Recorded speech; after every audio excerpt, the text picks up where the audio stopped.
Chat, what a weird night. How could I not stream? I actually was thinking about not doing it for a little while. I got tied up working on some stuff, talking about possibly moving somewhere other than the United States, and I thought I would just like leave this all till tomorrow. And then I realized I got too much content. I got content coming out of every orifice of my body. So I hope you're ready for that. It is a weird night, and I gotta see how weird chat is tonight, because weird nights equal weird chats. Are you feeling weird tonight, chat?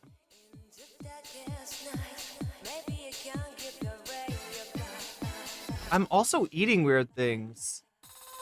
Like, believe it or not, all the food that I have in the house, and I don't celebrate Thanksgiving or anything, but for the, Thanksgiving by virtue of the fact that everything's closed, the only thing that I have is spaghetti and rice noodles. That's gonna be my big feast, is spaghetti with rice noodles. Just like the pilgrims intended. Oh my god, no.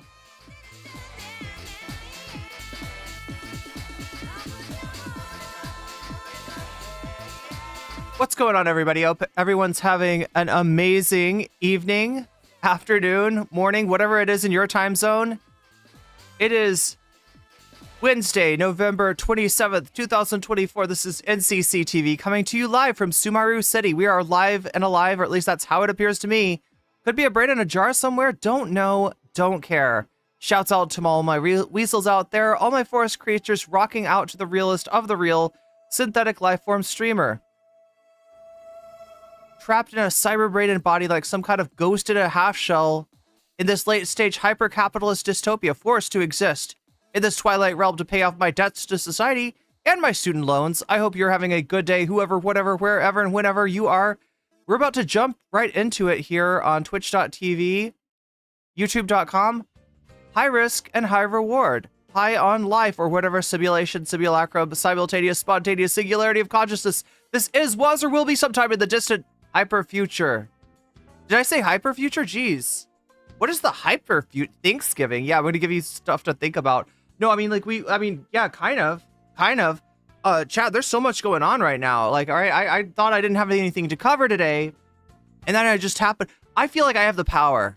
All right, I'm not sure. I could be wrong, but I feel like I have the power. The power that when I observe, it's the observer effect, chat. You know, like the slit. What is the double slit experiment? Yeah. But in this case, my double slit is the H3 podcast. When I watch the H3 podcast, somehow the particle, like oh my god, the particle turns into a wave, and the wave is Ethan Klein still talking about Hasan. It's almost as if Ethan Klein can feel my observation of him, and that something cues him in to go off on Hasan whenever I'm watching. Am I getting sick? No, I just ate a big bowl of spaghetti, and I think it's like causing my, like, you know how like spicy food can sometimes drain your sinuses? I think that's what happened. No, I'm not going to do an Ethan Klein on you. That's an Ethan Klein thing, to be sick constantly. I still don't understand, and I'm not making fun of it, okay? For all I know, the dude has a... I don't even make fun of Zizek half the time. I don't even make fun of Zizek.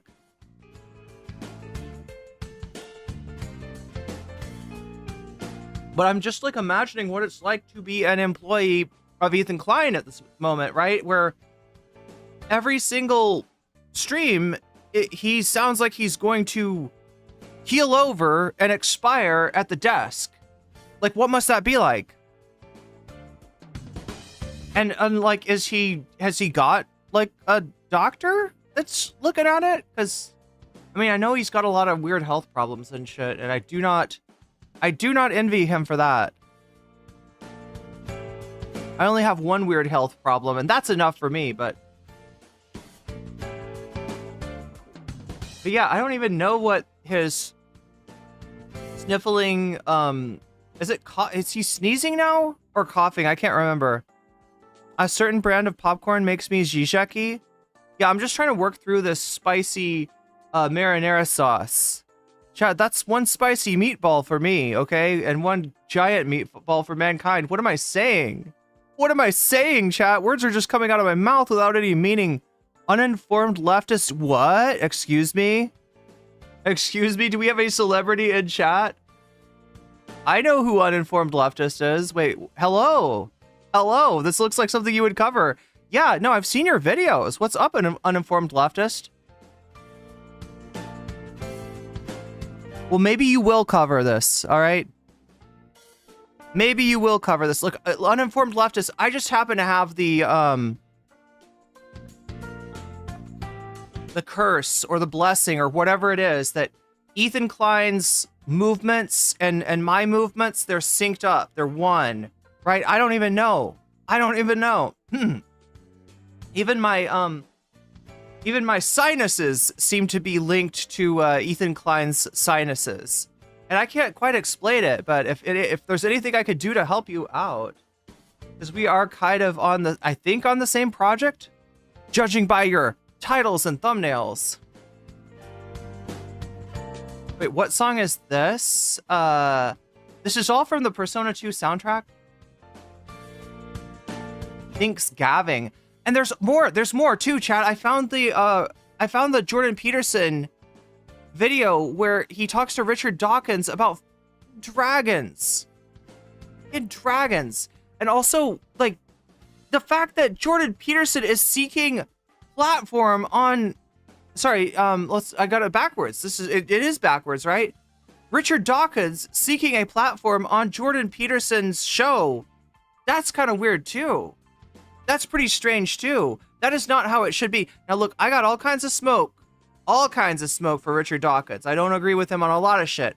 However, I will say I do not place him in the same category of pseudo-intellectual as I do Jordan Peterson. Like, say what you will about Dawkins, he's a bastard in so many different ways, but he's not a phony, like I swear to God, Jordan Peterson got his degree out of a box of cereal. Whatever cereal they eat in Canada. I know it's a little different in Canada, right? It's a little bit strange. It's a little bit different. The milk comes in bags. I'm not sure. Maybe the cereal comes in jugs. I don't know. It's backwards. It's backwards land.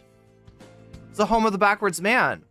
He can walk backwards faster than you can. And what are you going to do with that? I don't know. Probably go to a stud farm and, oh my gosh, reenact Five Nights at Freddy's? No, that's a different Freddy's. Wow. Freddy got, oh my God, I just remember what that movie's called. I'm not going to say it, Chad. It's too early in the stream for me to talk about the Tom Green movie, okay? No, I'm actually reading maps and meanings for my dissertation. I'm assuming you said you mean dissertation. Dissertation. It's like when you eat a dessert on your dissertation and then it's got a big chocolate, like, stain on it and you hand it into the professor and the professor's like, what's this? How do I know it's not a shit stain? And you're like, no, I assure you, I was eating a delicious chocolate sundae looking over my dissertation and now I'm sharing it with you. Oh my God, chat, nothing is making sense tonight. Nothing is making sense. I just wanted to know how Chad is feeling because I feel, Freddy got, oh my God. Yeah, that's right, Oglob. It's you. Chat knows what I'm talking about. But it does sound like I'm getting sick. I just have, like, I guess the stuff that was in my sinuses, which I didn't realize there was anything in my sinuses, but I'm acutely aware right now. When I ate the spicy meatball, it passed from the sinuses into the whatever's under the sinuses, I guess my nose. Is that right? Is it my nose? You watched this morning? Wait, we watched what this morning, Chrissy Henderson? You watched not Five Nights. You watched Freddy Got, Digited.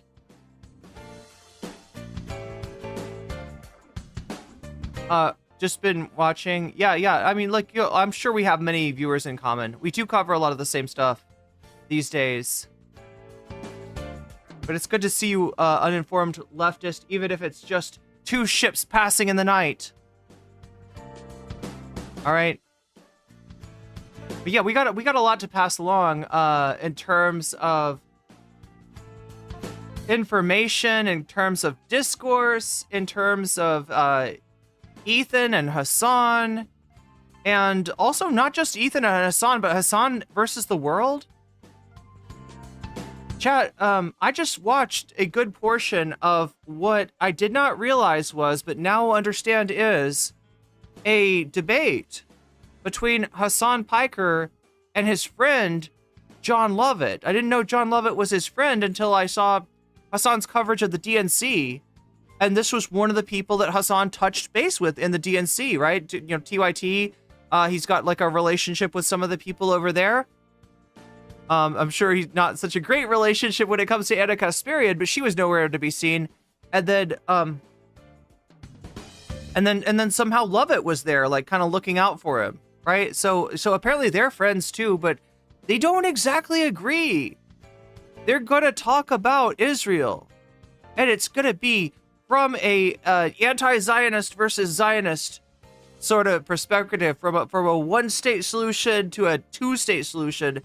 Sort of perspective. Good afternoon from Melbourne, Australia. Yo, am I streaming so late that it's the perfect time for some of my South Pacific, I guess, would be the general region? Am I right? Wait, Australia. Do you consider yourself to be in the Indian Ocean, or do you consider yourself to be in the Pacific Ocean? Because I know you've got that bike race that's called like Indy Pack, and it's like you go from the east side of Australia to the west side of Australia, so that's like the Indian Ocean to the Pacific Ocean. How do you think of it? What ocean are you in? Or is it like you're in the Australian Ocean and the rest of us are just like in your ocean? I mean, from your perspective, it's kind of like your ocean, right? I mean, there's great white sharks, right, which are native to Australia, and they kind of own the ocean. There's no greater predator in the ocean, so it's sort of like vicariously they lay claim to the mass of water that we differentiate somewhere around Australia as being like, this is Pacific, this is Indian. Down here we've got wait, is there another ocean down below? Is there an Antarctic Ocean? Why do I feel like there's another ocean? Hasan Piker is a liar? Prove it to me, BNG. Prove it to me. You came in here to fight. I love that about you. Look, we got a fighter, chat. Look, I'm a fighter too. All right, I've trained. I'm going to be training some more. It looks like coming up soon. Sorry you distracted me. You know, this is so at the beginning of the show. Wait, is this not normal? Do other streamers not do this? When do other streamers talk to their chat? 4 a.m. here in the UK. That makes sense, 9foot. I'm glad I'm either keeping you up or possibly putting you back to sleep after you woke up too early. I'm not sure what function I'm serving you, but whatever it is, I'm glad to serve it. BNG WTR, I'm glad to serve this function to you too, as the object of your hate and scorn. I have a clickbait title, dude. Do I have a clickbait title? What is the title? He's still mad. Am I wrong? Am I wrong? I think you're talking about my thumbnail, aren't you? BNG, be honest. Are you talking about my thumbnail? Did you come in here with a question to ask me about my thumbnail? You're like the thumbnail police, aren't you? Like, I was going 65 clickbaits per hour in a 35 clickbait zone, and you're here to, you know, write me a ticket and scold me and tell me that, like, you know, I'm really close to a school zone, which is actually like a 15 clickbait per hour zone. I don't know, chat. None of it makes sense today. And chat, like, you know, here's the weird thing about chat. Okay, I will say this, all right? The only thing weird about chat is how normal it is. You're actually a pretty normal chat. Yeah, anti-Semitism. Hasan, he'll talk about, you know, his anti-Semitism tonight, I trust, in the conversation with Lovett. BNG, I want to know, okay, so clearly, you know, you don't like Hasan. I'm just trying to understand you, okay? Hasan bad, right? Ethan good. How do you feel about Pod Save America? Because we're not going to be talking about Destiny, all right? I don't know where you came from, but if that's where you came from, there's not going to be a lot about Destiny or Dan or any of those fuckers tonight, right? We're going to be talking about Ethan a little bit. We're going to be talking about Hasan. It's mostly about Hasan and Pod Save America, actually. And I mean, Ethan's just kind of mad about that. Yeah, it's Ryan Kavanaugh. That's right. Wait, you think that that's Ryan Kavanaugh? That BNG went WTR is Ryan Kavanaugh?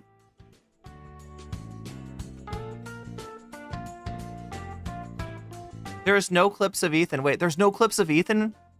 He's mad because there's rampant anti-Semitism. Are you mad too? Are you mad for him? This isn't normal at all. It's fucking normal. No, look, I didn't say I was normal, all right? I said you were normal. I said chat was normal. What? You know what's not normal, though? Maybe chat's not normal. Maybe you're right, BNG. Look at this chat right now. You're voting for gaming. In droves, 47 of you have voted so far. 40% of those are voting for gaming. You want to see gaming. It is late at night. I guess I understand that. 26% of you want to see Bad Hasbara. And you got to catch me up on this, right? Because there's something that went on today on Bad Hasbara, and I'm not even sure. I think they had Frogan on. Is that right? Is that what it's supposed to be? Bungwater?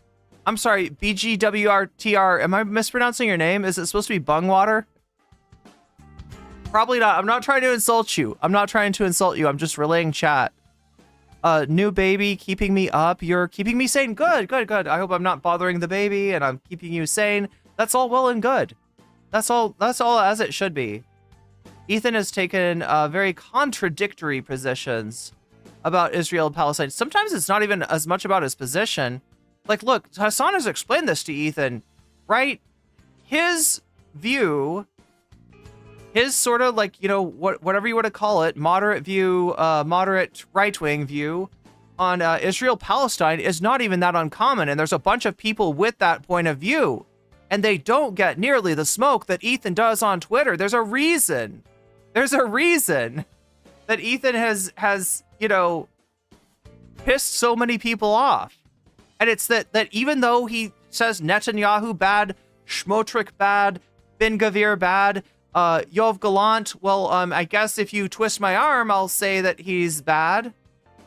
Hot Ham Ra, super chatted $10. Just got paid, I vote for Bad Hasbara. Bad Hasbara it is. Hot Ham Radio, this is somebody that knows how this format works. And how this format, what am I saying? Look, I'm just hoping I can entertain you all, even if you hate, if you disagree with my opinion, even if your name calls to my mind Bungwater, whatever that is. It sounds delicious. I just hope I can keep everybody entertained tonight. That's my goal, okay?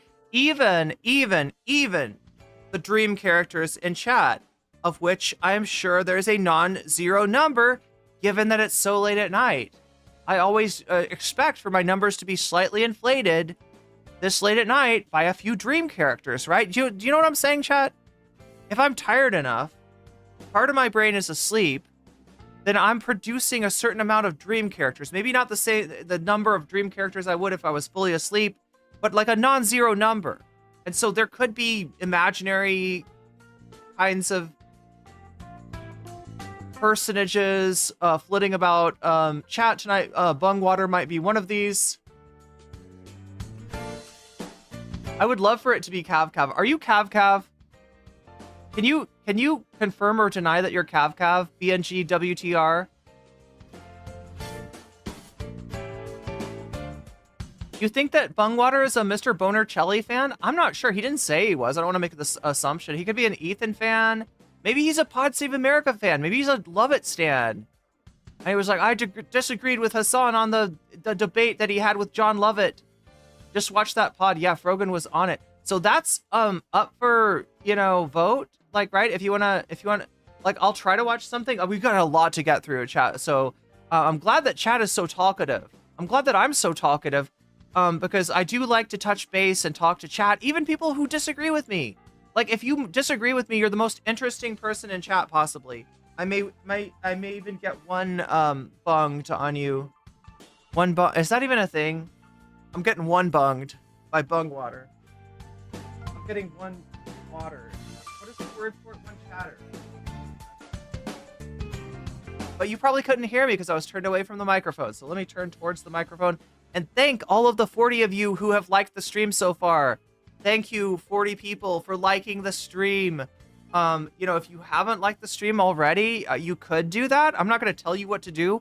I'm assuming that you're all adults and you could decide what to do for yourself, but I'm just going to point out that that's an option. If you want to like the stream, you can do that. You can easily do that. There's a lot of things that you could do. You could like the stream. You can vote.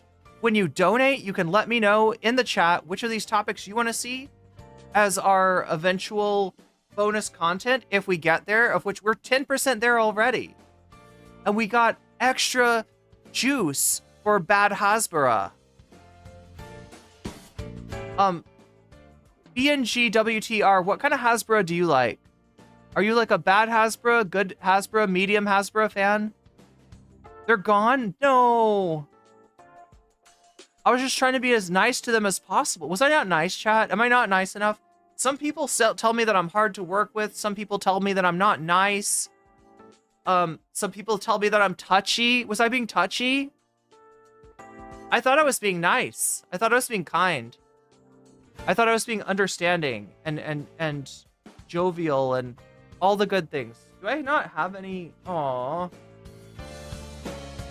I drank all my coffee, but that's probably a good thing, chat. It's so late. If Gallant actually believed what he said, he would resign. Well, he did resign eventually. But yeah, you're right, Arok. He would have. Oh wait. Wow. You can't. I can't see. I'm not showing your Not showing your chats quite yet. Let me fix that. And then we're gonna jump right into it, because like let me just go over the things that we've got to watch tonight. All right. We're gonna watch Ethan being reminded that Pod Save America is a thing, and because of being reminded that Pod Save America is a thing, there we go. There we go. Hot Ham Radio with the first super chat of the night. Giving it up for Bad Hasbara.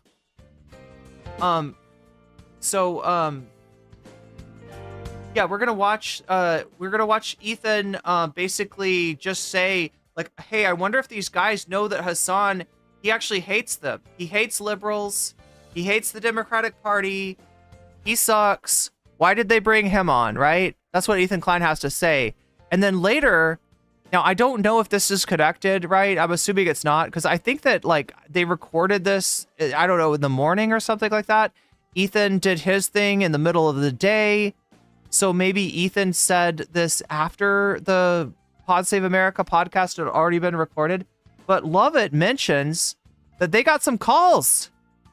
They got contacted. They got some people had some words with the Pod Save America crew about like, why are you, much like Bungwater wanted to say, why are you platforming this Hasan Piker fellow? He's really bad. He loves Putin and he's anti-Semitic. So, you know, what are you doing, Pod Save America?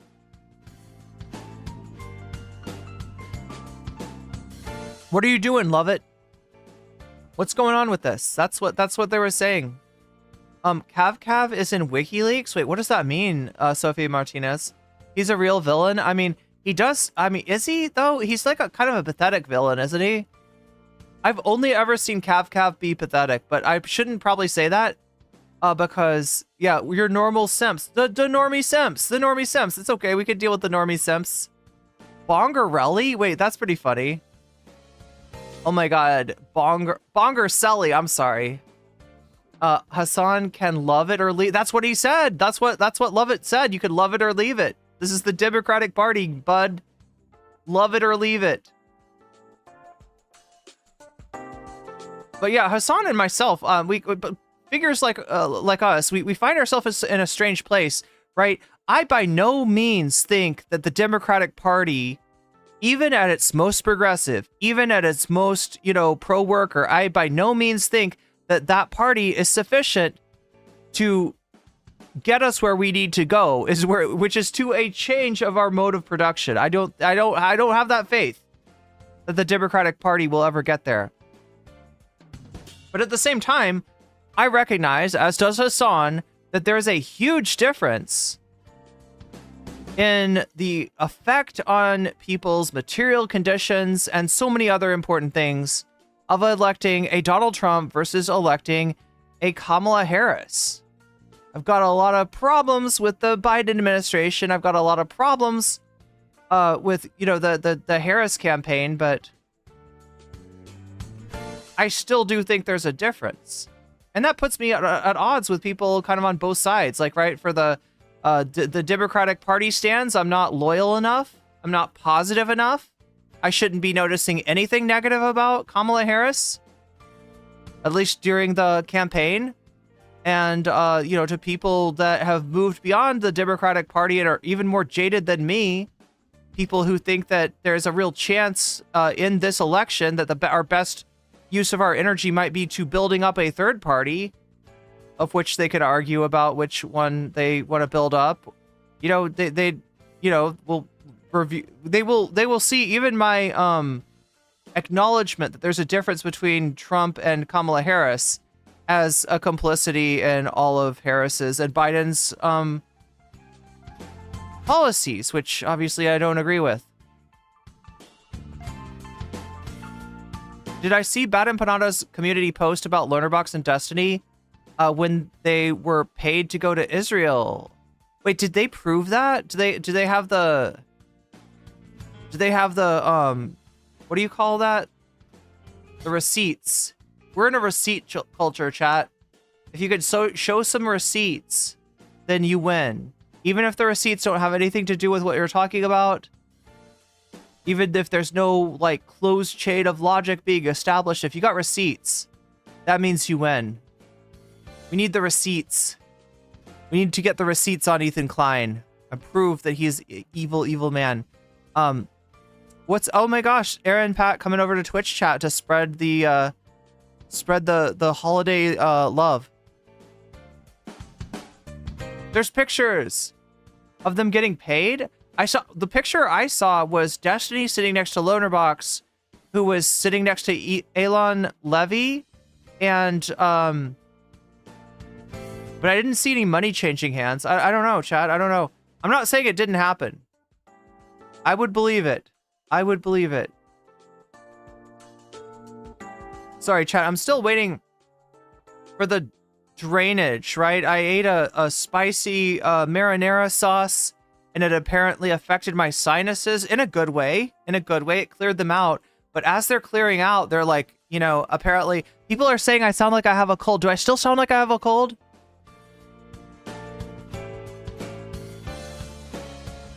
Am I still a cold haver?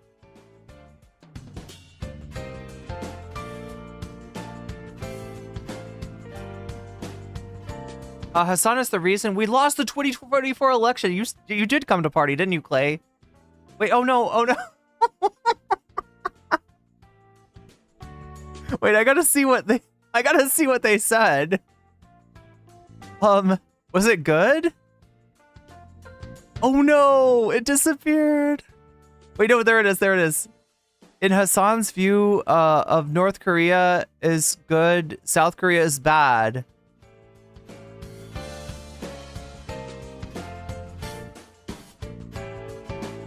What was the other thing that Clay said?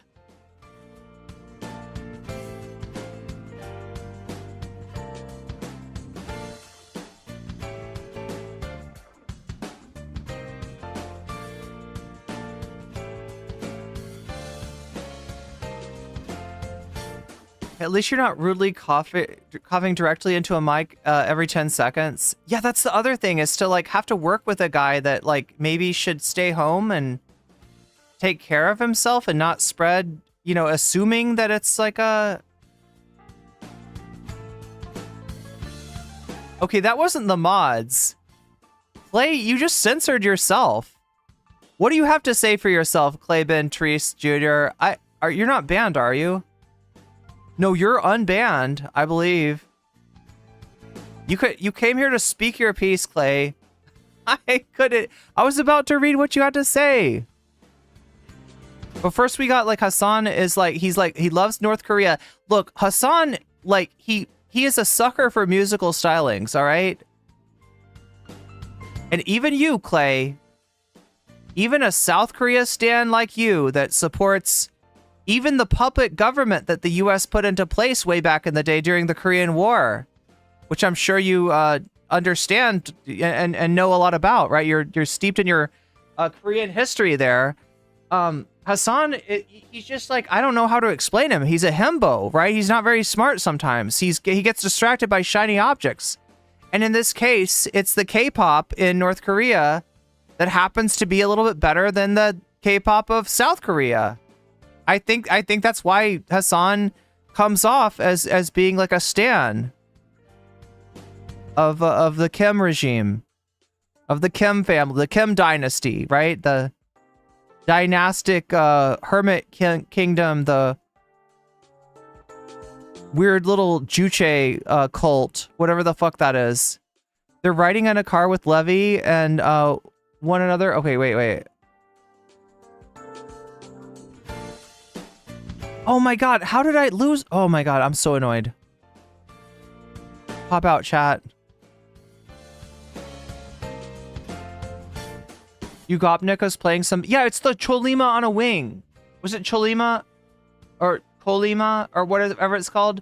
It's a song about the flying horse. This is the thing. South Korean K-pop, right? You got to get your shit together. Like, I know you got some good shit, South Korean K-pop, but do you have anything about a flying horse?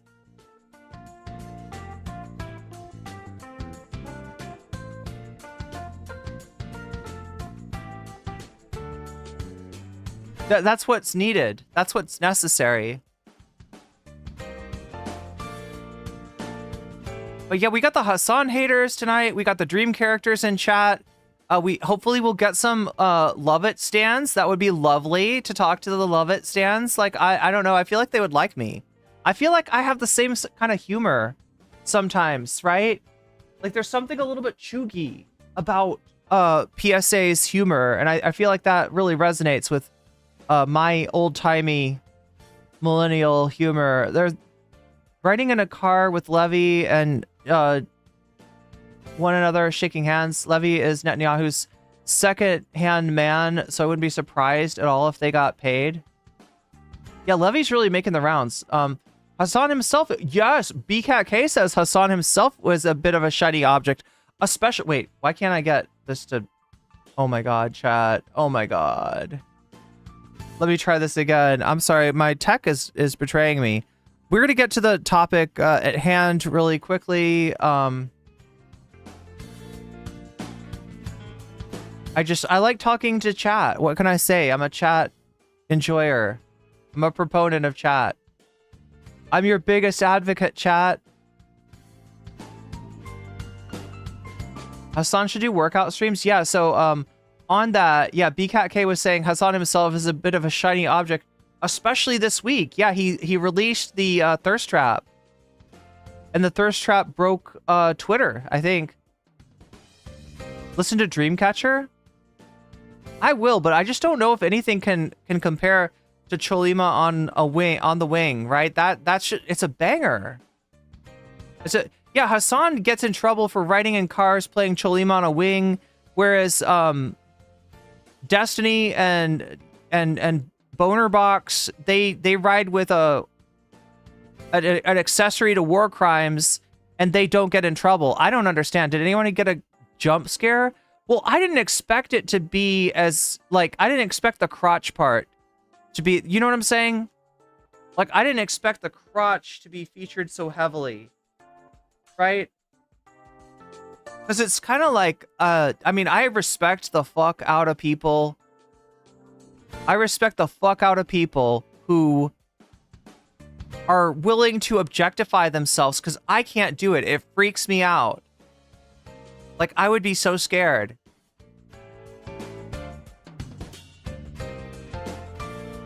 But yeah, he's definitely like Hasan is inspiring some nice dreams with those thirst traps.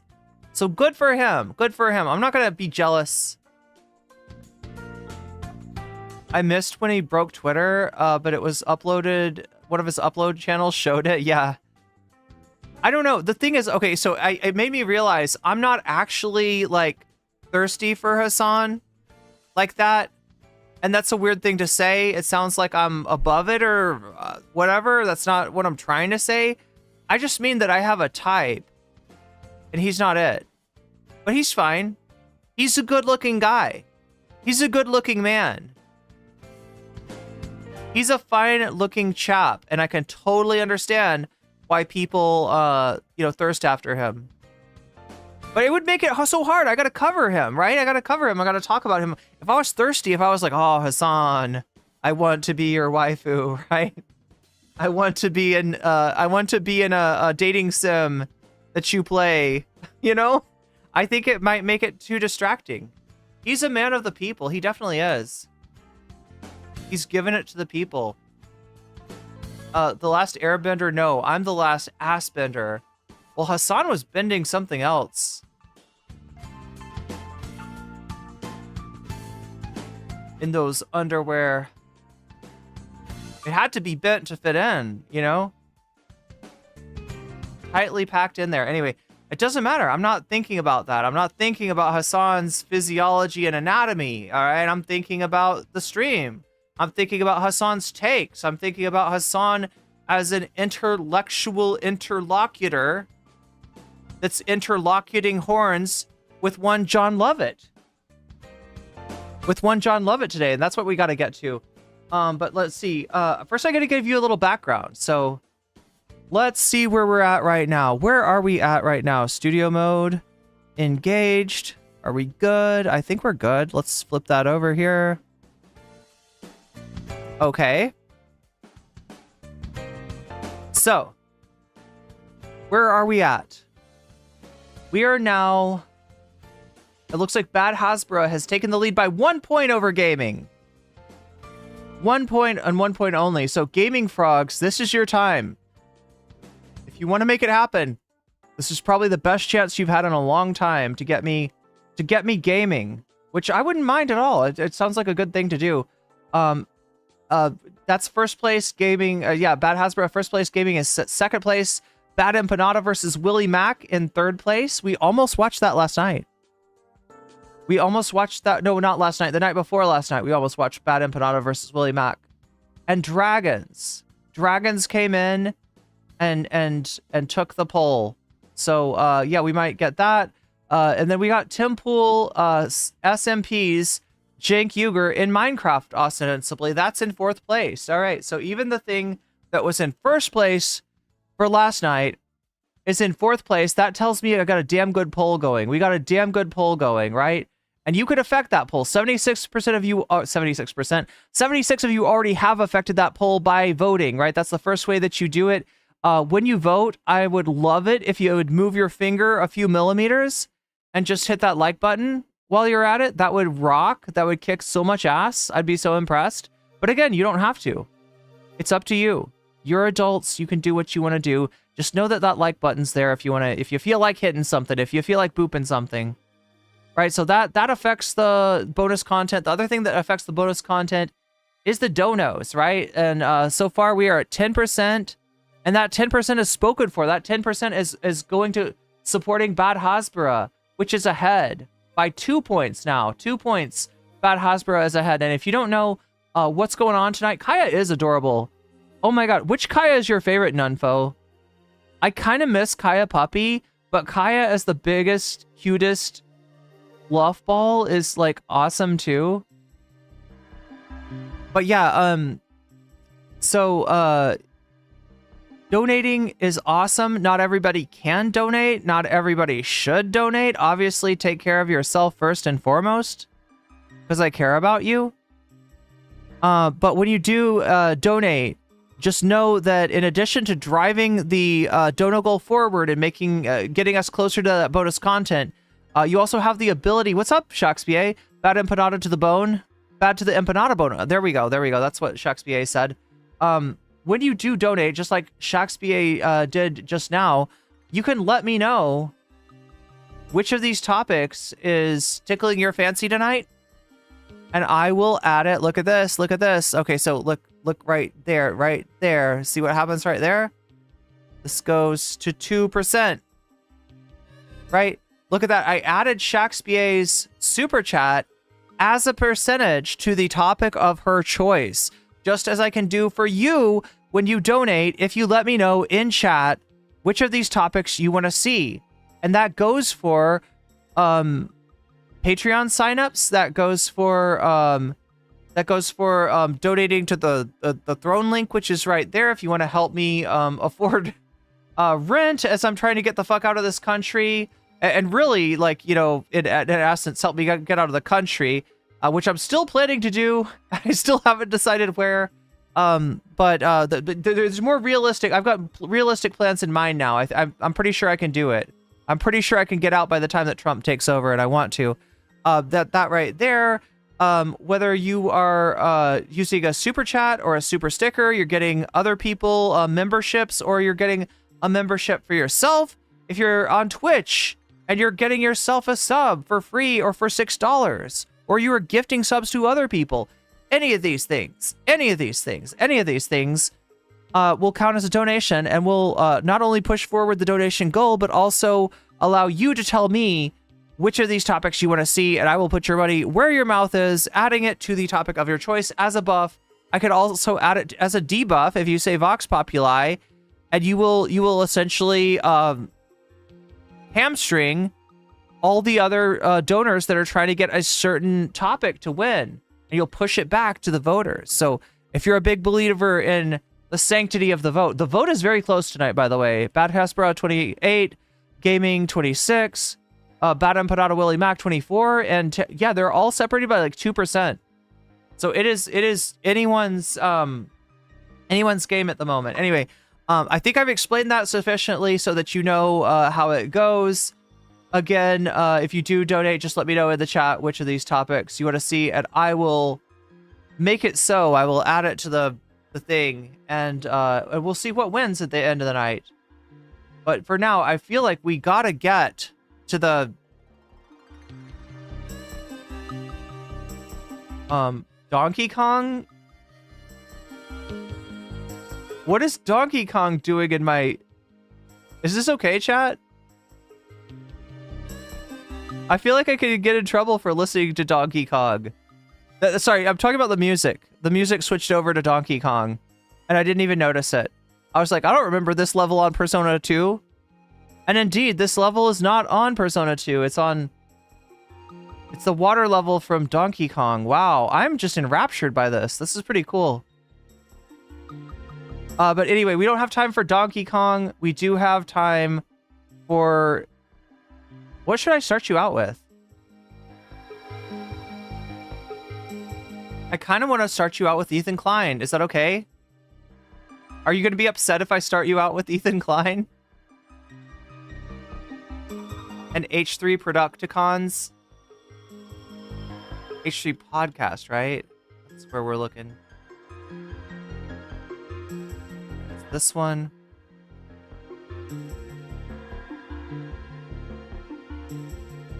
Oh, well.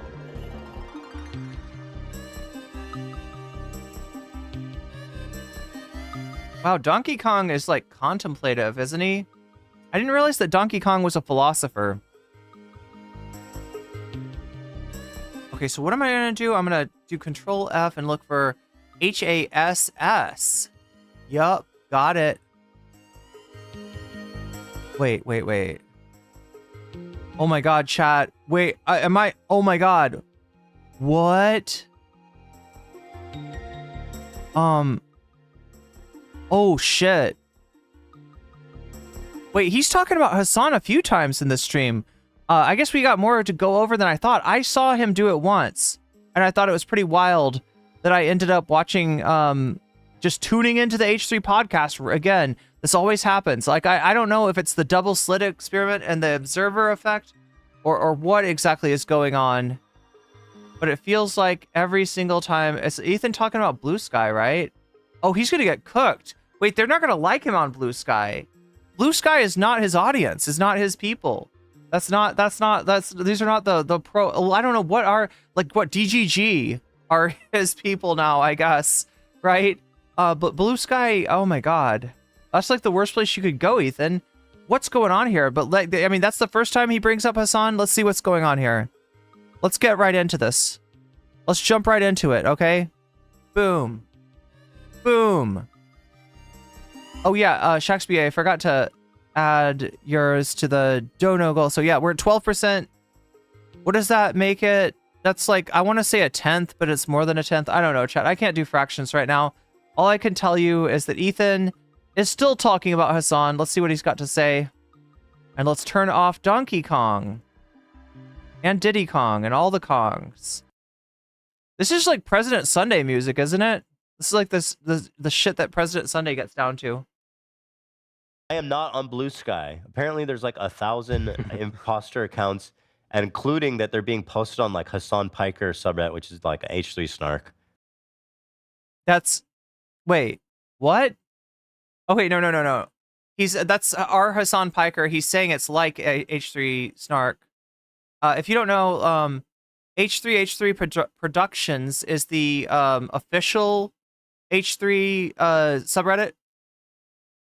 It's the one that that H3 controls, whereas H3 Snark is the official we don't like Ethan subreddit, or at least that's what it's become.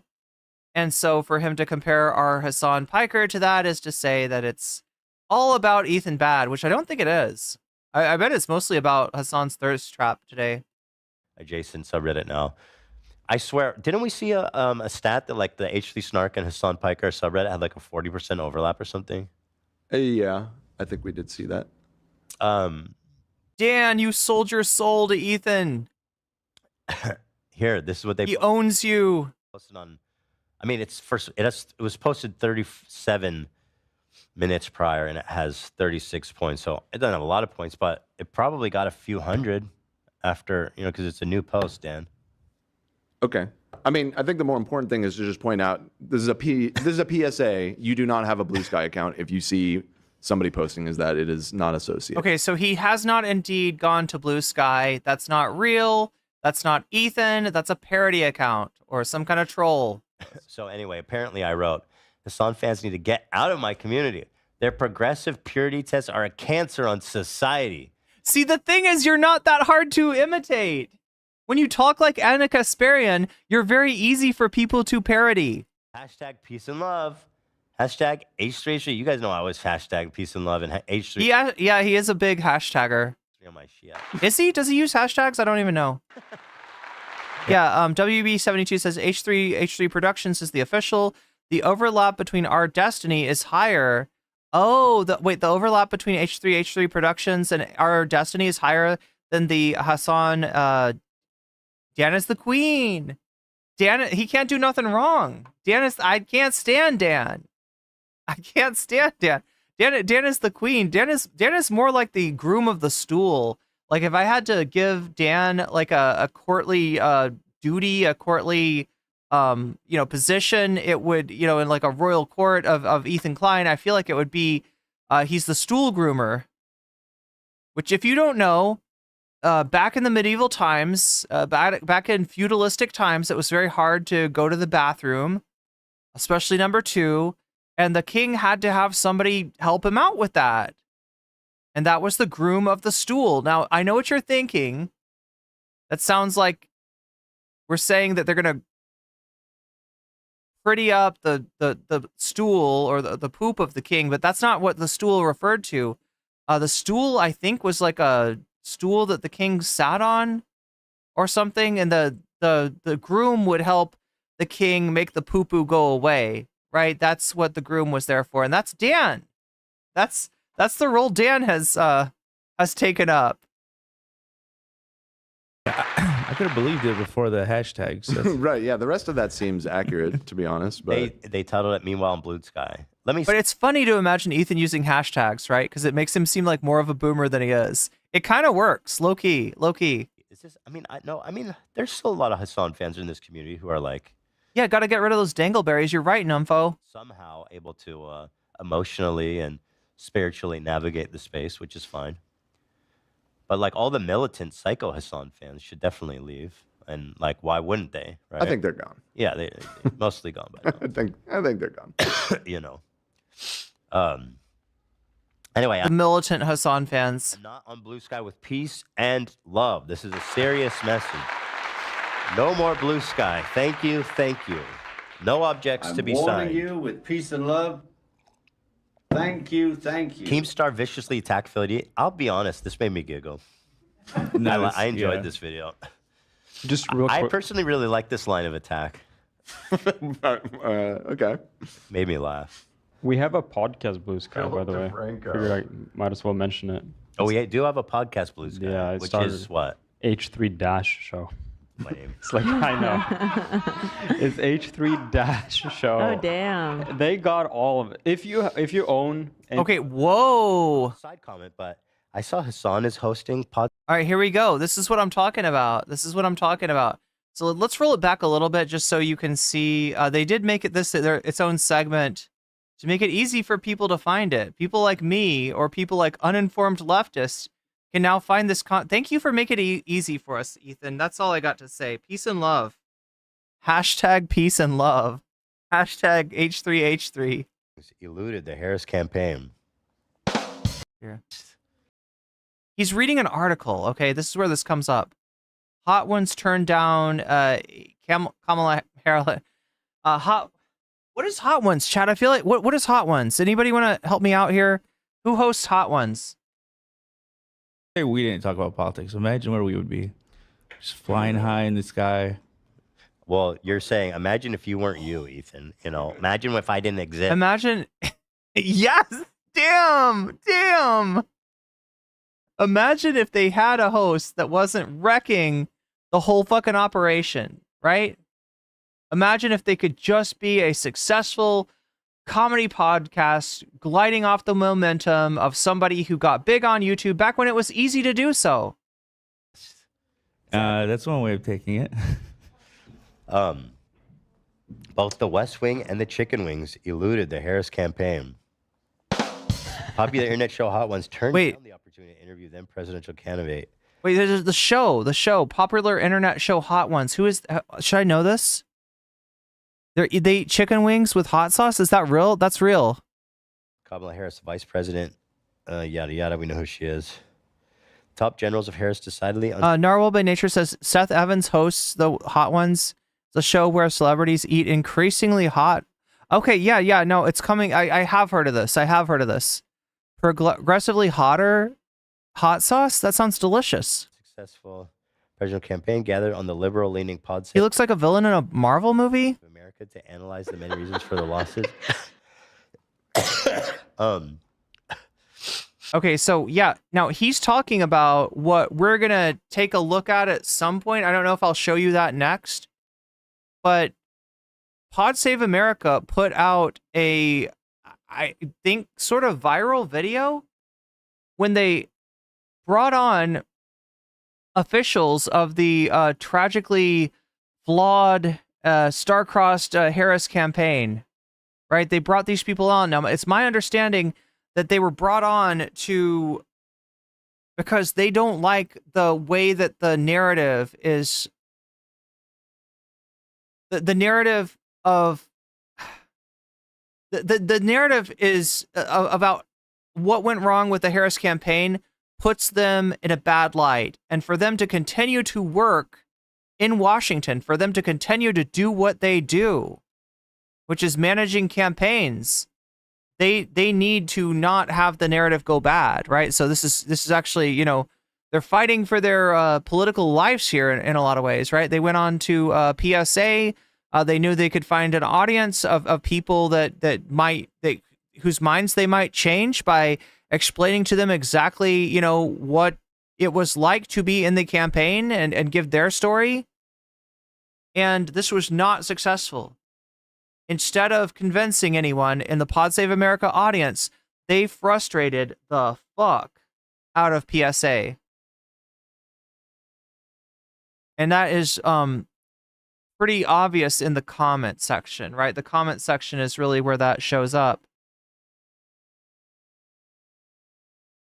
Now, I think that... Welcome to Pod Save America. I'm Dan Pfeiffer.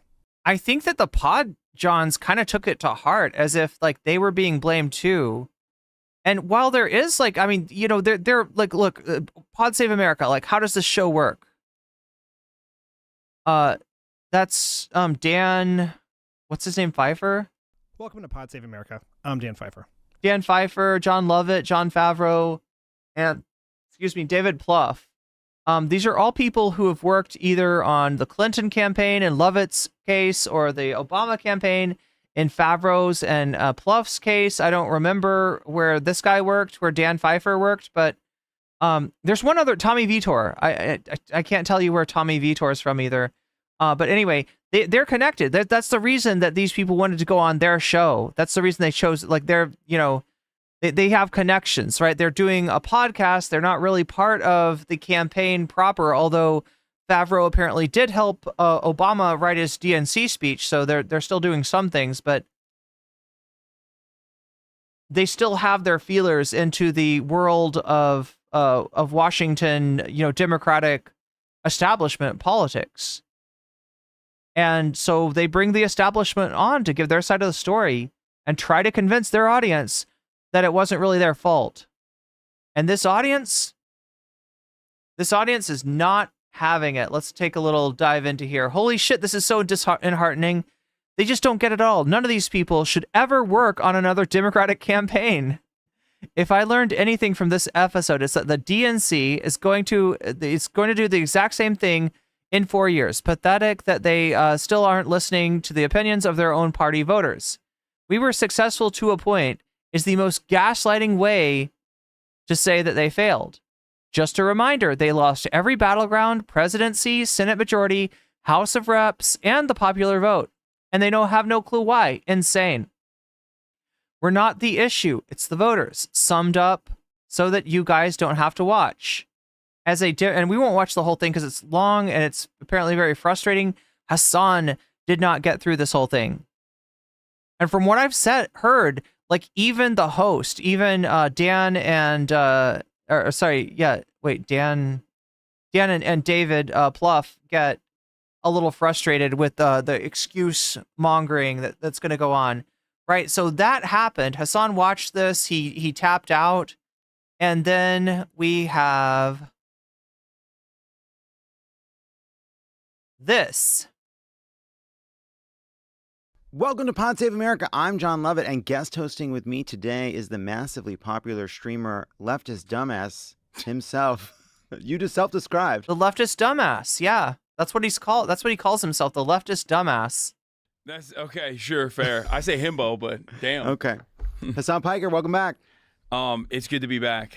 Thank you for having me. After my conversation with Hasan, you'll hear my conversation with Seth Moulton. We talked about the Democratic Party. We talked about the controversy over his comments around trans athletes. Also on the feed right now, you can hear Dan's conversation with Jen O'Malley Dillon, Quentin Fulks, David Pluff, and Stephanie Cutter about what went wrong in the Harris campaign. We're having a bunch of conversations about Wait, on the feed. Okay, so he's referring to this, right?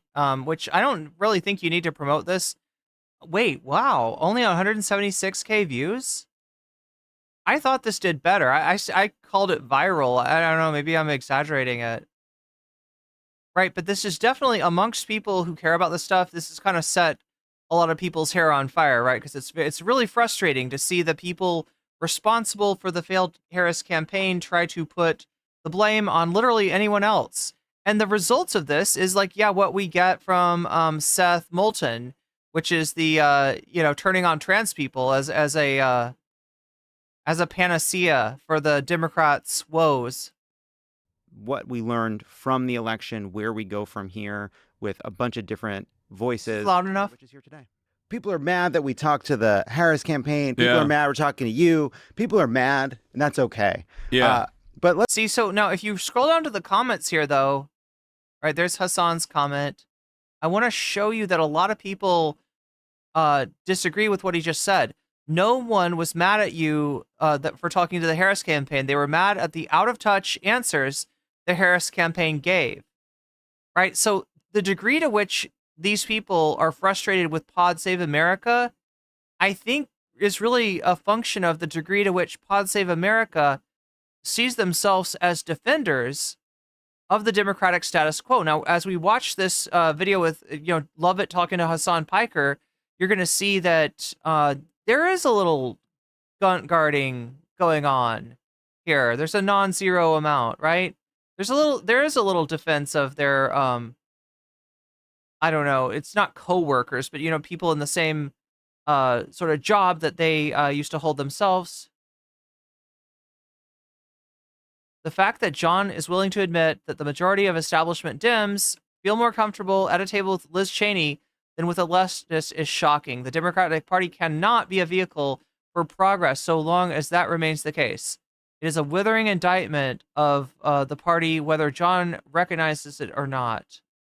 But there's a few more here, like, that are just basically like, hey, we don't hate you. You guys should definitely do this again. I don't know. You'll just have to trust me. I did see more comments that were really specific about that point, disagreeing with John, saying that nobody was mad at PSA. They're mad at the guests, right? They're not mad at PSA for having the guests on, but what the guests say was, the guests being the Harris campaign was very frustrating. Let's start with this. There's Big Tent. It's a big tent. It's a big tent. All right. Got Dick Cheney in it. It's got Dick Cheney in it.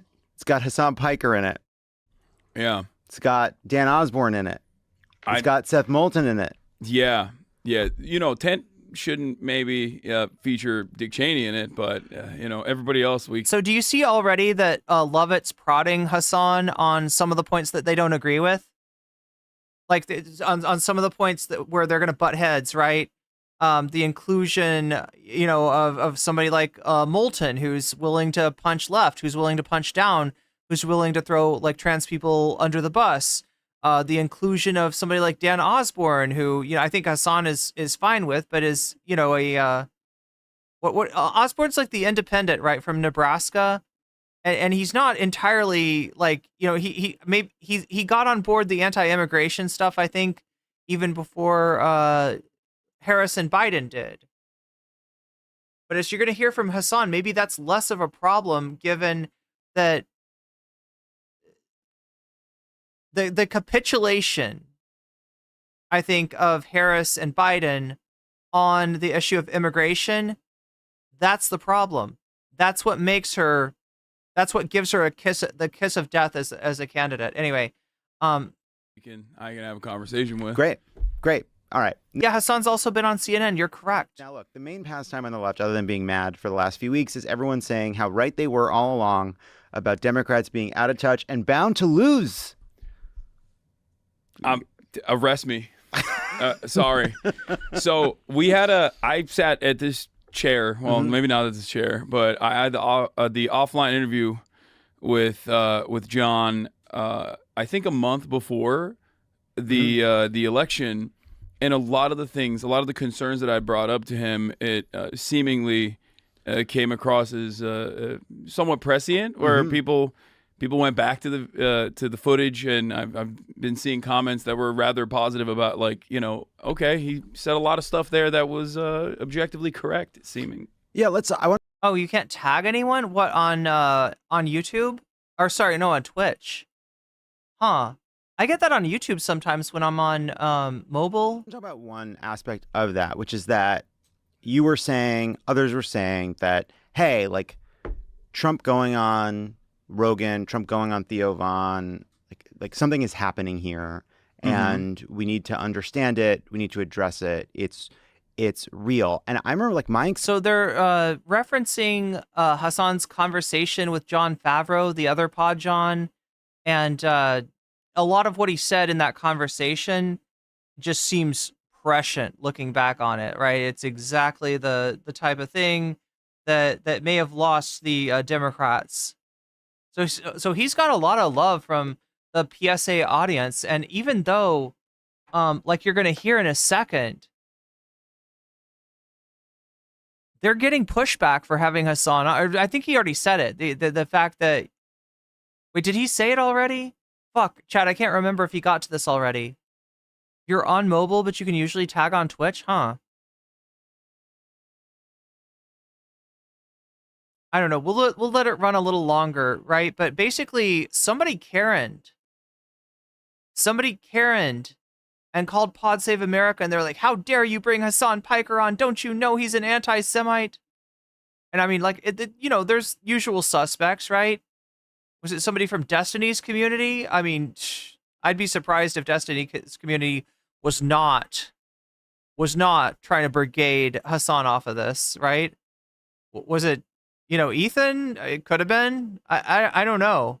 Or was it just some establishment, person that they're friends with that just can't imagine somebody actually supporting the protesters and supporting the Free Palestine movement when in their mind it's all about Israel has the right to defend itself.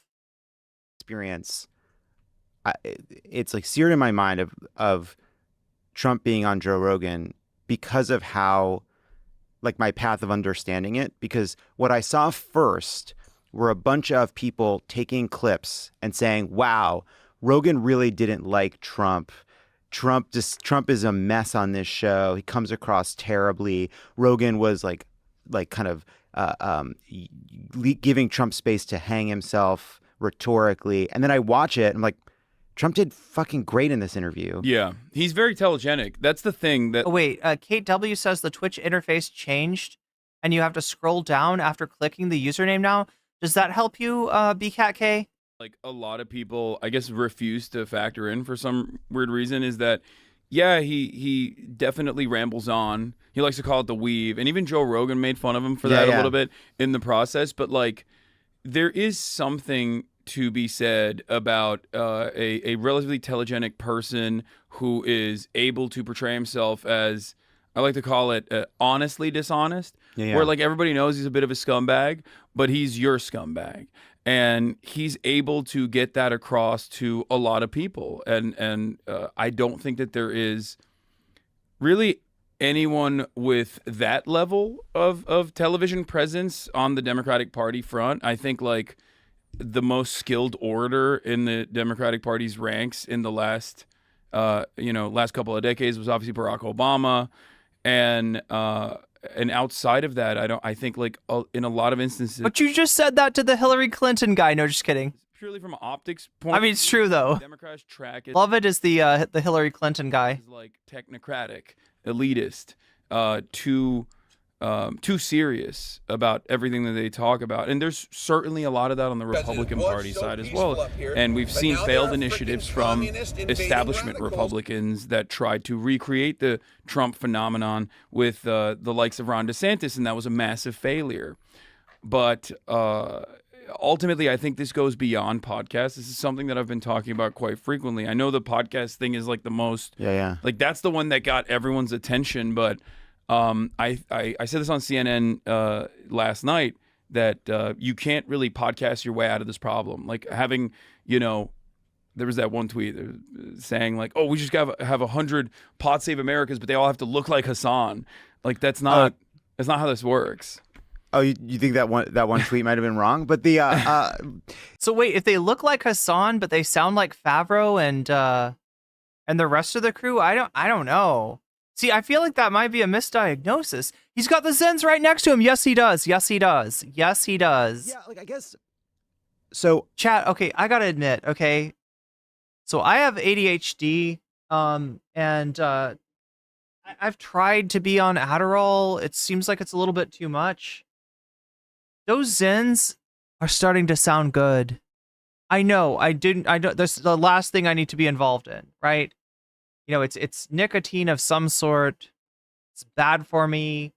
It's not a habit that I have. It's not a habit that I should want to have.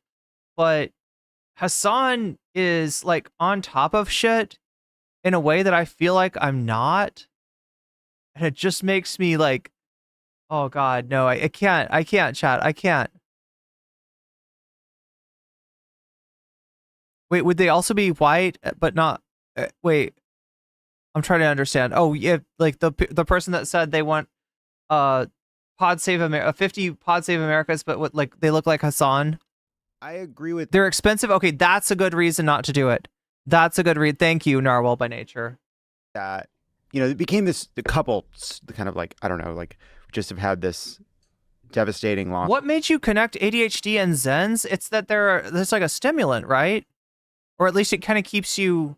Like the reason people take Zens is to kind of, you're out of it a little bit and you need to be into it. So you take a Zen, right? That's like what that. What is Zins? It's a little pouch that's non-tobacco but contains nicotine. I think, is that right? Yeah, no, I know. I shouldn't do it. Chat. It's bad. Probably make you worse with the caffeine.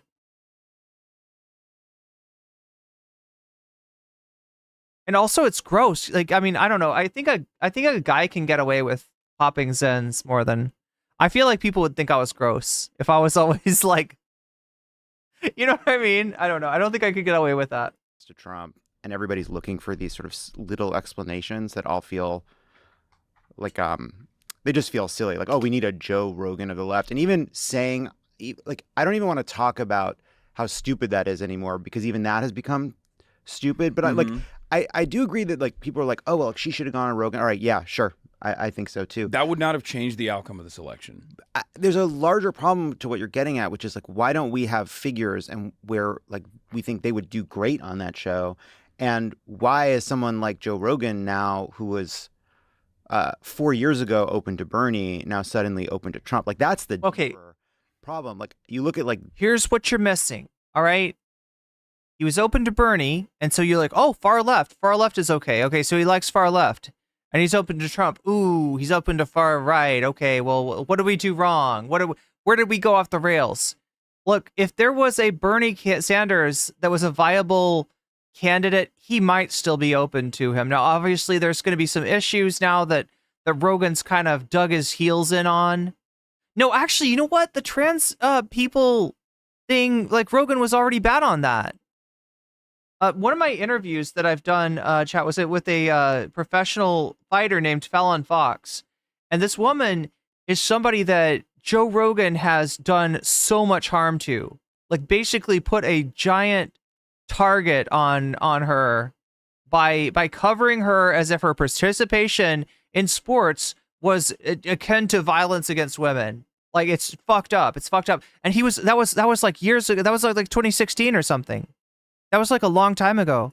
Successful Democratic messengers or progressive messengers over the last like decades. And you think, all right, well, Bill Clinton obviously was successful and he like ran against the Democratic Party in some way. Barack Obama did the same thing. Bernie does the same thing. AOC does the same thing. I'm not talking about on policy. You don't mean it like also in the same direction of running against? No, but running against the establishment in some way. And just saying, and the reason I connect them is because they all did something which is demonstrated that they were not part of the Democratic establishment, both like on policy and rhetorically, right? Like that's what they all did. And I'm just wondering, like, what, like, the one place where, like, I know you, like, find, you know, there's a place where there's, like, kind of an alignment of, like, the Seth Moulton critique of the Democratic. Oh, God, sorry. I didn't even finish my thought. My thing was, though, that the connecting line between Bernie and Trump to a guy like Rogan, you got to recognize, look, I'm not trying to be intellectually elitist, all right? But Rogan does not strike me as a man who deeply parses and understands policy. And so as a result, I would say, politically speaking, he's going on vibes. And the vibes that Bernie is kicking are vibes of our revolution. And the vibes that Trump is kicking are vibes of burn it all down. Now, Trump is disingenuous. Trump is the swamp. Trump is the most corrupt politician that we've ever had. But again, Rogan doesn't parse that deeply. And he's going on vibes. So now this is a little bit dangerous, right? Because here I am telling the Democratic Party that their vibes are actually more important than their policy for a guy like Joe Rogan. And I think that's true. However,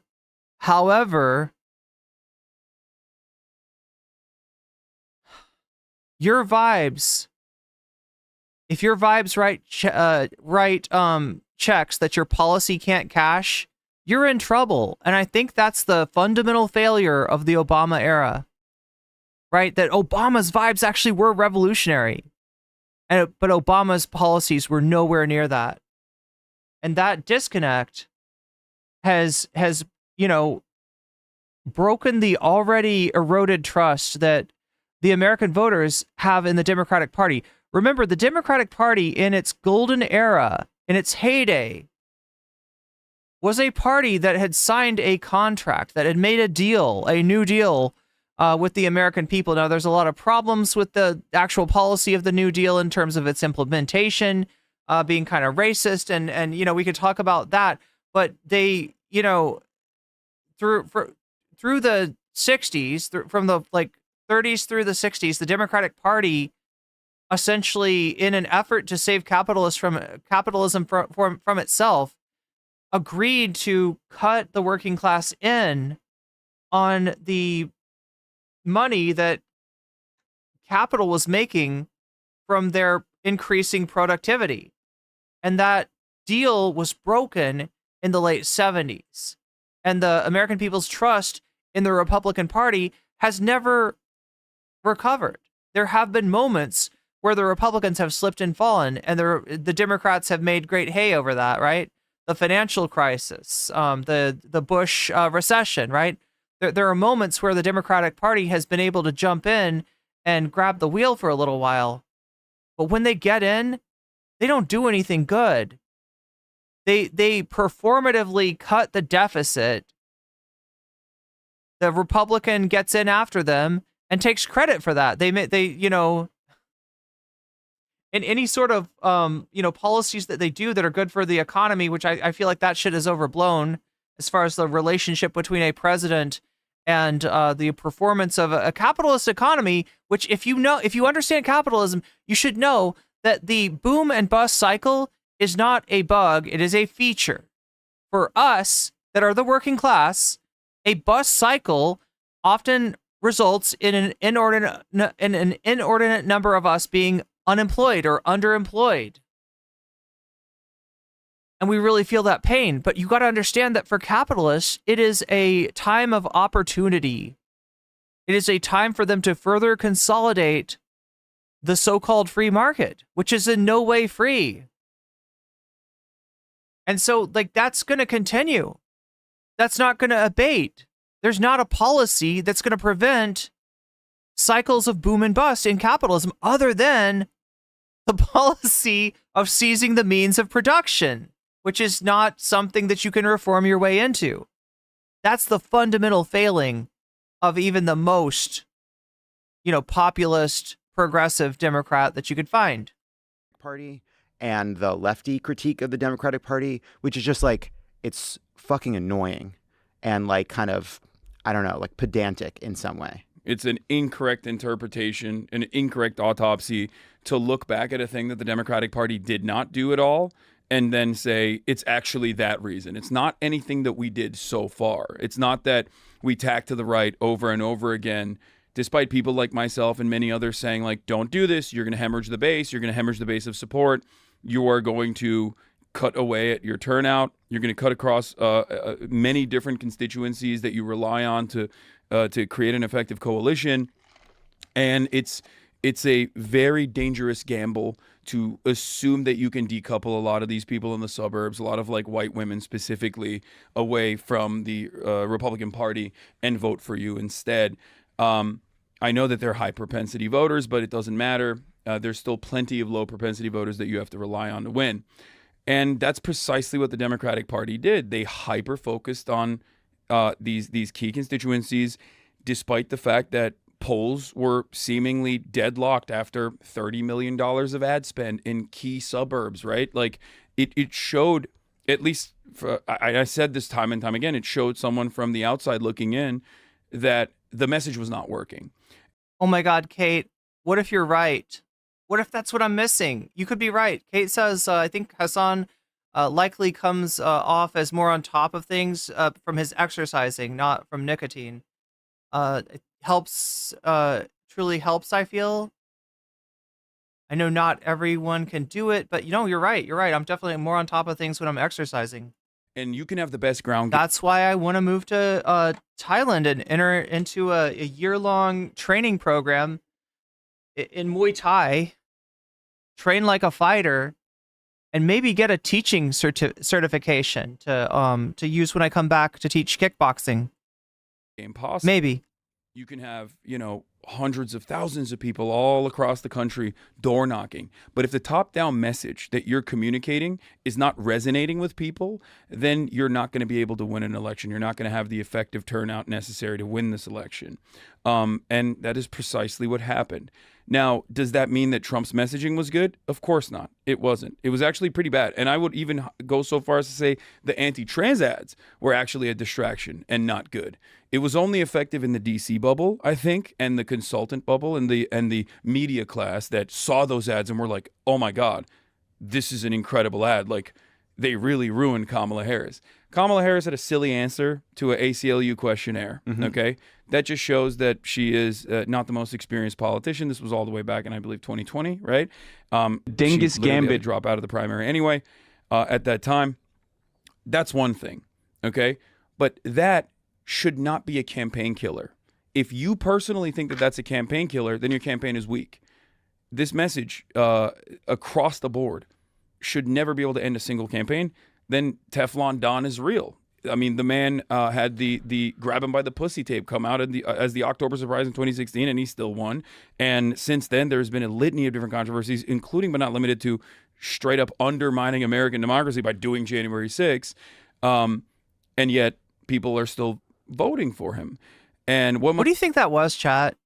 Because when I think about the fact that grab him by the pussy didn't hurt Donald Trump at all, it makes me feel like we're not doing politics, we're doing pro wrestling, right? You can have a pro wrestler that is coded as a fucking serial killer, and you could have the crowd root for him. That is Stone Cold Steve Austin, right? Is that what's going on with Trump? Is he basically a wrestling heel that people love to... Well, not even love to hate, but like, yeah, enough people love him to get him elected. I must ask the question, why? And I think overall, the same exact problems that persisted in 2016 when the economy was seemingly very good, right? Especially as opposed to like the post-COVID economy and its recovery. People were still very frustrated with what was going on. The notion that in the wealthiest nation on earth, we have 600,000 people sleeping outside every night. The idea that we have the concept of medical bankruptcy is an insane phenomenon that doesn't exist in any other OECD nation. Like the fact that 40% of the American public don't, or 60% of the American public doesn't. Wait, Anthony Weiner happened to take the spotlight off of Trump for his misconduct as well. Have $400 in emergency spending. Like, these are all very real economic anxieties. And I'm using that term specifically because it's one thing that people like to hyper focus on that creates volatility, that creates instability, and it creates a base of angry people. And if the Democratic Party is not addressing that anger and addressing their material problems and earnestly telling them, like, we're going to fix that shit, okay? And the other side is looking at that anger and saying, we're going to channel your anger. You have every right to be angry. And you know who you should be angry at? Those who have less than you. You know who you should be angry at? The working poor. Yeah, chat, it's a little game that I like to call pin the tail on the capitalist, right? And look, I get that there's a lot of people that just, they see politics as a game of playing to the center, and the more kind of anti-capitalist language you use, the less you're going to be able to do that. But I think it's real, and I think it's important. And it's important for this reason. When people's material conditions are not taken care of, when people do not have enough, when people are on the edge and they're afraid that they're going to fall off, a demagogue can come on and literally tell them, you know who your problem is? It's the trans person over there. Kamala Harris spent all the money on that person's surgery, and that's why you're struggling. It doesn't make sense. It's absurd, but in the absence of any other explanation for what's going on to them, especially when the other side is like, actually, the economy is pretty good. Actually, you should be happy. Like, it's a lot, inflation's down, right? That's what you're hearing from the other party. They're all like, this is fine while the shit's on fire. The people are willing to believe that. People are going to grab the anti-trans fire extinguisher and spray it all around. Just on the off chance that it might work, right? People are going to latch on to the story about the criminal, illegal immigrants who kill hundreds of thousands of Americans, even though that's the opposite of the truth. And people without documentation commit crimes at a lower rate than the average citizen. They're going to buy into that. They're going to look for a villain. And if you don't give them the actual villain when the actual villain exists, A, you will not be trusted by the people, and B, they are somebody else is going to pay the price. And that's kind of fucked, don't you think? Because we can keep playing this game, and you know where it ends, chat. We can keep playing this game of fascism, this game of demagogue, alienate, dehumanize, and liquidate groups of people. And just like the poem, it ends in a very bad place for people who never thought that they were on the line to begin with. Let's not play that game. Let's learn something from history. Homeless people that are doing crimes left and right, black and brown people, undocumented migrants that are doing incredible amounts of crimes. They're killing hundreds of thousands of Americans, and trans people. And the Democratic Party only cares about those people and they don't care about you. And that message resonates with a base of support, not because they are intrinsically evil. That message resonates with a base of support because they're angry, and one of the two major parties is not even remotely interested in addressing that anger and trying to tell them what the solution to that anger actually is and what the real problem is. So I want to break that into kind of how we the Democratic brand, how we message and all, but also on the policy front. So Joe Biden wins. He tries to kind of build consensus with Bernie. He brings in AOC. He goes to the left on antitrust. He does the Inflation Reduction Act. He does a post-COVID relief bill. He cancels as much debt as he can legally, even though the court is trying to stop him. Mm-hmm. Before the last year, what my view of this is Joe Biden, this consensus Democrat, right? Actually to the right of the consensus for most of his career, kind of somebody that had to be kind of pulled to where the party was going, did something extraordinary, which is he adapted, he changed, he governed in a much more progressive way than I think probably than I expected. I hope that you expected. Oh, absolutely. And it seems as though whether it's because people didn't feel it or people didn't believe it or the way Democrats talk about policy is ineffective, it didn't seem to matter in terms of how people viewed the Democratic response to the economy, right? They were so angry about inflation. They were angry about a bunch of other issues, and it really didn't matter what Joe Biden said or what Kamala Harris said. They were held responsible. And I'm just wondering how you explain that, right? It seems as though Joe Biden tried to listen to this exact critique, mm-hmm. and it didn't matter. So yes and no. I do agree. There are plenty of things that Joe Biden did, like beefing up the NLRB and letting the FTC rain hell upon mm-hmm. these monopolies. There's two issues there, though. One is, I think, something that you will agree with as well, that the Democrats don't campaign year-round in the same way that Republicans do on key issues, and they do have a massive communication problem. That could potentially be solved by having a more robust ecosystem and more collaboration with even the likes of yourself and maybe even someone like myself as well. And they need to always be on. They need to always be counter-messaging against the anti-immigration sentiment.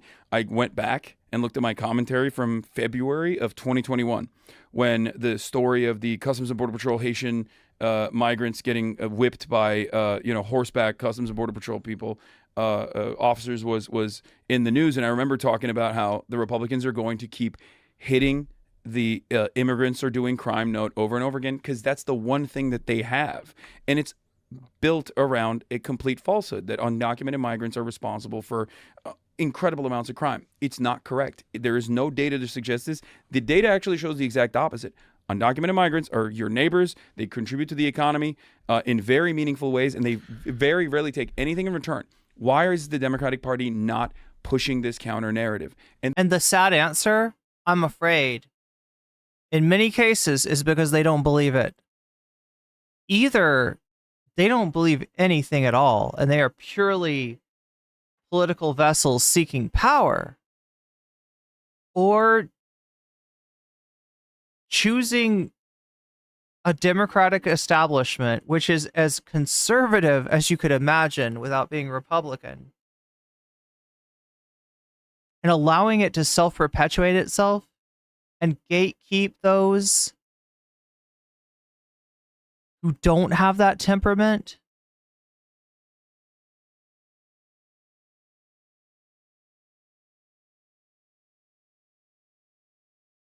Has created a group of politicians who will only do the right thing when it tests well in polling, who've learned nothing from history and yet pretend to stand on the right side of history.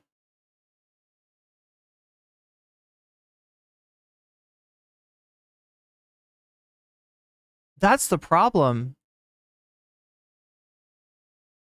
The establishment of the Democratic Party doesn't believe in anything. There's no real core there. There's no real heart. There's no solidarity.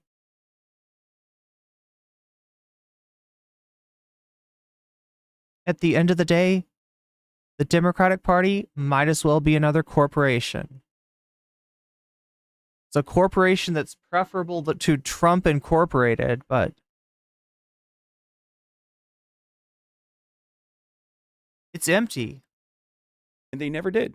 Instead of pushing that counter narrative, which is based in truth, and talk about how undocumented migrants are responsible for less crime per capita than natural-born U.S. citizens are, or that fentanyl being trafficked across the U.S. borders are actually not coming in the knapsack of a otherwise law-abiding abuela, but instead it's coming from regular points of entry trafficked by American citizens. 90% of the people that are being apprehended for chemical compounds. Do they really, or do they believe in power?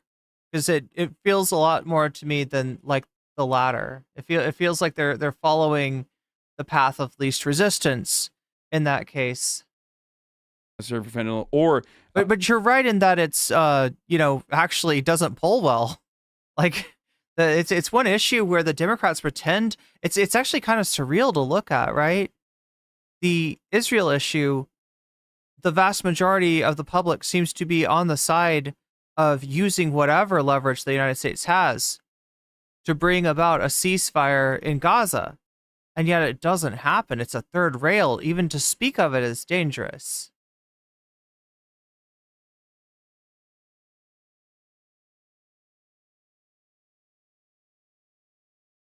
I don't think that's out of some kind of, deeply held belief that Israel has the right to defend itself. I think that's about the power of U.S. foreign policy.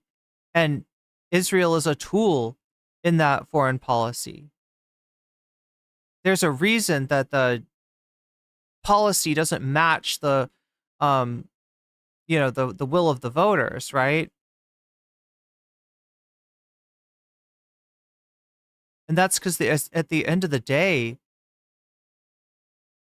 part of the United States security state likes what Netanyahu is doing.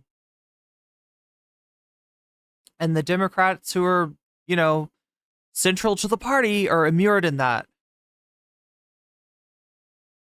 Direct drugs that they're trafficking across the border are American citizens. Like this does not track with the narrative that people believe, because the narrative is dominated by the right on this issue. They should have been counter messaging against that, and they should have been putting bills forward in defense of the moves that, for example, Governor Greg Abbott was engaging in Ron DeSantis. I said this even back then, that this is actually a fantastic opportunity for the federal government to show that there is a more tolerant approach, that one, they should have immediately pursued Governor Greg Abbott legally and arrested him for human trafficking and tried to prosecute him for human trafficking. I don't care if it's a constitutional crisis or not. All of this stuff was insanely messed up, and the federal government dropped the ball. I think the Biden administration dropped the ball by not adding additional funds immediately, sending additional funds immediately to places like Chicago and New York, and to figure out a better way to transition a lot of these people and integrate them into the American labor force. And instead, they just got stuck in this like legal limbo for no reason. So why is it that, okay, so Republicans say they sort of lay all these problems at the feet of undocumented immigrants. They say they're responsible for crime. Yeah. No, they're not. But there are obviously undocumented people. They're people, and some are committing terrible crimes, which they then exploit. But for the most part, these are people that not only are committing crimes at a low rate, but actually are unable to go to the police when they're victims of crime, whether that's a domestic violence, they can't go to the police, or whether that's just sort of the quotidian mayhem of living in America, or a boss taking advantage of you. They can't go to the police, right? Yeah. Then they say, oh, well, they don't pay taxes. Actually, that's not true. They pay into Medicare, they pay into Social Security, and they don't get the benefits of it back. And then they say, well, they're driving up the cost of housing. I do not believe that undocumented people are the reason a house costs $450,000 where it used to cost $350,000. Yeah, I didn't realize.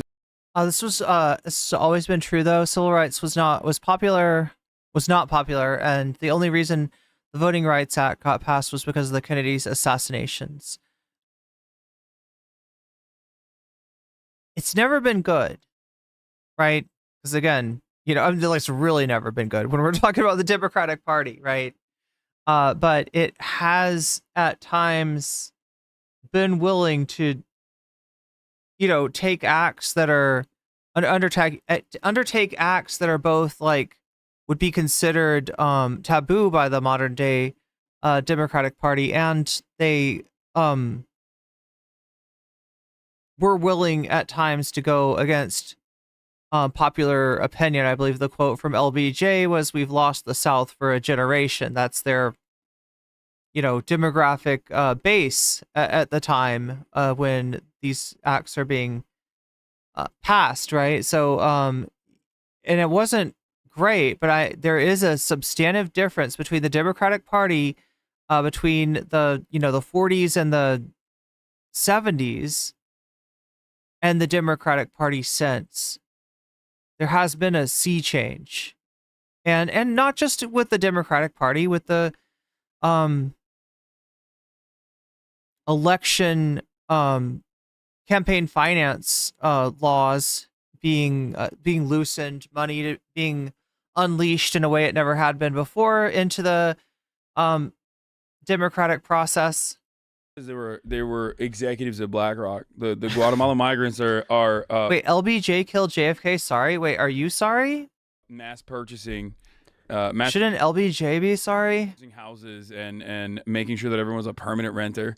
That's the point, though. But it's not a trans person that's your landlord. It's not an undocumented immigrant that's your landlord that's raising the cost of rent. It's not, your manager is not an undocumented immigrant. There are two big problems, though. One is there are a lot of people saying this, and it doesn't break through because there is this right-wing media system that puts out this one story. And I mean, there's a reason it doesn't break through.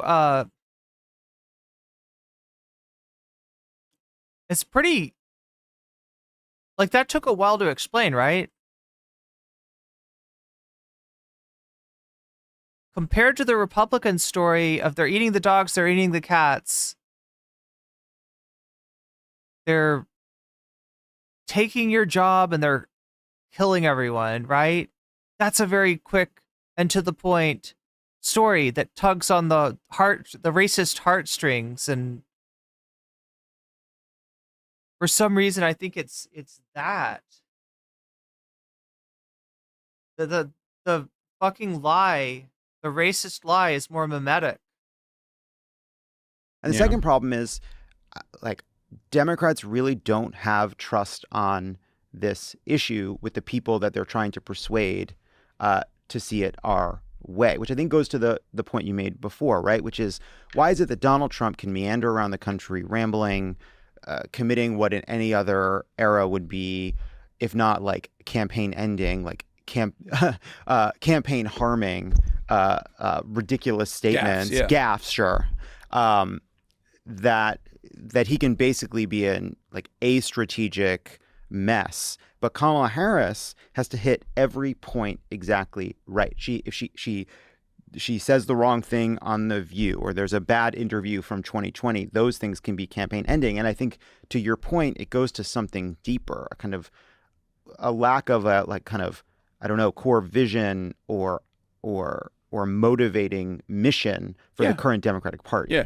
something that is an understandable, easy to communicate, simple policy that Narwhal by Nature says he's not perceived as a politician. That's why you can put your campaign around. So we agree on the messaging front a little bit, at least, or the asymmetry of how much right-wing media dominates the ecosystem, the media ecosystem in general, all the way from independent outlets down to traditional media, where, as far as I understand it, 73% now, I think, of all news watchers are watching Fox News. 73%. That's an insane percentage. That's an insane number, right?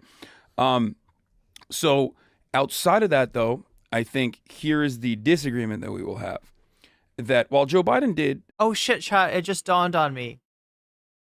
The reason that Hasan... The reason that we didn't know about this ahead of time is that Hasan... Oh my god. Let me see if I can find this.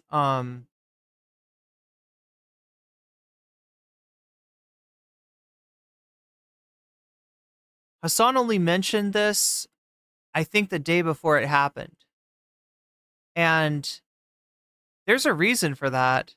And unfortunately, it is a reason that's kind of relatable to me. If you've got people that are like dedicated haters, right? They will track down every single platform you get invited on, and they will try to make enough noise to get your platform to think twice about having you on. That's why Hasan didn't mention his appearance on Pod Save America until recently, right? You would have definitely had Destiny, Dan, and or Ethan trying to put pressure on them not to bring him on. I'm sure there might have been other people too that weren't happy with Pod Save America, again, who were connected to a lot of very institutional Democratic people. I'm sure there was probably other people that would have had a problem with Hasan coming on, but yeah, he literally has to do this. He literally has to hold it back until it's just about to happen, because otherwise, my God. A bunch of stuff that I agree was positive. It was simply not enough. And that was something that I was always very critical on as well. If you see Snow says Hasan's been pretty quiet about upcoming events to prevent Diddy G from harassing event organizers. And yeah, exactly. I think you're right, Snow. He hasn't talked much about his upcoming trip to England. I didn't even know about it. See his collab with Dr. Mike, the working out dude. No, but I heard Dr. Mike called him out.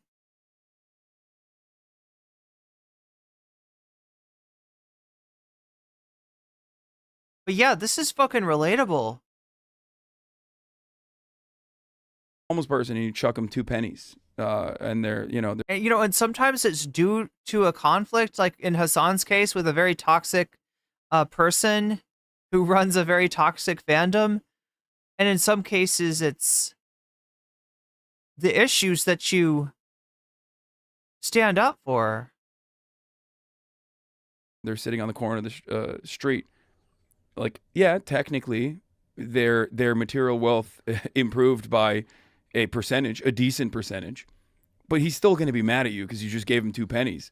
Why doesn't the homeless person understand that their situation is much better? That is not an effective way to communicate to Americans that, like, no, you don't understand. Yeah, a lot is going on. Actually a lot is Okay, going on in the let me universe, and I just let me show you what I'm talking about since I just saw this. often forget. Mark Warner wanted to ban Steam for being too anti-Semitic. That's funny. Yeah, in person. Haas Save America tomorrow. I listened to it this morning, and they get progressively angrier. So now they're talking about this. They're talking about the conversation with the Harris campaign people. We have a special show for you today. I am here in Washington, D.C., where I'm about to sit down the main show with the leadership of the Harris-Walz campaign for their first interview about what happened in the election. Last week, Michael Tyler, who's the communications director for the campaign, called me. Thanks for that. The president was really ending. He knew going into election day. And it's Jen O'Malley Dillon, consultant on all of it. Thank you for doing this. Very much appreciate you having this conversation with us here on Pod Save America. Just a level set, Jen, and I'll start with you. How did you feel going into election day? And at what point did you have a sense that things were beginning to break Trump's way? Was there a county result, something about the turnout? Like, was there a moment when you sort of understood that how it was going to end? Well, the truth is that we really thought this was a very close race. We talked about the entire time we saw it as a margin of error race, almost the entire time the vice president was in the race. And we knew we had to have strong turnout on election day. We saw early vote really ending strong for us and saw, Actually, we did really, really good. It was like super hard. The long and short of it is none of these people should ever run a national campaign again. The Obama era is over. Let me save you 90 minutes. They learn nothing. It's like listening to corporate marketing department. They don't actually get customer/votes. There's such a huge disconnect. Pod Save America is in a unique intersection because they are directly tapped into Democratic establishment. They were a part of the Democratic establishment under the Obama era, and they have immediate access to the people that run these campaigns. But they are. Isaiah says this interview makes me irrationally angry. Well, good. I mean, lucky you. This is the piece of content I have cut the most tonight, just because I came on so late and are an independent media operation, which means they get comments, which means that their audience is not directly MSNBC watchers. Okay. Sort by new on your video. They're pouring honey on you. What do you mean? Which video? Oh, the older video that I did with Pod Save America from before the election. Welcome to Pod Save. Wait, I do want to see that actually. Is it here? Or did they post it somewhere else? This might be the official one. What is this? Do you remember the Garbage Day Internet Culture newsletter? Just remembered he said you should be the token leftist on Pod Save, lol. Mega popular Twitch streamer.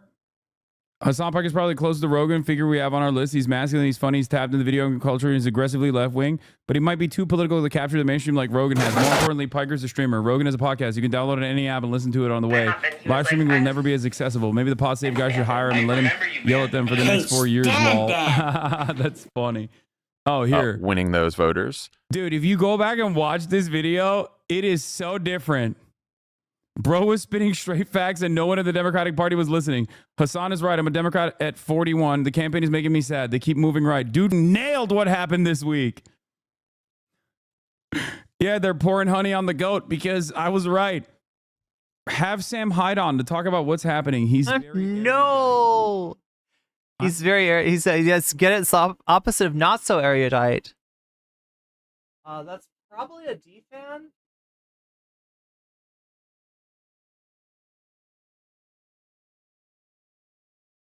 The story with the Sam Hyde thing is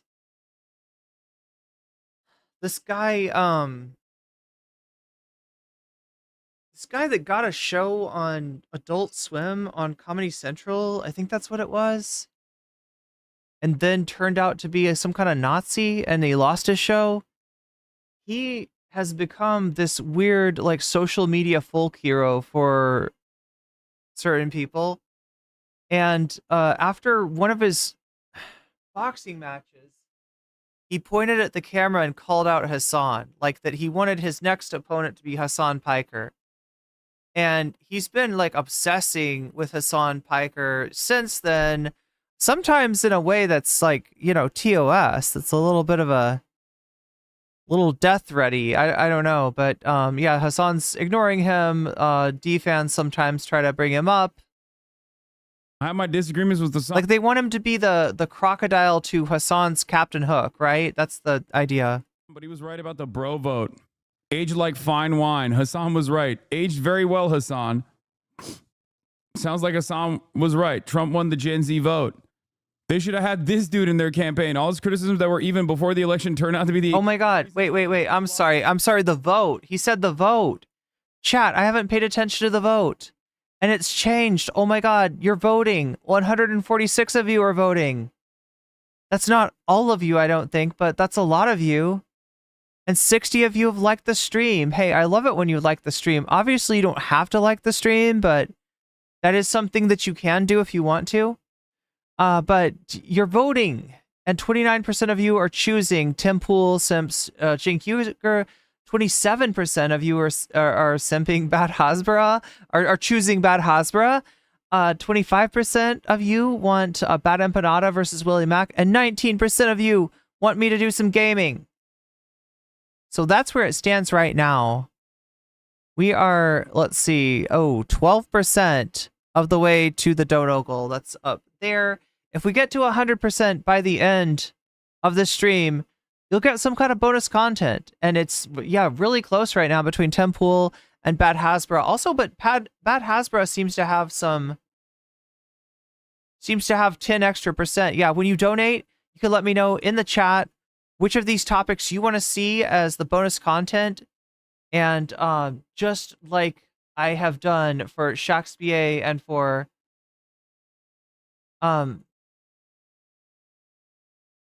Hot Ham Radio, I will put your money where your mouth is, adding your donation as a percentage to the topic of your choice, thus giving it a buff. It's like basically like the poll numbers plus the buff, right? You could also do a debuff on everything if you say Vox Populi. That's like for the people who really believe in the sanctity of the vote and you want to de-emphasize other people's donos and re-emphasize the vote. You can say Vox Populi. That's totally legit as well. But that's how it goes. And when you're doing a super chat, super sticker, membership, gifted membership, if you're donating to my throne or signing up for Patreon, or you're over on Twitch getting a sub for free or for $6 or gifting other people's subs. Really, I don't care. You can let me know in the chat and I will gladly put your money where your mouth is and help you get the bonus content that you so desire on a night like tonight. Anyway, back to the content. The election. Vindicated once again, permanently. Hasan is a literal terrorist sympathizer, had a Houthi terrorist on a show and was laughing with him, laughing at videos of hostages being taken, contributing to chat on October 7th podcast, saying they deserved it. Calling Israeli babies settler babies. He had a terrorist on a show and told them, we support you. Stop normalizing this.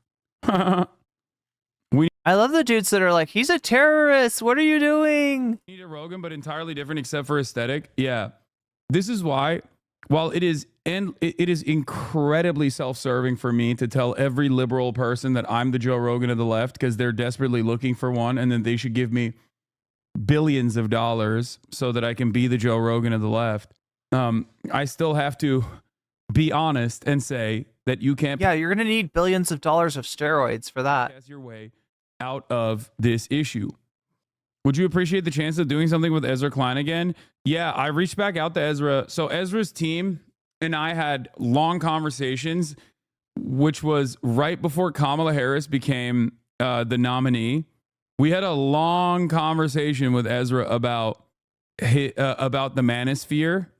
Ironically enough, you know what my take is. You know what I've said. I've said this on the Pod Save America interview as well. This was even months prior to that. But then Kamala Harris got swapped for the candidate. Oh, crap. They dumped that episode that we were going to do together. But I was supposed to be on... no, I didn't ghost them. I was supposed to be on the New York Times pod with Ezra Klein. And I was very excited for it, too. It's just that it didn't end up happening because obviously a lot more world-shaking events occurred. And, you know, that's neither here nor there, but we might do something in the future. Closing for us. Okay, anyway, I thought he was going to talk more about the,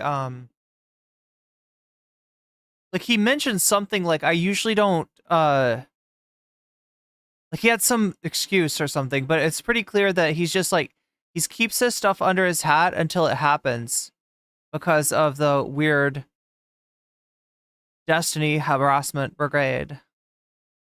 Under control, that the economy is rebounding, even if it's objective truth, because they, like most Americans, don't understand what inflation is, and they don't understand. Wait, LBJ killing JFK is Roger Stone's theory? Understand that prices are not going to go down in that circumstance, and besides that, and I factor this is not just the vibe session communications, but I'm also talking about specifically like even the IRA or many of these other like parts of the legislative agenda that Biden put forth that was more progressive than I expected, from more progressive than even the Obama administration in many respects. But one, they didn't do a good job of communicating any of those victories, in my opinion. They did not actually like go to the media regularly to show these victories. Ham Radio says, wouldn't shock me if Ezra backed out. Yeah, Ezra's been really, like, I don't know. Did anyone in chat, if you knew who Ezra Klein was back in the day? I guess I heard his name and stuff, but I didn't really, like, follow him or know much about him. But he's striking me lately as a bit of a dickweed. He's a dickweed. He's a weed growing out of a dick. And that's not good. You don't want to be a dickweed. Reason to showboat and gloat a little. Sam Hyde, also a roided out giant who can actually box Muay Thai BJJ, which makes his psycho shtick so much scarier. Yeah, he's really into fighting sports. A lot of that was also held up in gridlock because we didn't whip votes well enough within our own party, and I think that there was a lot of punishments that should have been dished out to the likes of Joe Manchin and the likes of Kyrsten Sinema, rather than offering a Green senator an opportunity to be. Yeah, Hot Ham Radio, the Ta-Nehisi Coates interview. That was the other thing I was thinking about.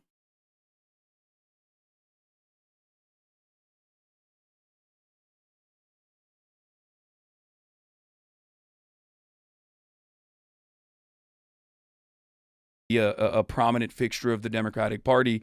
I think that a lot more punishments should have been issued towards these people that use the moment of the spotlight to specifically play the role of a rotating villain in the Democratic Party, which has happened time and time again, all the way from Joe Lieberman to the Maggie Hassans of the world, the Kyrsten Sinemas, the Joe Manchins of the world, and the problem solvers caucuses within Congress in general. These guys need to get whipped into shape. Yeah, I just like I wish I believed that. I just wish I believed that. Like but think about it. But I just like I don't know how much more you could have gotten out of Joe Manchin or Kyrsten Sinema. Like Joe Manchin basically was telegraphing the whole time, like I'll walk away. And Joe Biden kept him in the tent. That got judges through. That got the Inflation Reduction Act through. Like I do not believe. Like I think we agree on a lot. I just don't believe that there is a version of the Joe Biden presidency that could have been more successful on legislative policy. I don't see that. You're not going to appreciate what I'm about to say then. Hit me. Use the IRS and also the SEC and maybe even the FTC to investigate as to why Joe Manchin's brother owns a coal mine and whether there's a conflict of interest there. Now that's some LBJ shit.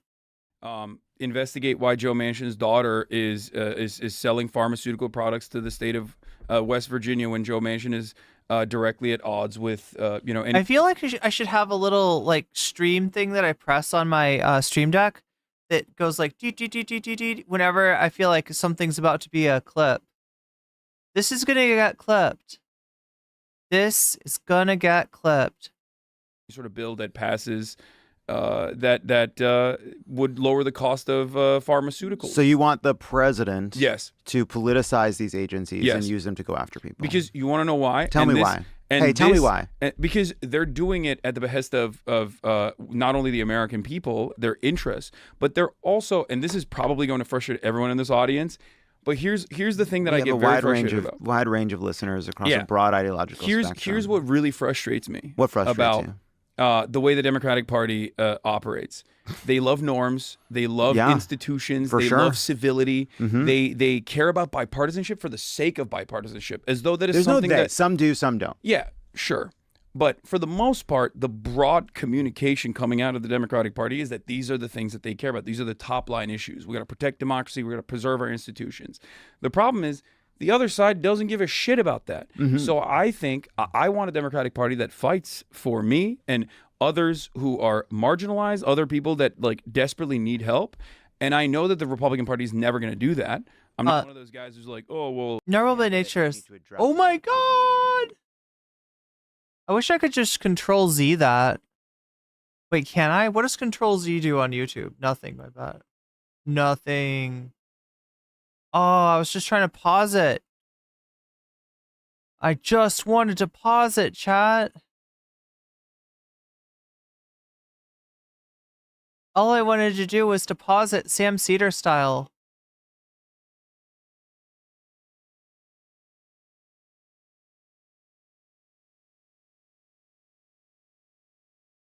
It's not your fault, Narwhal. Oh, does John sound condescending, or is it just me?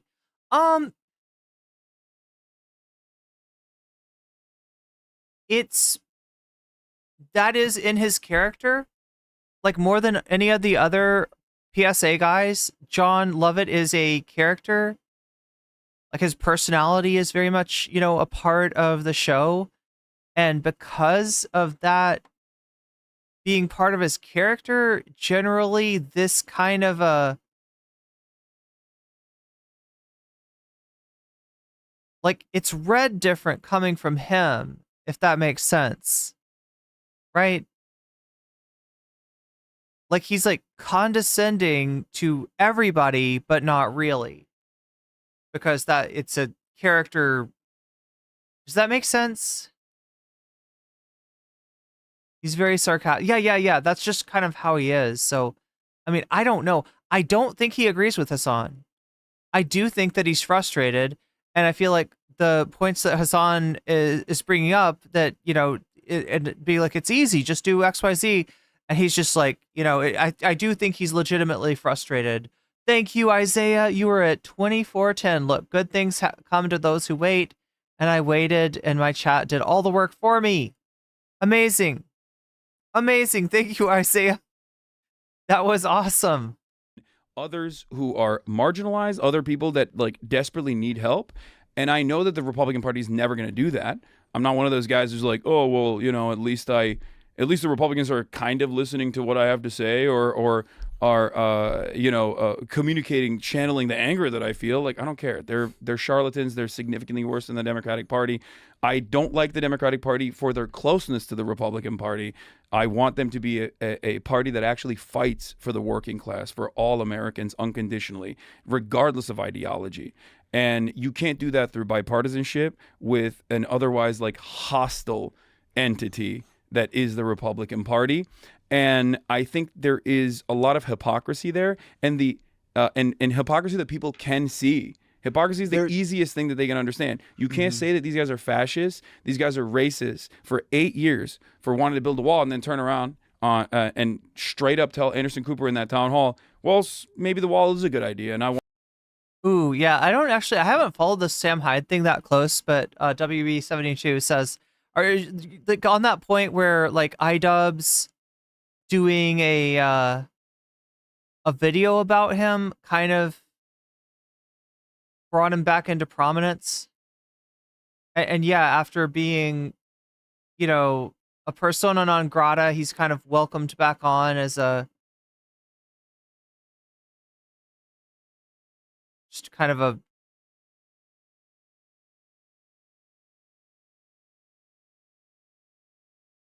ball of hype.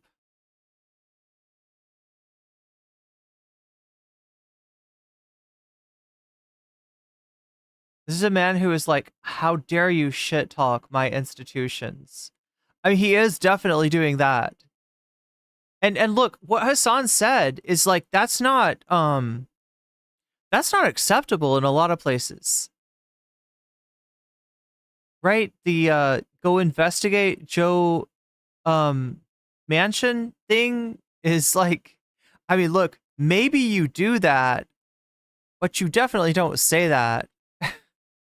But it is a different, like what Hasan is speaking about is like, was part of like a different time of politics, right? LBJ played hard when it came to whipping the Senate into voting for his stuff.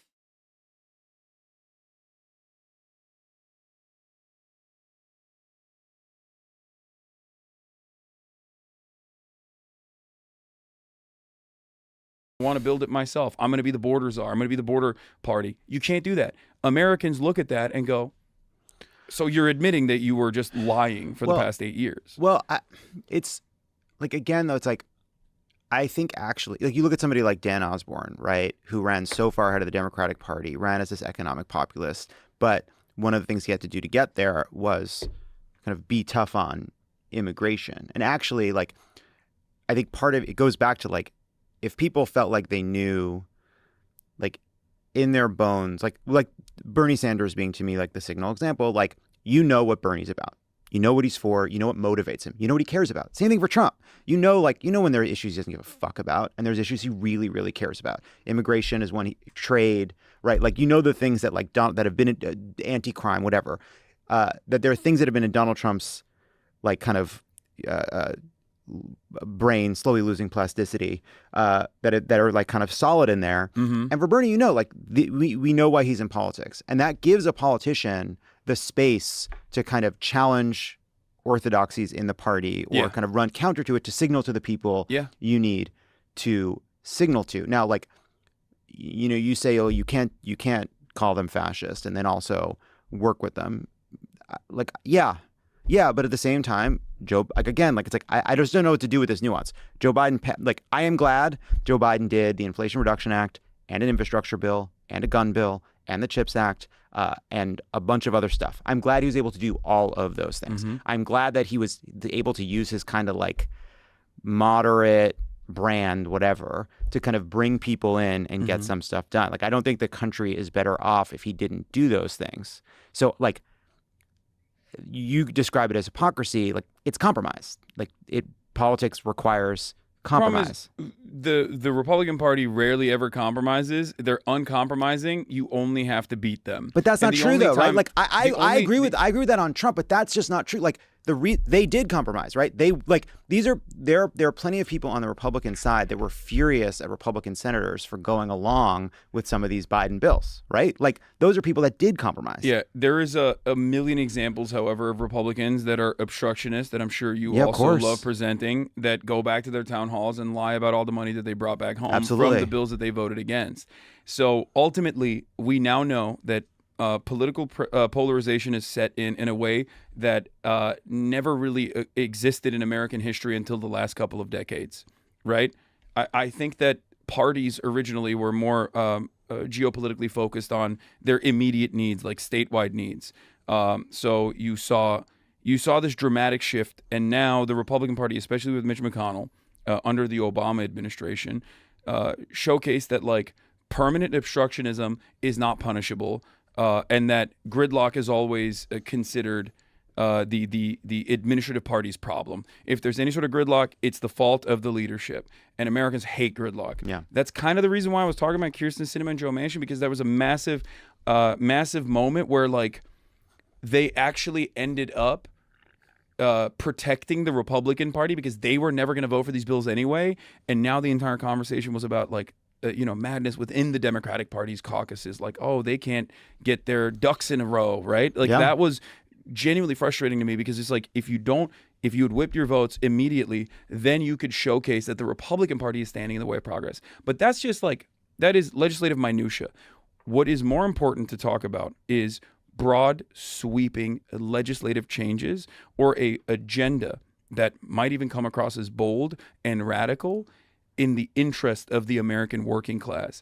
Joe Biden said he wanted to do the public option. Everybody knew that wasn't real. He never talked about it after. He used the public option. He slotted that in the primaries when the party was primed to the Bernie left, and everyone was like, trying to communicate their own populist version of what Bernie was doing.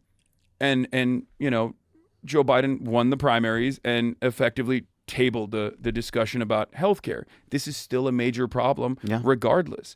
Like, yes, negotiating pharmaceutical prices and ensuring that insulin prices are capped at $35, which is now going to be looking like a Trump victory when he's in office. It doesn't matter. It's still good for the American people. So that's great. But like, that is good, but that's not enough. Yeah. And I think that when you don't do that, when you have this very technocratic, third-way neoliberal approach, but you sprinkle in a little bit of like anti-corporate, anti-billionaire populism that Joe Biden certainly did, it's not, you're a rudderless ship. You're not communicating effectively like what you are about. And when you don't have a North Star that every single person can point to and say, this is what the party is about, what does the North Star matter if Mercury is always in retrograde? Your enemies can portray you as whatever they want, and that's why the anti-trans ads are even remotely effective, because you can make the Democratic Party look clownish and inconsistent and even silly and hyper-focused on whatever key issues there are, because one, they rarely ever focus on universality in programs. Everything has to be means tested, which I think is both on the policy front and on the politics front garbage. Focus on universal programs, because that way you can cut across every single group and you can disproportionately target marginalized populations, black populations, brown populations, and trans people. These people do not exist in a vacuum. They're not magical, mystical beings that hey, speak for yourself. Are not experiencing the shocks of the market, or they still have to pay rent. They still need workplace protections. They still need they still need the cost of medicine to go down, right? So universal programs capture the attention of all Americans, including this majority white, angry population that is finding themselves in the throes of the Republican reactionary movement. And so they need to do that. And if they don't do that, then the subtle populism of the right is always going to be the only game in town. And they're going to be able to present themselves as anti-establishment while they have billionaires parading around all the campaign stops, like Elon Musk trying to do that X logo every time he jumps, like a child. God, I hate Elon Musk. I mean, wait, okay, I'm sorry. Like, my problem is with Elon is not that he's immature. It's so much deeper than that. This man combines the epitome of evil with the epitome of cringe. As if he himself is a wrestling heel trying to craft a character. Yeah, isn't that what he's like? He's making a character that you fucking hate. That's Elon. Like, you hate him because he's a douchebag, and you also hate him because he's fucking evil. Oh man, they're like, it does speak to like just how far, like, one place where, so if you listen to the Harris campaign's advisors talking to Dan Pfeiffer, I know you did. And my problem is that he's a baby for, look, I mean, I just could have done without, like, I didn't need that image. Problems with it. I didn't need to know what Elon's persona was. But one place where they agreed is that, like, hey, like, everyone's saying, oh, this trans ad. Like, it actually, like, Elon, you do you, but like, not have been their most effective ad. And they were trying to, and what Quentin Folk said was that, like, they were actually really trying to target it to get at black men, and it looks like maybe that didn't work, right? Like, that's what that sort of.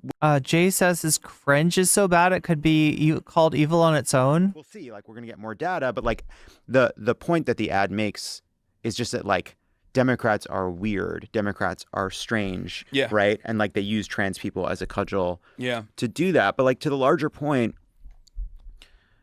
you have billionaires, just literally the wealthiest man in the world. The top seven donors this election cycle all donated to the Republican Party, and they were donating like $100 million, $200 million. Like, it was crazy. How do you think about the fact that in right-wing media right now, and like right-wing adjacent media, they are managing to be both the party of the wealthiest sort of oligarchs in the world and the kind of traditional moral set, trying to impose a specific Okay, now some of his frustration I share. This is frustrating. way of living on people, and anti-establishment, kind of rebellious politics. It's Nazi Germany, straight up. It's just pure fascism. That's all this is. It worked. It worked 100 years ago, and it's seemingly working right now. And it's not just the United States of America. It's all across Western Europe. The only country that bucked the trend of the incumbency disadvantage, seemingly, was Mexico. One must ask the question why an old doddering man who was still, relatively telegenic, even though he believed in wood elves, duendes, was able to get a tremendous amount of popularity and then become the transition candidate that actually passed the torch to a younger woman, Claudia Sheinbaum. I'm, of course, talking about Mexico. I'm talking about AMLO is the old man. Claudia Sheinbaum was his spiritual and ideological successor in the Morena party. Why did that happen? Why was AMLO so popular? And why is Claudia Sheinbaum also incredibly popular? Why did Claudia Sheinbaum win the election with even larger margins of victory than AMLO did? It's because they expanded the welfare state, they increased minimum wage, and they made a whole bunch of decisions that genuinely improved the material conditions of a lot of people in Mexico. And that's something that people will never forget. We talked about the black vote for a second. Duendes are real? As far as voter patterns goes, older black populations, like older black voters as a voting bloc, is a more reliable voting bloc for the Democratic Party than younger black voters are. One must ask the question why. That is because people remember the last time the Democratic Party did something for I mean, so Name It Maine says, I hate the right too, but it's not Nazi Germany yet, is it? It's not Nazi Germany yet, is it? Well, when you're saying Nazi Germany, you're thinking of the active phase of the genocide that they perpetuated, or, the military conquest, right? Obviously, it's not that yet, but their appeal is the appeal of a demagogue at the center of a cult of personality who scapegoats various vulnerable groups as a solution for all of people's problems, which are many and yet are unrelated to the scapegoats that he chooses. And so, you tell me what a campaign premised on deportation of masses of people, you tell me what that sounds like to you. Because it sounds like to me shit that maybe the Nazis didn't even run on. Like, they ended up, proposing that at one point, and then the deportation turned to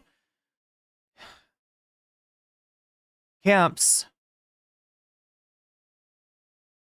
But that it's closer to the fucking. It's closer to Nazi Germany than I would like to be. Let's just put it that way. Black people, did something bold, expended social and political capital for black people. And that is something that people do not forget. If you give people things, they will not forget that. That's why there was a lot of dummies who thought, oh, Trump's back, we're going to get some stimmy checks. It's not going to happen, but they still remember that because they think, oh yeah, Trump gave us stimmy checks. Well, Joe Biden expanded. I know. And by the way, I'm not pushing back on any of this because I don't agree with the sentiment. I am trying in the weeks after this election to just question these sort of statements, because then it's well, Joe Biden expanded the child tax credit, made a huge difference for millions of children. No, absolutely. The expansion of the child tax credit was fantastic, but it didn't continue. It was so successful, and it didn't continue. Like, do you think American people know why that happened? I don't. Who's at fault if American people don't know why that happened? I think some of it is Democrats. Verkston says it's an American thing. We concentrated some Japanese and German immigrants. It is a more common thing than Americans would like to admit. There was a program of mass deportations in the 50s, one that Trump is constantly, without saying the name of this program is literally like a slur. It's like Operation and then slur, right? And they did this shit in the 50s, and nobody's ever been held accountable for it.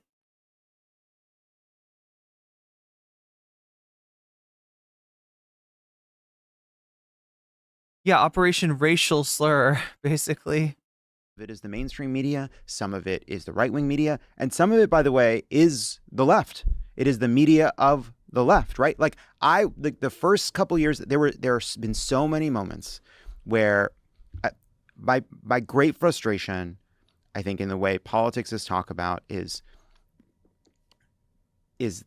often people do not want to do the work of figuring out who's actually responsible, right? Like Republicans will shut down the government, and mainstream sources will say Washington gridlock continues, right? Or Joe Biden will be stymied in some way, or Barack Obama will be stymied. Why didn't Barack Obama do this? Why didn't Barack Obama do that when he had a majority, right? And we said, well, because it's actually, you know what? In the Senate, having 49 votes to get rid of the filibuster and having 50 votes to get rid of the filibuster is a difference between doing a ton of shit and not being able to do anything. That's not the fault of 49 people. That's the result of one person. Yeah. Can I bring in something really quick? This conversation that you and I are having, have you ever heard a Republican have this conversation? Well, what do you mean? Like Republicans don't talk this way? Have you ever heard a Republican go, sorry, we couldn't get this done because we simply did not have the votes? Is that ever like... Laura Loomer 2028? Well, is it going to be Kamala versus Loomer? I haven't read the article yet, but apparently Kamala teased the idea of running again in 2028. A real significant front-facing public conversation that the Republicans have. I mean, I feel like you want the answer to be no, but like I do think the answer is yes. I can't recall a time. Maybe no. I'm asking you. No, I think on their side, like I think they have over the last decade slowly but surely gotten rid of the people who are pointing out the actual things that stand in their way, right? They went after Kevin McCarthy. They went out. Well, yeah, and sometimes that works. Sometimes that leaves them like pretty well stuck. I mean, like Donald Trump was president for 4 years. The only way that I would see Kamala running again is if everything that Donald Trump did, which this isn't impossible, but if everything that Donald Trump did blew up in his face and our faces, and he became an unpopular president along the lines of like Hoover, I mean, maybe then she could be like, see, you should have voted for me. But other than that, yeah, she's cooked. And she probably should be. And she's,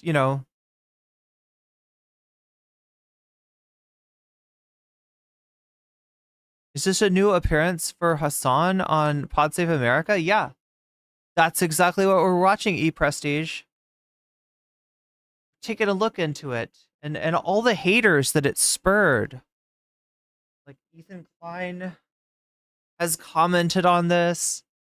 I'm sure Destiny's going to be clip mining this appearance.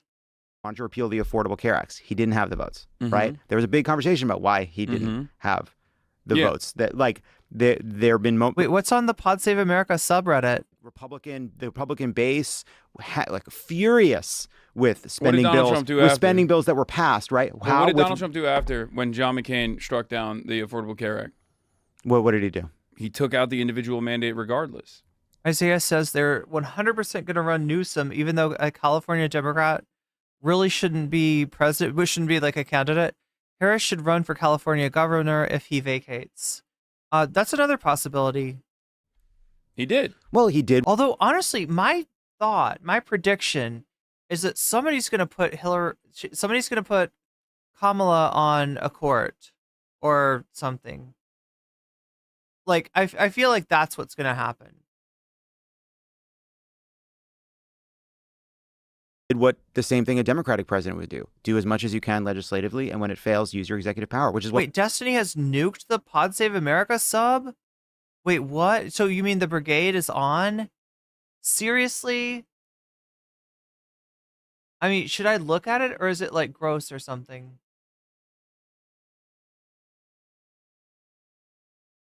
Wow, this just in chat. DGG has nuked the Pod Save America subreddit. What Biden has done on student loans and a bunch of other issues. Yeah. So my point is, he still got the most significant aspect of his, agenda across, and in the process, he utilized the bully pulpit to laser John McCain nonstop and effectively bully John McCain in a way that I've never seen a Democratic president turn around and communicate about Joe Biden. I'll hear it about the left, about how they're naysayers, how they're spoilers. I never hear it about conservative Democrats. And I think it's the coalition. We talk about that. It's the coalition that you want to have, is my point. And I think Democrats. Wait, are people getting a freezing stream? I'm not showing any dropped frames. Win or lose, want to win. Divorcelli can't stand Hasan being popular? Probably not. By their own. But Ethan's having trouble too. We just watched that earlier. Like established policies and the way that they want to win, and they're willing to lose. Ooh, Annie Bow says, and this prediction might be right. Annie Bow says Kamala will be given Attorney General in the next Democratic administration. Another feckless Merrick Garland. Yeah. If necessary, as long as they still maintain the overarching attitude that they have. I just think that is, or maybe they're just bad and wrong. Well, I just think that I think people need to be persuaded. Like David Plouffe talking to Pfeiffer yesterday. He's like, look, you go to a swing state, you got a certain percentage of liberals and progressives, you got a certain percentage of conservatives, and you got this vast swath of moderates. You need them. Now, I think where you're right is like there is something about a Democratic establishment figures that feel more comfortable with a Liz Cheney sitting at the table than with a leftist sitting at the table. It's gross. And that the disagreements with Liz Cheney are more kind of are acceptable, and the disagreements to the left are less acceptable. But one must ask the question, why is that acceptable? Liz Cheney is anti-LGBT. Liz Cheney is anti-abortion. Liz Cheney is anti-Democratic Party. Liz Cheney is the daughter of a rabid, warmongering, terrorist sociopath, Dick Cheney, and yet there are Democrats who are more comfortable with her than people who also would totally be on board with the Democratic Party, but I don't know, have maybe sometimes identical opinions of Liz Cheney on even LGBT issues. Like Joe Rogan is a great example of this. Yeah. The Democratic Party has consistently utilized and weaponized in the most cynical ways possible identity politics. And I say this as someone who is infinitely more progressive than the average Democrat on these issues. They just use it. They use it against Bernie. They use it against every single person, and now they're dropping it themselves. That makes every Democrat look like a silly fool.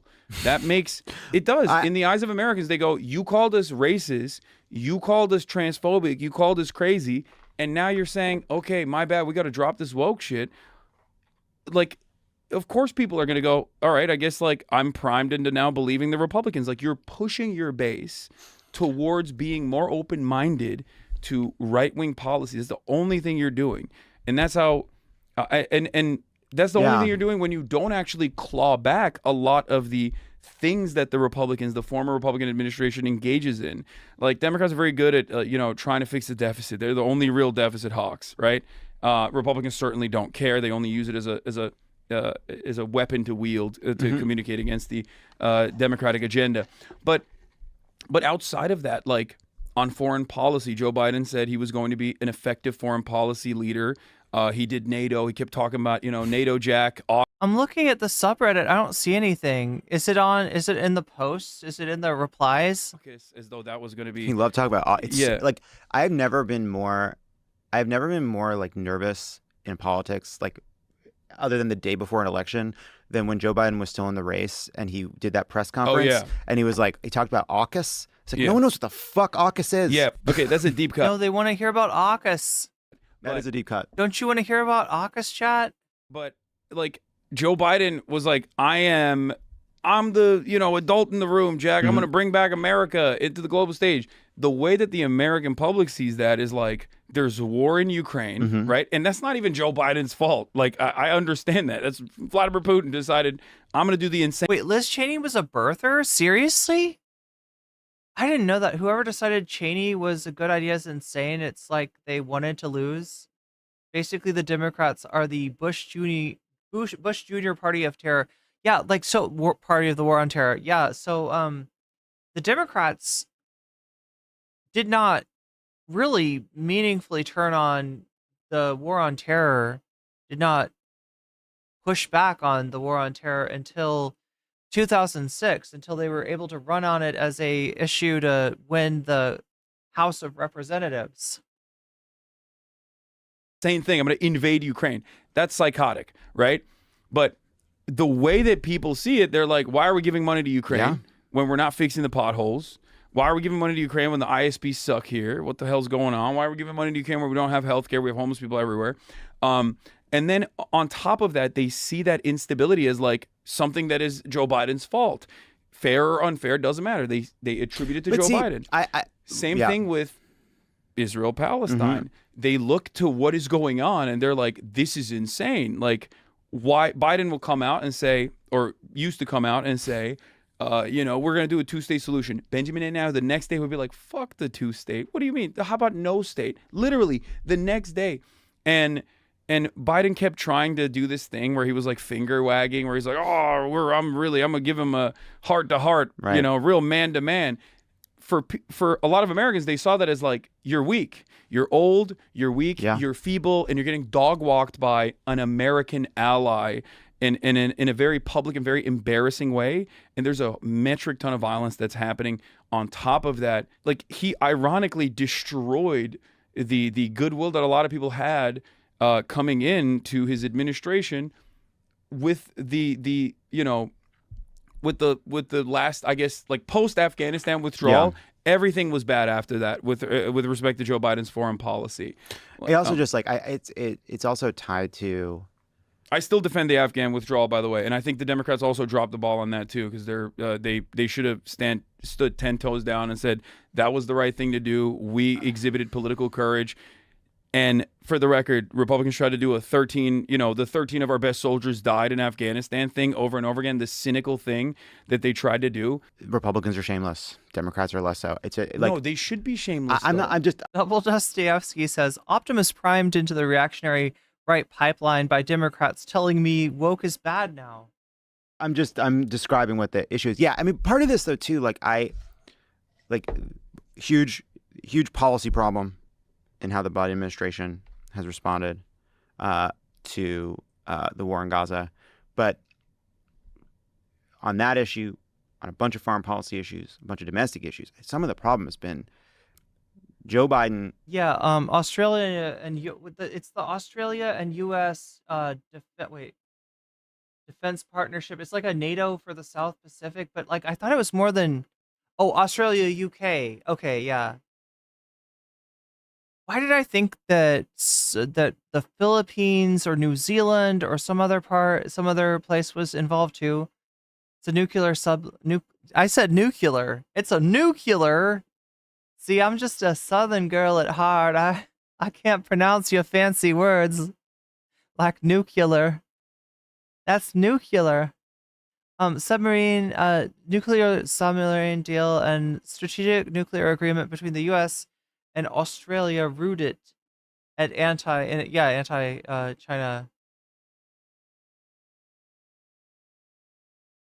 It's like a NATO for the South Pacific, with less members.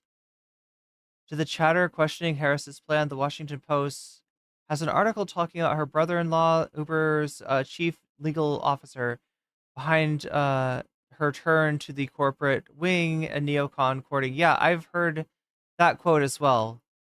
That He gave a State of the Union, which was good, and everyone's like, okay, that's what happened, right? Okay. But other than that, he has been such an ineffective communicator and it has gotten so much worse over the last year. Yeah, because he's old as fuck. I know, but like, wait, we're in this moment where we're like, Alistair, is that real? Is that real? It used to be like like France, UK, and US, but France dropped out. Because like that treaty would be called the "fuck us" treaty, wouldn't it? If it was France, UK, and the US, you'd call it the "fuck us." Maybe that's the joke that you were making.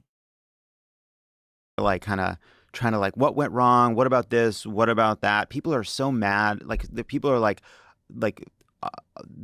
they're like the answers that Kamala's advisors gave were unsatisfying. Yeah, they are unsatisfying. But so much of this is just like there was a giant anti-incumbent fervor around the world.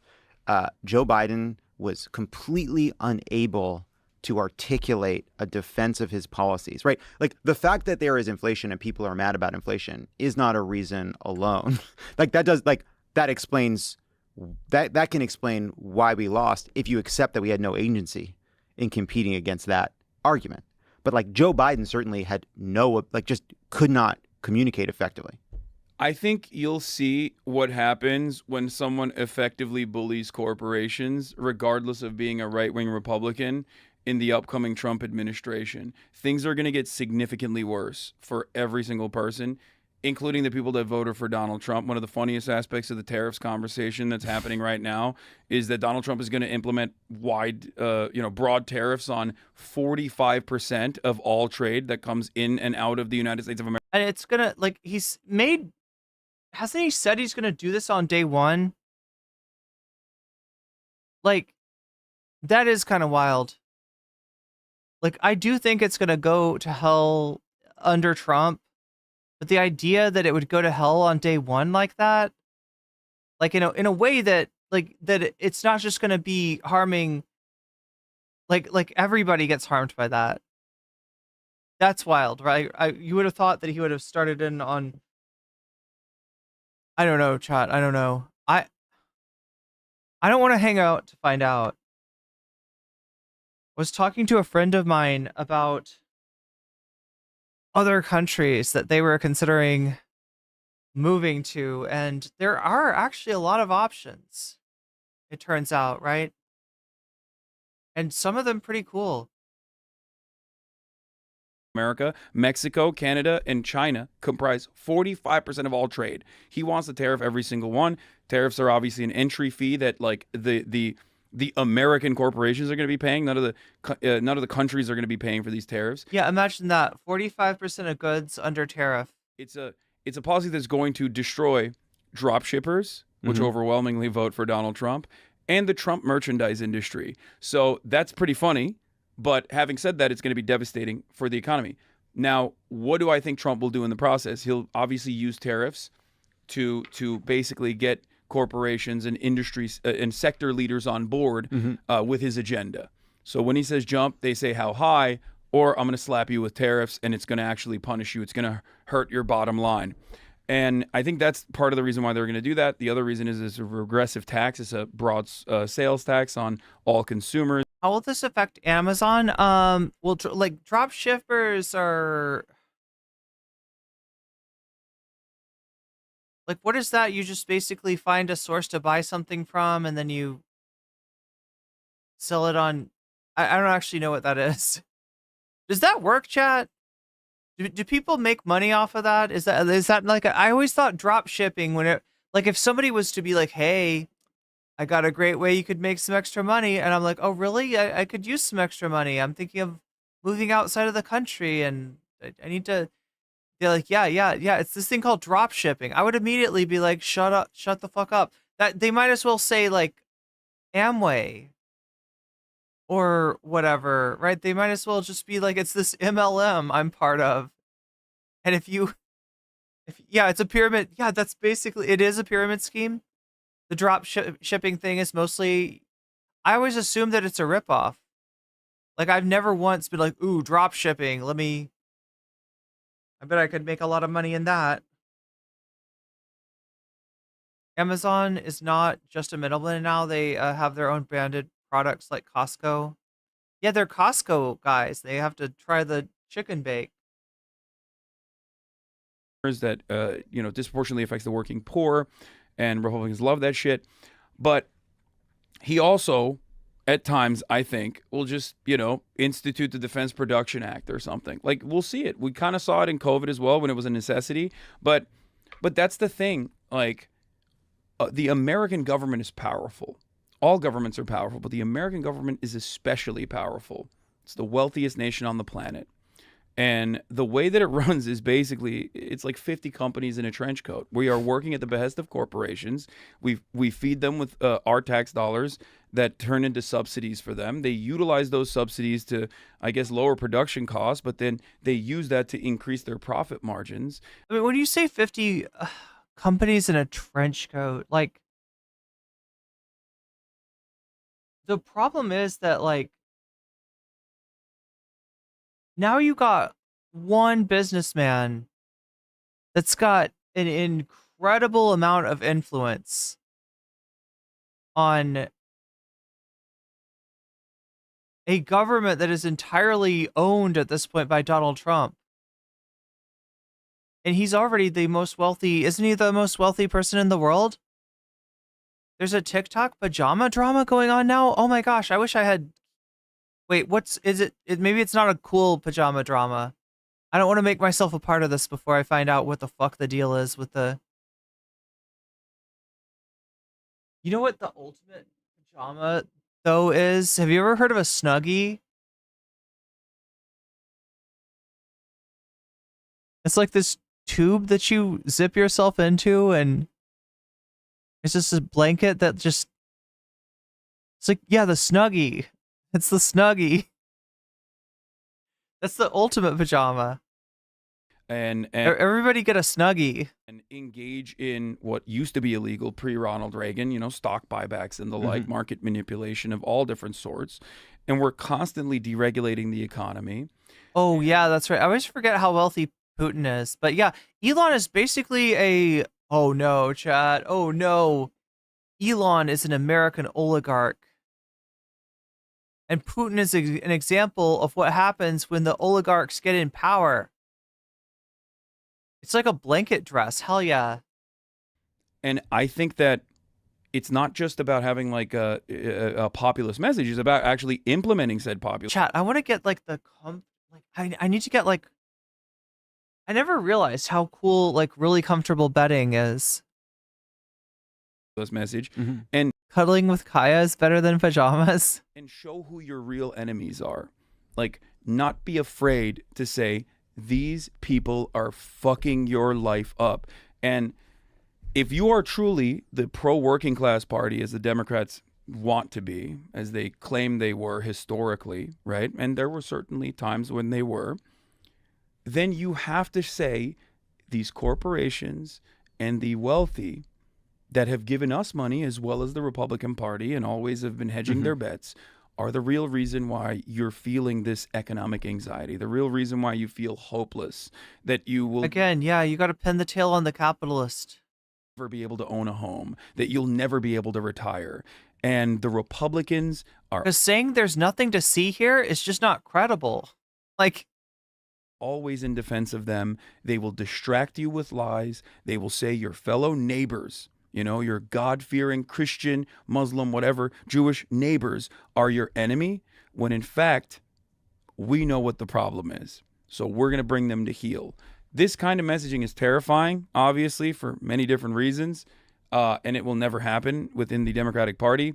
Well, but wait, in the absence of that, I don't think that's true. Why? we'll see.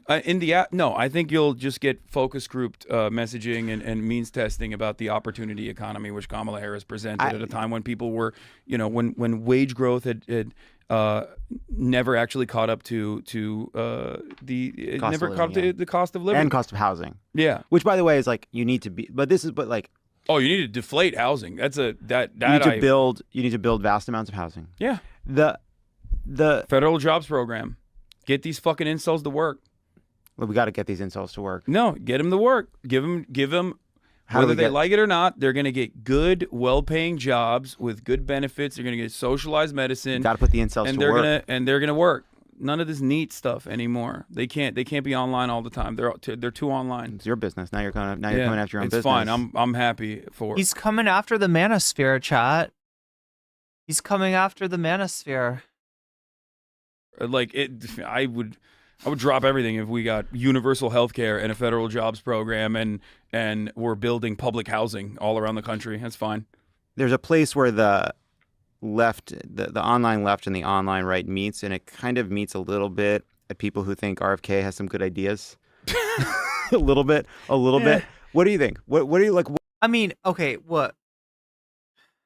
I don't know what RFK's ideas are. I'm scared of his ideas. I know that even if he's got some good ideas, his bad ideas outweigh vastly anything that he's got that's a good idea. And I suspect that if there's any good ideas about, I don't know, banning chemicals that other countries don't allow in their food supply, then that's not going to be the idea that Trump lets RFK actualize. It's going to be more likely, the one that is harmful. Grab your manosphere and hide it. Hasan's coming for them. He's going to put them to work. He's going to get them involved in education, employment, or training or something. RFK is pro-Israel and anti-vax. What's Lovett trying to say here?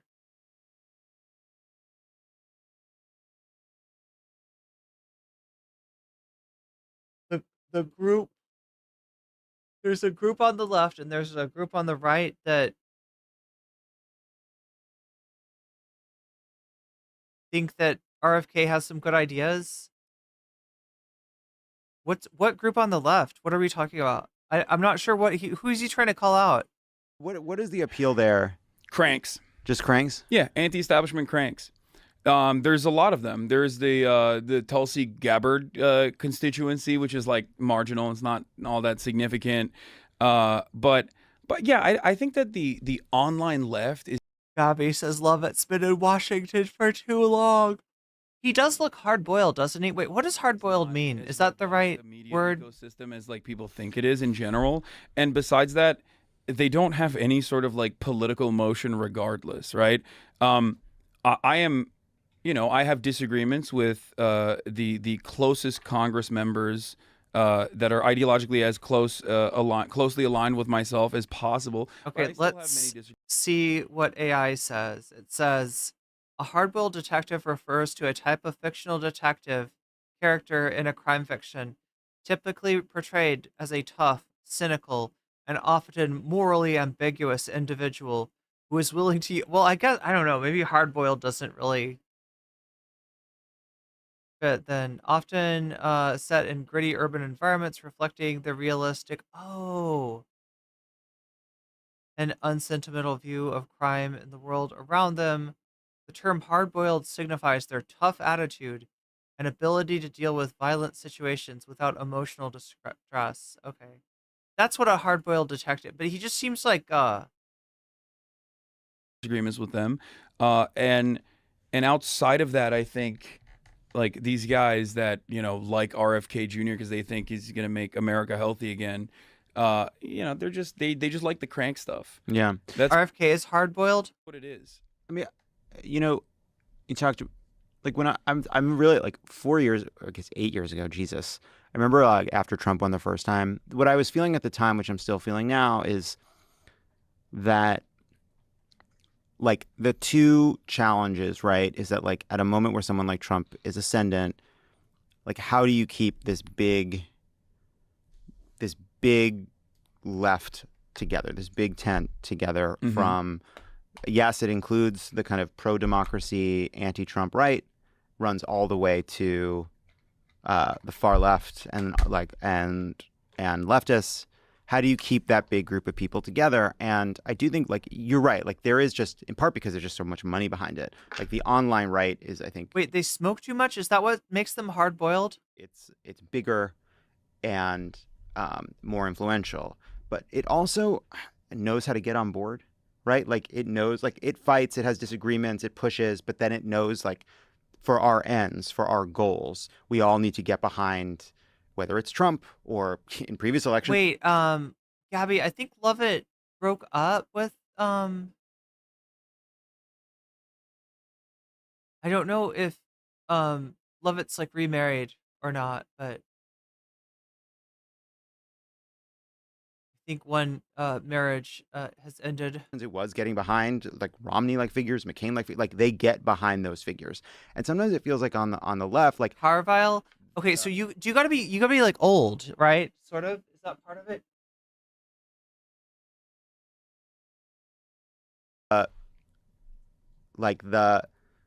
There's no moment at which we say, all right, we've had the fight, we've had the debate, we disagree on a whole bunch of stuff. Hey, everybody, we're gonna get together. We're gonna make sure that we stop Donald Trump. We elect Joe Biden as much as we elect Kamala Harris. Like, that moment doesn't come. And like, I'm not saying that Democrats in power aren't in part responsible for that. I think part of what we need to do is figure out a politics that brings people in. But it does require, like, everyone is responsible. Yeah, I think just as I was very critical of Bernie Sanders' campaign, despite, still loving Bernie, because he was nowhere near as aggressive as he could have been. Wait, Dick Cheney is hard-boiled? The primaries and it definitely so, like, aesthetically they drink and they smoke way too much. They care about nothing and no one. The dad from A Christmas Story, in a whole series of hard-boiled, the actor should have probably gone on more like independent media route in a similar vein to Donald Trump. I am still, because I blame the fault on Bernie's campaign strategies in the primaries, despite recognizing the structural hurdles of like a left-wing populist coming out of a Democratic Party primary where it's like the laser-focused audience that goes out and votes at those things, or like the MSNBC watcher base that is like objectively terrified of someone like that because people are saying he's going to, start executing wealthy people. It's still his fault. And it's still the campaign's fault in this regard as well. And that's why I brought forward the point that, like, you can have 1.5 billion, right? You can have ground game. None of that matters if the message is not actually addressing the real issues that Americans are facing. And the reason why I think the Republicans can, go out and vote for the Republican Party and don't usually sit it out, I guess, and instead are able to say, suck it up and say, yeah, we're still going to vote for Donald Trump, is because there are single issue voters out there, and Trump, they know that Trump is going to protect it. People that like guns are going to be like, I like my guns. I want my guns to be protected. I want to be able to marry my gun. I want to be able to have sex with my gun. I know Donald Trump is going to be the guy that lets that happen. And I know the Democrats are going to, shun me for wanting to have sex with my gun. So that guy's going to go and vote for Trump regardless, right? On the other side, though, if your top line communication and your major policy prescriptions are like, we have to preserve these institutions, we have to preserve civility, and we have to preserve democracy at a time when Americans are like, I don't give a f-. Wait, Senor Pink and Frankie from One Piece, hard-boiled is a replicant form Decker from Blade Runner? Fuck about democracy. Just lower the price of eggs. Then you're not... There's no way that I could outflank the Democratic Party and get people to vote for Kamala Harris that you know, in a way that sticks, in a way that is going to be successful, no matter how much influence I wield. It's not. Yeah, I'm not even just talking about. Yes, take your point. Most people are just not voting. Please don't have intercourse with your guns. Isn't that like a thing in Full Metal Jacket? That was the thing that freaked me out. I remember like going over to like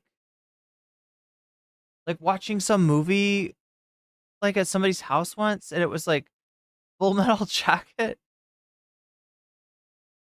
And like that I was like, you know, kind of young. I was probably too young to watch that movie.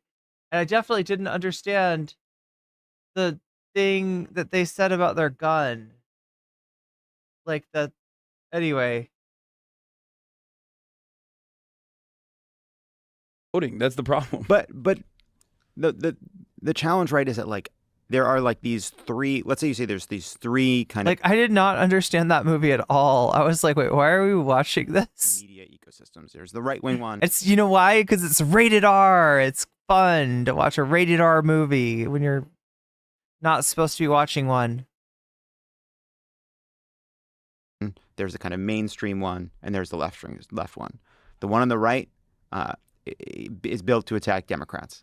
The one in the middle is built to attack Washington and politics, and the one on the left is built to attack Democrats. It is. I mean, like, I think they're trying to pressure Democrats to be a more moral and just version of itself. I think I probably spend more time shitting on the Republican Party than the Democratic Party, but yeah, But I'm saying when we're talking about, like, when the right is talking, when right-wing media, it is trying to be a team player. And it is attacking Democrats and supporting Republicans. The middle is attacking both, and the left is attacking Democrats and Republicans. There is no place, right? There is no like big kind of fun, exciting media environment. Yeah.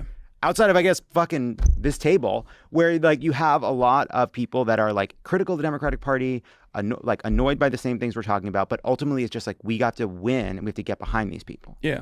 Well, but again, it is because for many people on the right-wing ecosystem, like they have their toys, they have their treats, and the Republicans are giving them those toys and those treats, whereas the Democrats are offering what? No, I agree. That's like, where what I'm are like, they offering? Well, yeah, no, I know. We got to fucking figure it out. It doesn't matter to me. I'm rich. Okay. Mm-hmm. Like, I mean, I probably might go to prison if Project Esther gets kicked in, or if they denaturalize me or something. Chad, I have to look into Project Esther. But hey, come on. You know, I mean, who knows? We'll see. But maybe I can exist like Tokyo, like I can just be like the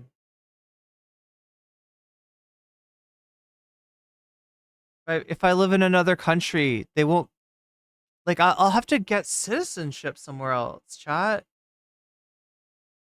That's what I need to live in a country that is gonna be like not a pushover.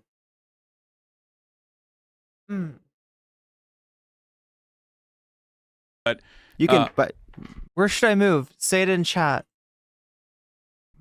I mean, you can be rich abroad.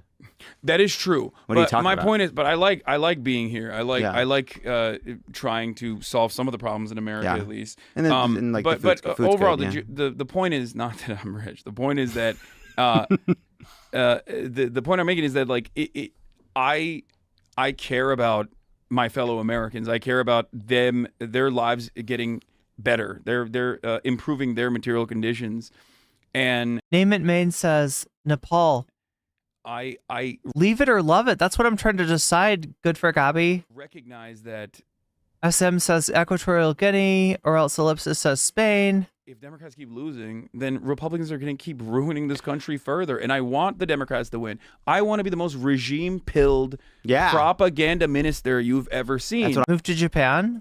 But I can't do that. Isn't it expensive, though? If the Democratic Copenhagen. I mean, that sounds nice, but Party is not offering anything. I guess what here's what I... Wait, you want to live in the U.S.? Woody Black? I think that's all fair. I guess like where I'm like what I'm trying to see is like what is the path to the Democrats creating Costa Rica kind of story that's backed by candidates, that's backed by message, that's backed by policy, that's backed by having the right enemies, telling that kind of story, right? Canada. Yeah. I mean, like, I don't know. I mean, it's better. Isn't it about to elect like a far right dude? And then in concert with that, like it is a kind of like to go, we do need a kind of like virtuous circle where then more and more people in left media start to accept that the vehicle for changing this country for the better is the Democratic Party. If we were consistently critical, I mean, I can't speak for everybody else on the left. I don't know who you're talking about when you say this, but like I can speak to my friends that are over at Drop Site News, former Intercept guys like Jeremy Scahill and Ryan Grimm. I can speak to Majority Report that was way more in the tank for Kamala than I was, for sure. Like they were very openly more excited at the prospect of Kamala Harris. I was definitely a lot more depressed by no matter who wins, we are still. Look, I'm a little bit depressed that John asked that question because it's like he's just like, why can't we like everyone decide that if you're not a right winger, you're going to vote for some version of the Democratic Party? And it's just like, well, because people are not monolithic. And if you want more people to see the pragmatic good in voting for the Democrat, push the Democrat to do more for those people. That's the meta. And you're never going to force everybody to vote for you, you know? That's like, I've heard Ireland is easy to get into. Lots of Nazis fled into Canada after World War II. Are you saying, so what are you saying? So of course they'll take me because I'm not as bad as the Nazi? Cooked was my attitude, but like certainly understanding. What if they're like, ask me questions at immigrations? They're like, now I'm looking at the social media. I see here a lot of people say NCC bad. What have you to say to that? What if they face me with that? They're like, I don't know. I heard you were hard to work with. I heard you were touchy. And recognizing that Donald Trump is going to be far worse than Kamala Harris, of course. And Chapo Trap House, right? So these are some of the largest media companies out there on the left, right? Outside of the orbit of the Democratic Party. Every single one of these outlets, myself included, talked more about the Biden. Oh no, I was teasing Pal here. Administration's accomplishments with the NLRB, with Lena Khan at the FTC, with like trust busting, and numerous other accomplishments that the Democratic Party actually brought forward. Then they wait. You wouldn't be able to move back to the U.S. if things improve. Are you talking about like if you renounce your citizenship? Like how? That's the part I was wondering about, right? Because there are countries where you can get citizenship there, but I was wondering. I think that the U.S. does this. Am I right about this, chat? If you're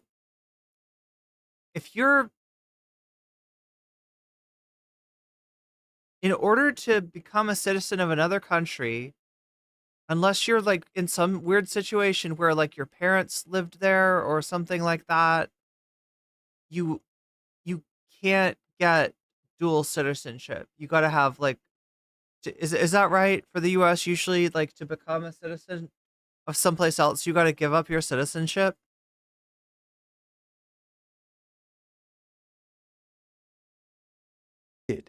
If I did that, I'd have to have a party. Like for that, the de-Americanization party. It didn't matter. My point is, we always defended the Afghan withdrawal unconditionally. You never saw that you barely saw that on MSNBC. We always defended that. We always defended Lena Khan. We always defended the NLRB. We always defended the symbolic move that Joe Biden made when he went to the UAW picket line. We didn't forget that. We talked about that. It didn't matter. It's not enough, especially when there's so much that Joe Biden did, I think, outside of the economic pressures that Americans were experiencing that was certainly going to. Thank you for the super sticker, Narwhal by Nature. And thanks for reminding me to check on the poll really quick. Okay, so where are we at?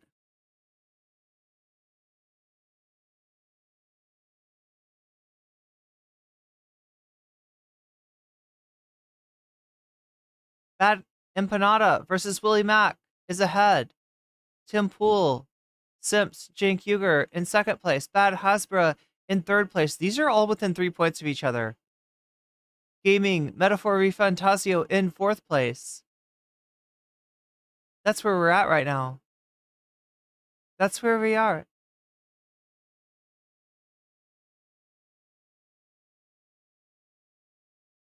Wait, you don't have to renounce your citizenship?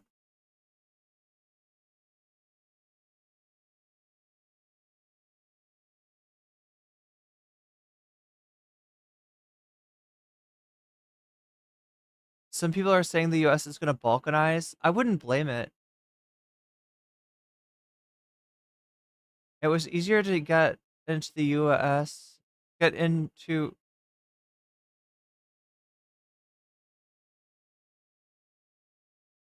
Oh, I see what you're saying. Yeah.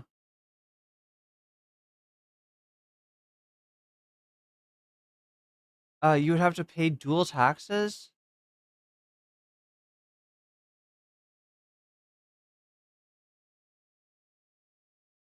We are at 17%. That is correct, Hot Ham Radio. We're at 17% of the dono goal. That is only 83% from hitting it. And if we do, then we get some extra content after the Hasan tent, which we are about a little bit more than halfway through as we speak. Remember, you can still vote. We've had 204 people vote so far.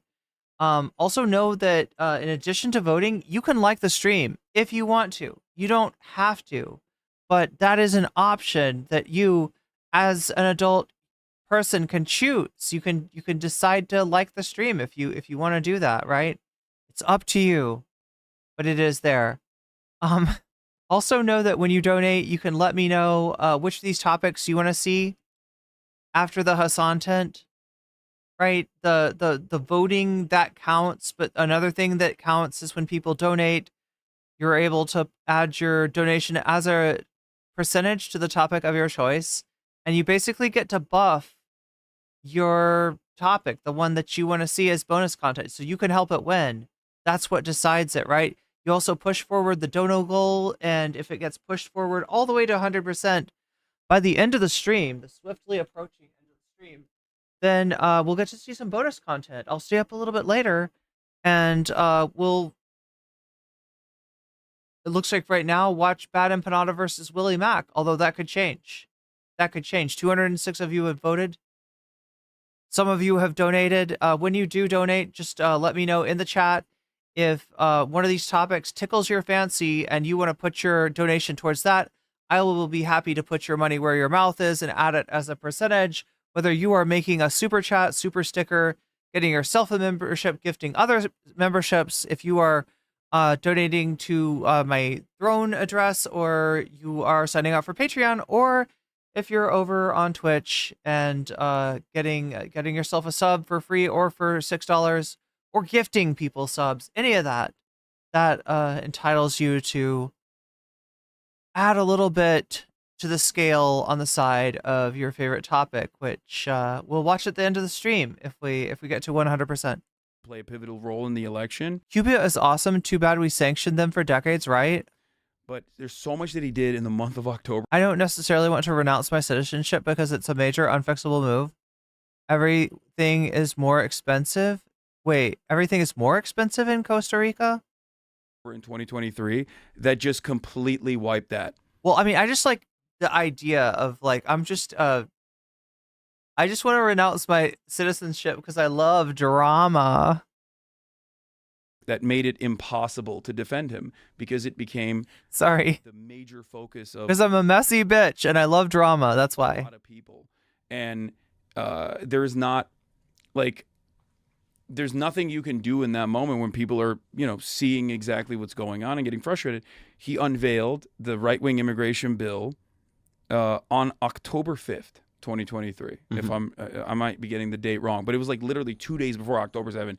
He did that, and then October 7 happened, and he went and he bear hugged Netanyahu and kept giving, unlimited weapons to Israel over and over again, never restraining Israel. Everybody knew exactly what was going to happen. It had happened before, and it was going to be much worse. And yet, no restraint whatsoever. I'm questioning some of the... Was that a Demon Mama impression? Wait, no. It's Lola from that show. What the fuck is that show called? Anyway, it's a cartoon character. No, the Demon Mama impression, it hurts my throat to do. Like, you have to get in a mindset. You have to get in a Demon Mama mindset. Someday she should write a book called Demon Mama Mindset and teach people how to adopt her mindset. And it has, I think, diminished America's soft power capabilities on the global stage further. Oh, you're right, SM. I saw that Anna Kasparian was on Piers Morgan. It has eroded America's influence and soft power capabilities in the Western world. Obviously, the global South already knew what was up. They've always known, but they have no power. They have no voice. It doesn't matter. But the populations in Western Europe recognizing what was going on and actually starting to protest against it, I mean, that's different. I'm saying this as someone who's been an advocate for Palestinian emancipation for the past 10 years publicly. I've never seen this groundswell of this massive sea change, this attitude shift in such a dramatic fashion over the course of the last 12 months, and they did not address that at all. And instead, they hugged and kissed neocons and talked about, even in the VP debate, like Israel having the nuclear first strike capability. What an insane conversation we're having after 12 months of genocide. Like, that's, Americans fancy themselves to be peaceful people. It's a lie. America's foreign interventions are... Or else a lip says, I don't want to be in the Demon Mama mindset. Yeah, the DMM. Just shelters Americans from the genuine devastating impact of America's actions globally. But for that reason, Americans can at least feel like they're peaceful doves, which is why Donald Trump, despite never being a peaceful dove, was able to effectively communicate that he was actually anti-Iraq war against Hillary Clinton in 2016, which was a resilient message that actually showcased him as more moderate than Hillary Clinton in the eyes of many Americans. He did 4 years of no peaceful dove shit whatsoever, and then he turned around and after October 7 was still able to effectively... Wait, the official term is relinquishment of the United States nationality. It's expensive, rare, and usually done to avoid tax liabilities. I thought it was also to like make your to hurt your dad. That's why I was gonna do it. I've got daddy issues, so I gotta renounce my citizenship to my... Anyway, chat. But preferably to a communist country. Outflanked the Democrats on this issue, despite the fact that he got $100 million from Miriam Adelson, Sheldon Adelson's wife, to potentially annex the West Bank and put rabid evangelical freaks like Mike Huckabee as the Israeli ambassador. Like, these guys are insane. It's why it's very heartbreaking for me too. Look, I think one of the reasons people will be mad that you're on the show is because you're like a proud anti-Zionist, right? Like you said that. I've gotten shit for saying... I thought you were going to say anti-Semite. I was like, damn. Joining us today, anti-Semite dumbass. Yeah. No, but like I actually like a couple I think they like each other. I mean, obviously, there's a lot about what Hasan's saying that's frustrating. Love it. There's a lot they're not going to agree on, including in this subject, but I think they're friends. Years ago, I said on Pod Save America communist country. You think the UK is a communist country? I described myself as a Zionist, which got people upset too. But what I said then and what I still say now is, and I actually had the same conversation with Bernie, is you ought to denounce the destruction and death in Gaza. You ought to love it is not loving it right now. True. Denounce the moral abomination that is taking over the West Bank. Calvin is 100% with me on the messy drama of renouncing your citizenship on its own terms, because it is morally reprehensible. Yeah. It is despicable. It is these are war crimes being committed against innocent Palestinians who are paying with their lives for. But seriously though, chat, if I could get intergalactic citizenship, I would renounce my American citizenship in a second. I just need to meet some aliens. All right, that's my 2 goals in life, right?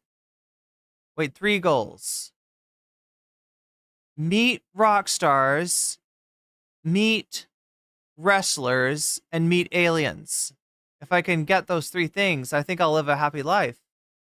The crimes of Hamas, and like, you don't need to go further than that. What I'm saying is it is also terrible for Israel, and you don't need to care about that. No, I agree. No, I know. I do care about that. And like what Bernie said, I always appreciate what he has to say on this issue. What he said is that basically even Israel does not understand the way in which they're becoming an isolated pariah nation, and so people will be mad to have someone who is a self-proclaimed anti-Zionist on this show. Did PodSave really say Israel is doing war crimes? Yes, they did. I mean, like, you'll hear what Lovett's perspective on this is, right? And I want to point out that despite being somebody who believes in a 2-state solution, that has the opinions that he has about the need for Israel, right? I don't think that Lovett's gotten into that kind of toxic discourse that like Ethan has, right? And the difference is that you don't see Lovett like coming after student protesters. You don't see Lovett, being more concerned with the movement and like when, for instance, Kamala Harris has been confronted, you don't see him being more concerned with that than with the actions of the Netanyahu government. So but like, I am someone who has called himself a Zionist, and I am against this because I believe it doesn't serve Israel's interest either. And that to me is what is so devastating about the outcome of this election, in part because of policy, in part because Joe Biden is such an kind of incomprehensible messenger on one of the most delicate and contentious topics in American politics. We now have Donald Trump, who is able to allied what his actual views would be on this issue. And we have seen what happens in Israel when you have someone like Trump in power at a moment of crisis. And now there is Trump back in office here. And if you are concerned about the lives of Palestinians, if you're concerned about continuing instability and violence and death in that region, this election has just made everything so much fucking worse. American foreign policy being so uniparty on this issue is genuinely frustrating, and it's genuinely damaging for Israel, because we recognize how our fellow Americans are becoming more reactionary every single day, especially with this new Trump election. You see people that formerly maybe had different opinions go, you know what, maybe it is good to deport 20 million people violently. I don't know, chat. What are you more like? I'm put off by the fact that Trump won a majority, right? I mean, not like a plurality, right? But you know what I'm saying. He won the popular vote, right? I'm put off by that. Like, that freaks me out. But more than that, I'm put off at the number of Democrats that are like, well, you know what? If the majority of Americans voted for him, I was calling him a fascist last week, but how bad can he be if he's the president? And, we just got to work with him, and we got to have some way of compromising, and these people aren't all bad, and they can't be like, it's almost like a thing as if like wishing that they were not the worst versions of what that campaign implied, which is, let me remind you, a campaign, themed on scapegoating marginalized groups, on mass deportations.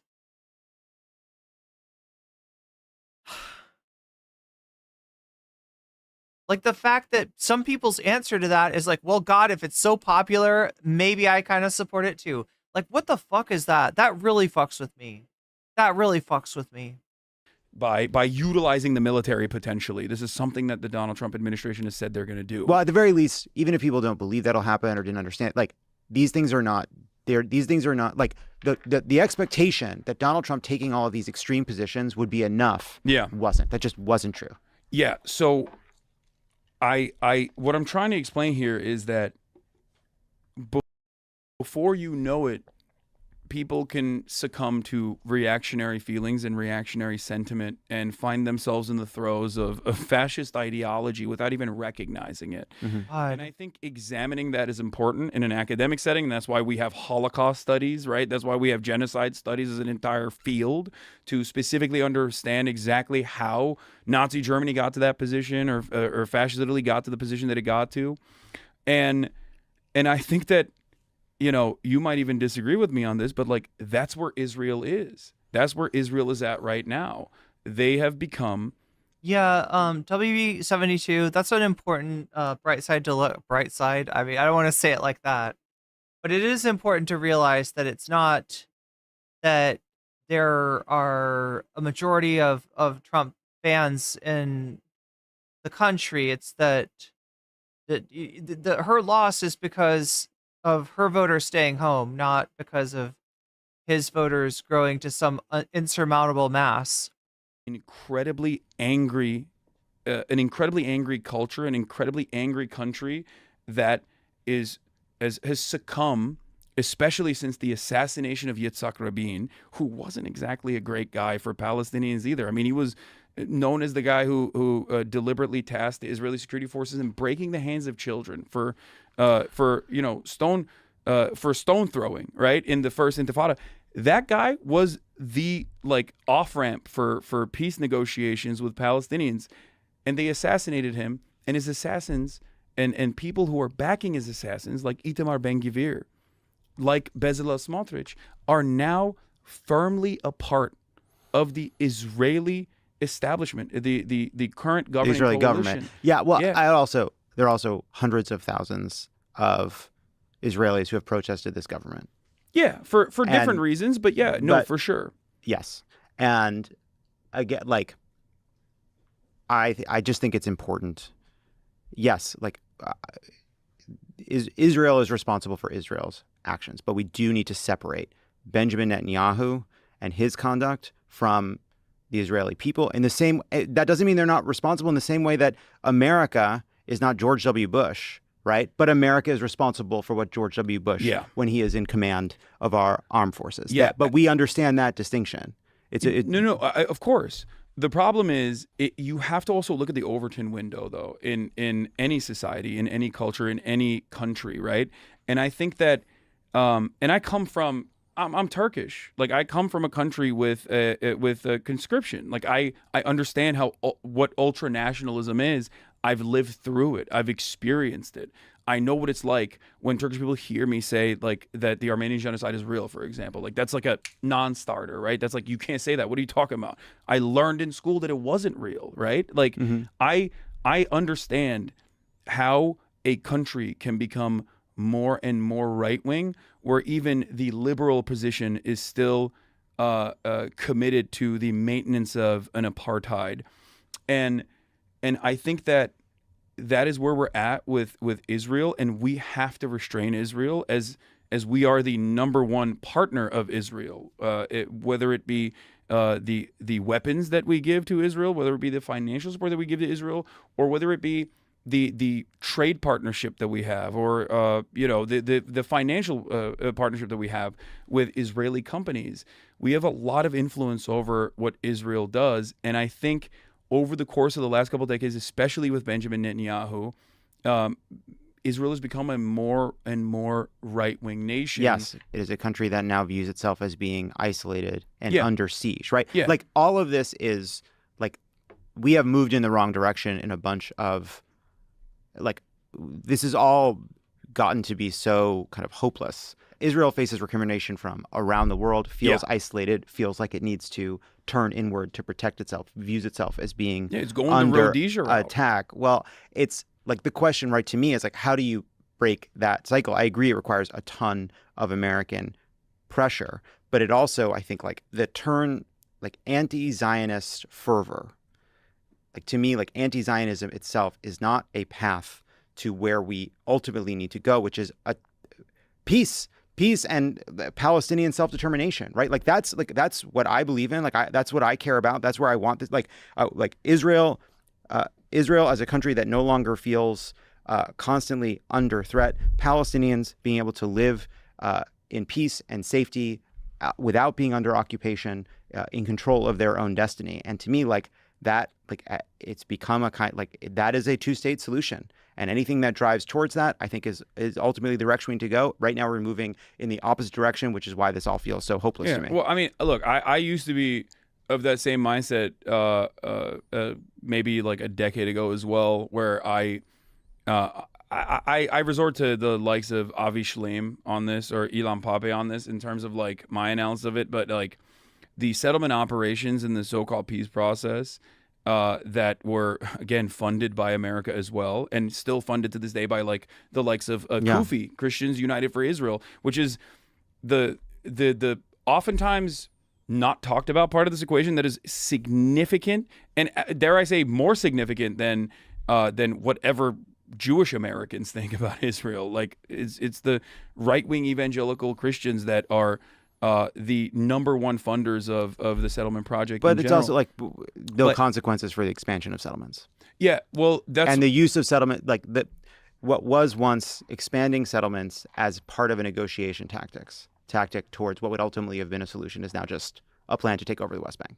Yeah, no, it's developing Bantustans, which they did. And my point is that has made it virtually impossible for a two-state solution to exist, which is why I think that like Israel already maintains sovereignty, and that as an apartheid state, what needs to happen is to abolish the apartheid, which is something that unfortunately many Israelis refuse to reckon with, at least right now, because that would mean 5 million Palestinians, and including the 2.5 million Palestinian citizens of Israel, would now constitute a demographic majority in this area, in this land that Israel enforces sovereignty over. And that's where the rubber meets the road. And that's the fear that the reason that it's still considered radical to say that a one-state solution, where the solution is ending the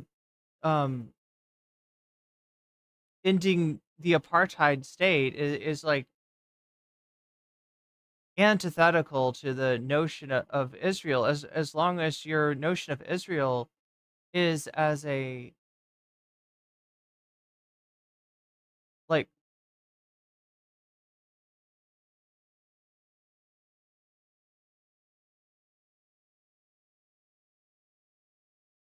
do you see how the disenfranchisement of Palestinian people is justified?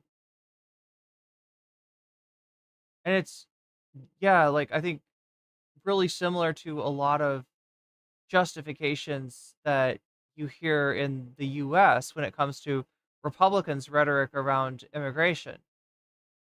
I mean, like that.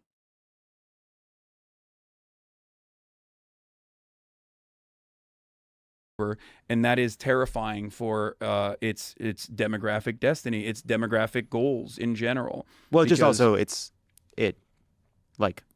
okay, that's something to add. Like you can point, like it's also something that Israel is never going to assent to. No, I understand that, which is why I think like the pressure campaigns, albeit minimal, but the change in attitude in the way that like a lot of people see this dynamic is significant. And I think that inevitably things will change, and we're seeing it right now. We're seeing it with the ICC decision. Like this is Benyu N Space says Trump started a trade war with Canada last time and lost. He will lose again. This is a truly unique moment. We're seeing it with the ICJ court case.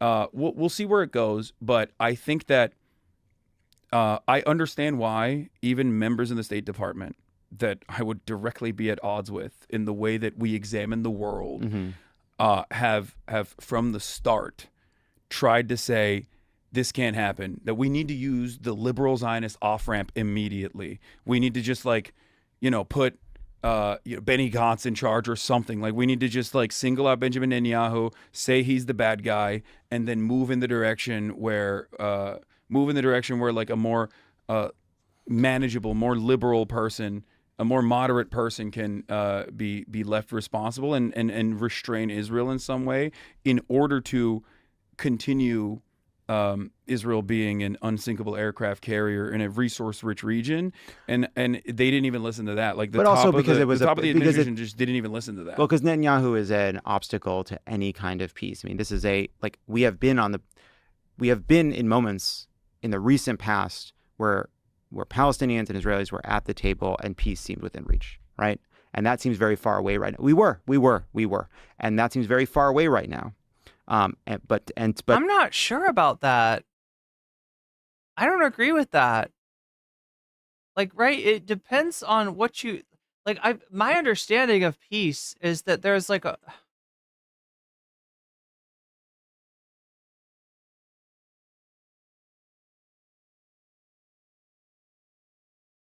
there are limits to what kind of an offer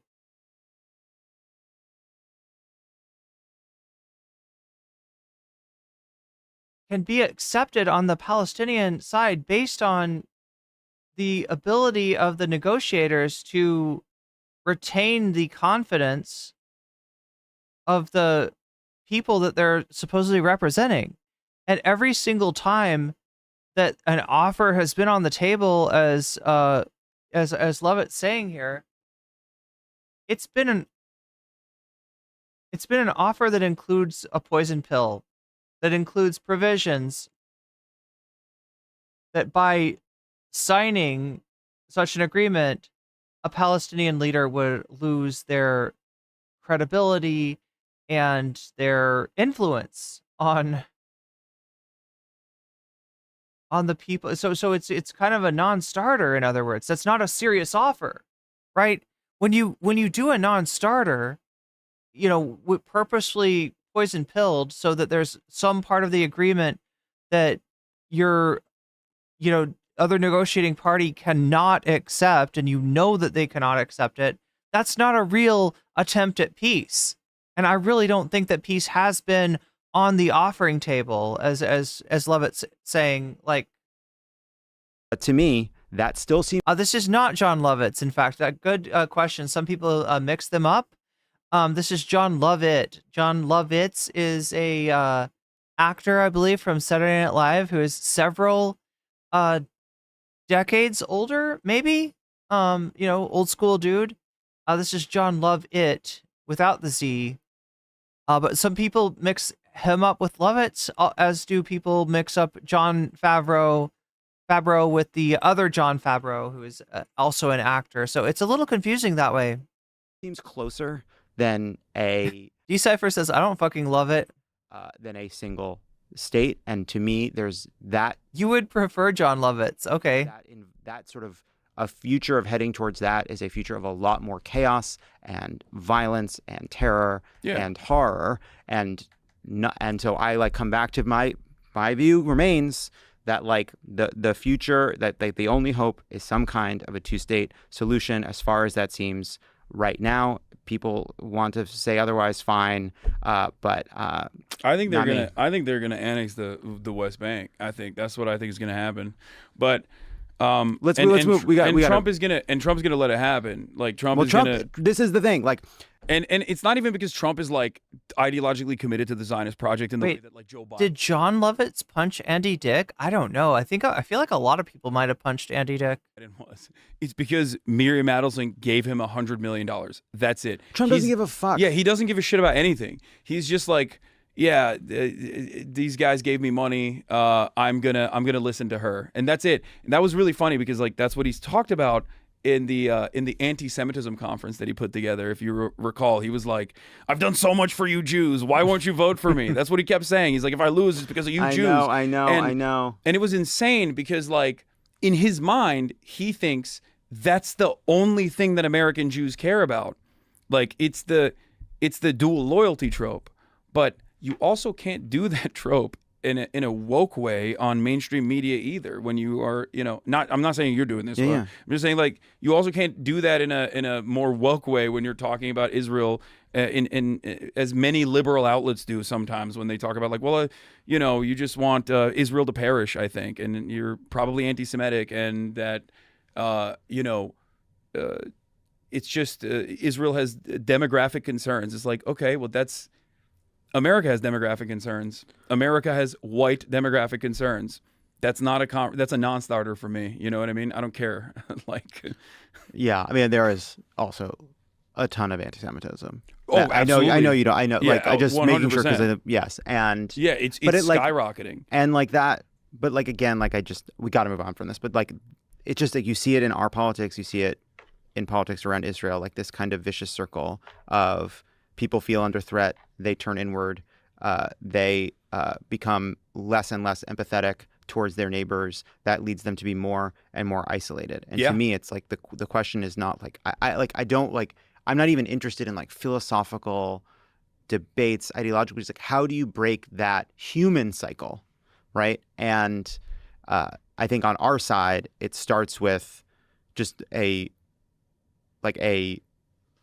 policy that that recognizes that even if that it is in Israel's interest to stop the violence and to stop the killing, and that moving towards something like the annexation of the West Bank or the permanent occupation of Gaza or whatever it may be is ultimately not in Israel's interest. I know that makes me sound like a neolib shill, but that is what I think. No, I understand where you're coming from. I don't disagree with you. I think that's why I was trying to bring it back to like American politics, and I don't think it's an accident that in the past 3 decades, every single Western capitalist nation firmly planted within the heart of empire, firmly within the comfortable bosom of American imperialism, has shifted dramatically to the right. And in that process, I think, or leading up to that, there was a lot of austerity, a lot of clawing back of social safety nets, a lot of privatization that took place that some people call the enshittification of the economy, or the enshittification of everything. And in that process, I think people got more and more angry, and the only people that benefit from that anger are always going to be far-right figures that can point to people that are defenseless and people that are less powerful than you are. And they were able to successfully use the anger to redirect that towards nationalist sentiment, to redirect that towards racism, homophobia, bigotry of all different sorts. And that's why you're seeing the reform movement. WB says this is where Hasan should have showed love at Norman's response to anti-Semitism today. In the UK, with Nigel Farage, who now has a higher approval rating than the very conservative Tory-adjacent Labour leadership with Keir Starmer. That's why you're seeing the... Isn't Elon trying to pull something, some kind of a petition to get like Starmer fired or something? AfD grow in momentum in Germany. That's why you're seeing Le Pen's party, win or also grow as well. Even if she goes to jail, her movement will not, go away. And in every single instance, you have centrist, moderate to like center right, neoliberal party leadership constantly trying to maintain the hegemonic status of neoliberalism and losing out to populist far-right messaging every step along the way. Because when material conditions worsen, okay, and you might look at the technological improvements and say, what do you mean material conditions are worsening? Like, I can order a Uber Eats and immediately have it at my doorstep. But like overall, the important things like educational attainment, healthcare, public transit. If we're talking about Europe, we don't even have that here in America.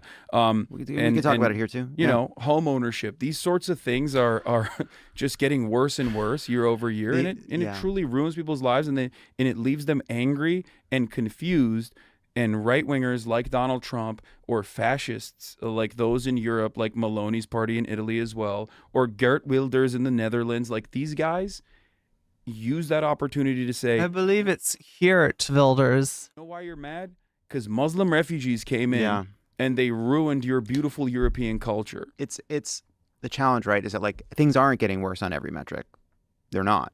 And if you were to look at the last, I don't know, Yeah, can you pay for the Uber Eats though? 50 years of American politics, and if you just showed people the economic data and you said, I want you to find on this chart where the United States elected a fascist dunce, you would not pick 2024.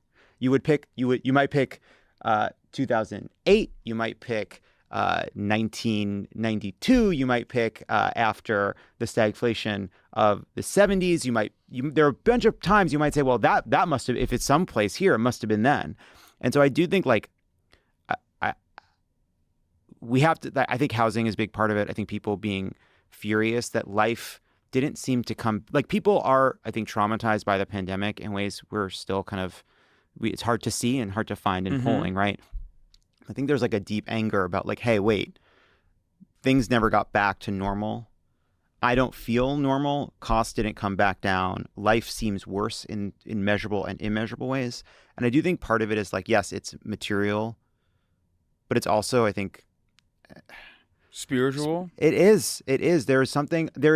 I think that there was a bargain people were making when all the restaurants where they knew the owners closed and they were replaced by fucking Panera Breads and Subways and chains. And when their supermarkets became chains and the Walmarts came in, right? And people like to blame Walmart, but Walmart is both a symptom and a cause, right? I think like there was a bargain people made. And the bargain was, I'm going to give up on like the kind of dignity and community and sense of place and belonging that I used to experience in my town for this cheap stuff. Yeah, but treats. it better be fucking cheap. Yeah, and it's treats. not. But I think people are very bad at understanding Jalapeno poppers, they cost too much money. what they want. And people, I do think that there's this collective feeling of like, hey, we traded something away to these corporations. And some of it we did unwillingly, some of it we did willingly, but we're not happy with the outcome. And I do think that that's about community. By the way, I do think that's about meaning. Yeah, what you're describing, you're describing alienation, but yeah, I am. But but that is a big but part in of the it. Marxian sense, not like alienation in the normal understanding of it. But like, yes, you're right. Americans feel isolated. Everyone feels isolated. Everyone feels alienated. They feel alienated from their labor, and besides that, there is no sense of identity. And I talk about this quite frequently, actually. Our consumption is the only marker for identity. Yeah. Even guns is a very important political identity for a lot of Americans. That's consumption. That's What is a gun if not a penis that you can shoot? no different than an expensive Gucci bag. Okay, it's actually more expensive in many instances, and the culture that surrounds it is still ultimately at the point of consumption. And when there is a hurdle in front of that, whether it's cost or because you just simply can't go and buy it at the store or whatever during COVID and the lockdowns, everything falls apart because we're a very fragile nation that is built on this idea that like, as long as I get shit for cheap, I'm fine. I don't really care. As long as the cost of eggs will go down, 20 cents or $1, I don't care if 20 million migrants get deported, is the calculation that some people made. And many people said it's not going to happen anyway. Now, there is the other side of this story. But that's why I want to hear the other side. But I just wanted to. The other side is what I was trying to say is this is what Kamala Harris did wrong, in my opinion. She could have gone up there and said, "I am going to arrest the Walton family," and if she was able to successfully say, "I'm going to arrest the Walton family," and they're going to stand trial, okay, in a military tribunal, Sure. and that is going to make egg prices $5 cheaper. Eggs are going to be 10 cents again. Americans would have voted for that. Yeah, preferably from your jacked up monster truck penis. So you don't have to go that crazy, obviously. No, I know. Well, I guess it's just like this to me. Like these are the twin problems of dealing with a fascist threat. One is keeping a big, fractious, progressive, small L liberal movement together. The other is how you defend the value of institutions that don't do that. And like, I know you're WB72 says Norman Finkelstein anti-Semitism link I sent is also in Bad Hasbro's Rogan episode for anyone who saw it. Yeah, I was gonna watch that. I was gonna take a look. Somebody was telling me to take a look at that earlier. I put it in the bonus content poll. Is it winning? It's in third place behind Bad Empanada versus Willie Mack and Temple Simps, Jank Yuger. We have Bad Hasbro. 226 people have voted.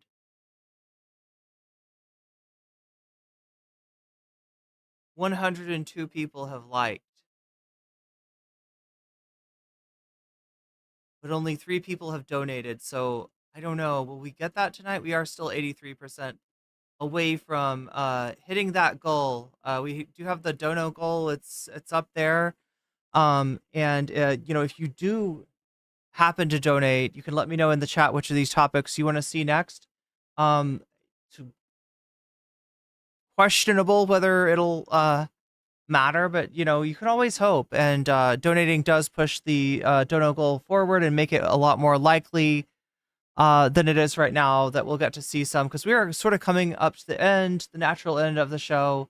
I want to watch the rest of this, though. We've got 10 13 minutes, 14, like 15 minutes left of this video, so we'll go ahead and watch that. If we somehow miraculously hit the dono goal by the end of that, then we might see some extra content. You're being I'm being hyperbolic. I'm exaggerating. I know you are. I know you are. I think that for far too long, deregulation and unconditionally supporting corporations, and even having what you just described as like the formative opinion on antitrust. Like, as long as the consumer is happy, as long as the prices are low, we don't care if you monopolize. But that's the right's view. I mean, we like Democrats are now fight. Like, no, but some of this is like we're fighting back on that stuff. No, but so that was the right's view, but that was kind of uniparty for a very long time. At least since the 90s. I think but this is I think conservatives had an ideological view of this. Yeah. The Bork view of this. They came in and they said antitrust doesn't mean what it says in the law. It doesn't mean what it says in people's experience of what a monopoly does. It's this one specific definition, which makes it really hard to stop mergers. Yeah. And Democrats said, wait, hold on. Like, kind of, Democrats just didn't have a strong view on this. It just wasn't a motivating. It wasn't. It wasn't I know, a but why didn't they? Well, I think there wasn't. I think the intellectual. Oh God, I gotta remember. There are people out there supporting me, and I greatly appreciate their support through Patreon. And for that reason, I always try to shout out my Patreons. Everybody on Patreon at any level, you get exclusive content. You get my videos before they come out elsewhere in their uncensored and unredacted form. And then at the $5 level or more, you get a shout out. So let me go ahead and do those shout outs there to the people that are supporting me and that I greatly appreciate, especially on nights like tonight. Thank you, Temporal Insanity. Thank you, Funky Monkey. Thank you, Shakespeare. Thank you, Nadia. Thank you, Moe Noe. Thank you, Just Julie. Thank you, Jules K. Thank you, JR. Thank you, Hot Ham Radio. Thank you, Good for Gabby, and a fancy thanks to Zerix, Rachel K, Crystal, Saphira, and Omega Star. Actual academic left had to catch up to the damage this was doing. I think Democrats just didn't focus on it, didn't care about it. I also think there is money from donors. Of course. I know you rhetorically cue me up. I know. But that, like, I think sometimes it is not people saying, oh, I wish we would go after these giant monopolies more, but I got this donation, so no, now I'm not. But it's a culture, a kind of pro-business culture, right? Yeah. That like kind of pervaded Democrats since the 90s that made conversations about this kind of thing harder to have, which is different now because Lena Khan is now the chair of the FTC, right? Elizabeth Warren created this Consumer Financial Protection Bureau, right? Like there has been a shift, but it is both a not enough and not a shift in people's actual understanding of what the Democratic Party because is for. There's no immediate gratification that comes from that. I know. And the immediate gratification that is supposed to happen could happen potentially with I feel like the worst thing that you could do as a political, pundit, or especially if you are part of the political staff of a campaign is to blame the voters. Like the second that you've blamed the voters, you've given up. And I can feel that desire welling up within Lovett. Like, yeah, just not giving them that immediate gratification. Wide sweeping. They can't appreciate the, banking fees that we've saved them through the Consumer Financial Protection Bureau. They can't. They're not aware of what how different Biden has been as far as labor from other Democratic presidents. Legislative agenda changes overall, or like clearly communicating a pathway towards like a more just outcome for healthcare, for example. Like that's not something that we're invested in. Like things that touch people's lives immediately. Exactly. Is going to yield very positive benefits. I will say this.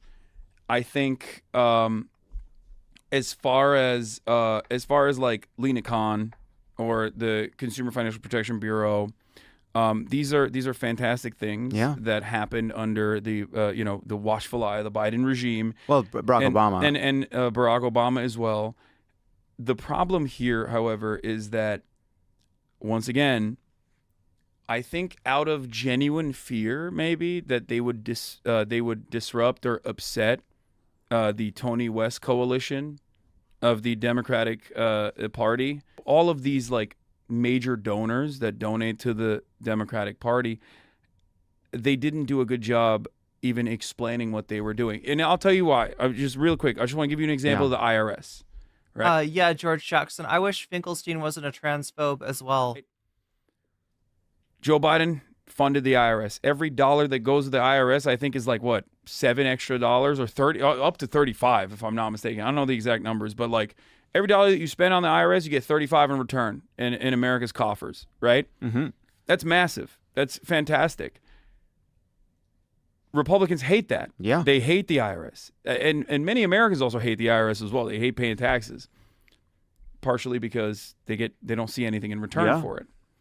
And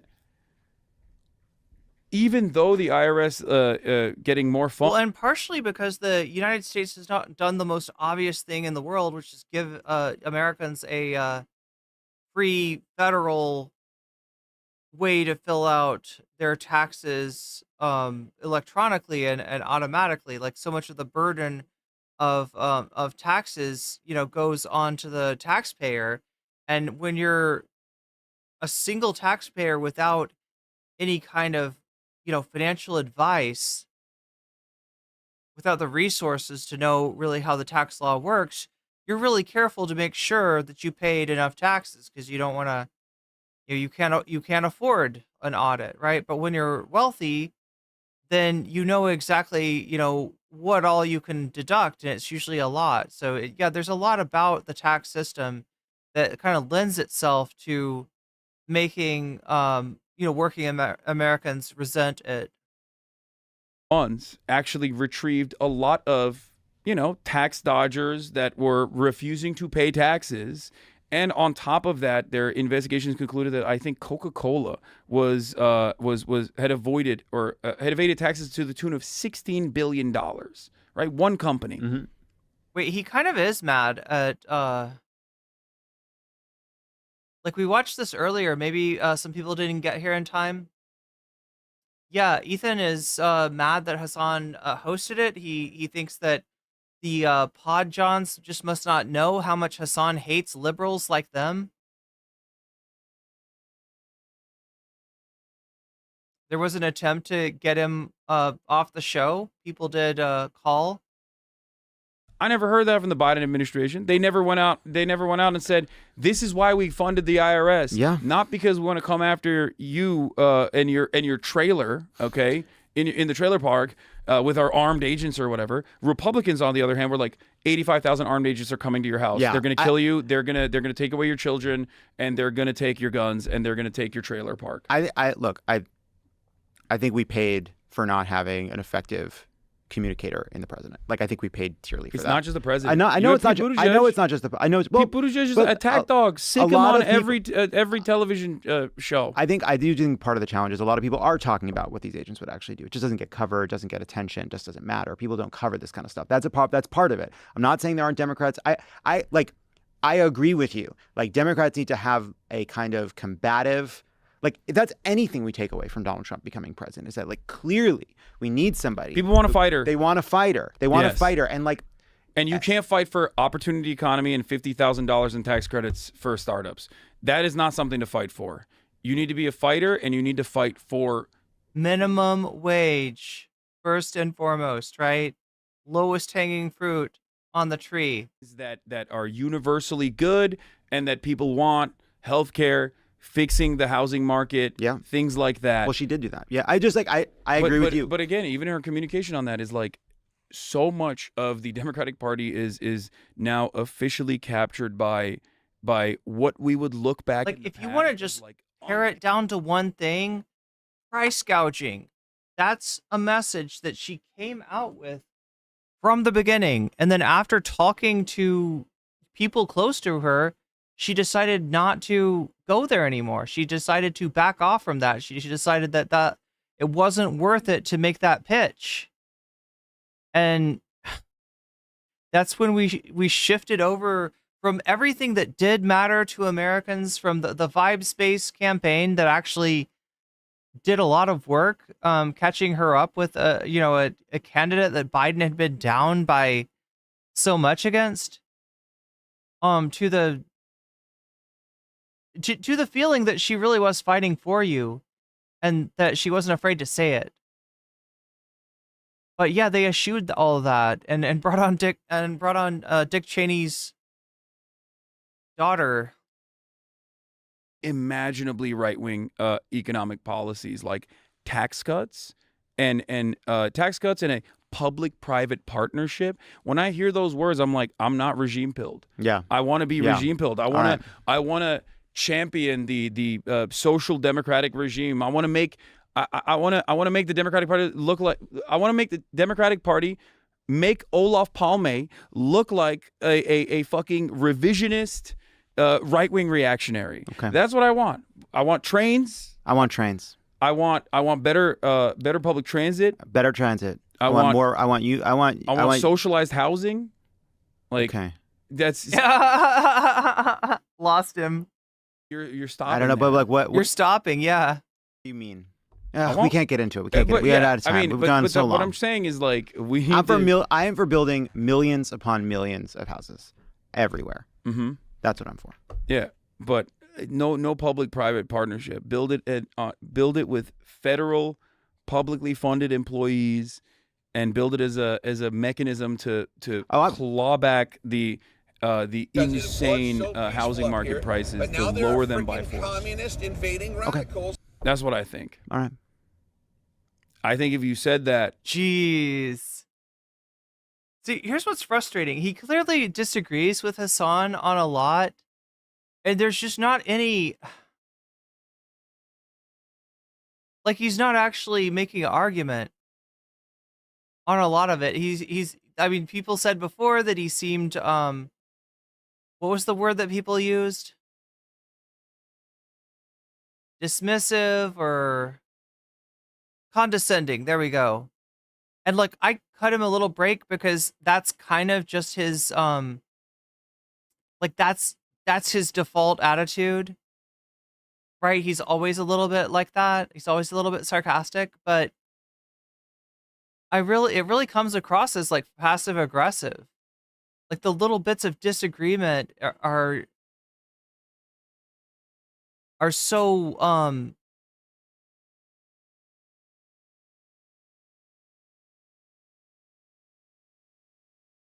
they're so deflecting. They're never confronting. They're never like, well, here's why this is wrong. Yeah, I hear what you're saying, but you're completely wrong on this, Hasan. And here's why. Do you have an answer for this, right? A lot of Americans would be like, I like that idea. I think if a Democratic politician got up there and said we are gonna employ millions of Americans, we're gonna have a national jobs program to employ millions of Americans building millions of houses, I think that'd be very popular. I agree. Yeah. Okay. Snow says so much housing that we end up having ghost cities. Do they have those in China? All right. You regime pilled as well. Jeez. Oh. I am regime pilled. Now, I did go on your feed. I mean, I don't know. I wanted to say they're friends. I wanted to say that, this is just Lovitz's default mode of operation. I don't know. He does not seem happy, right?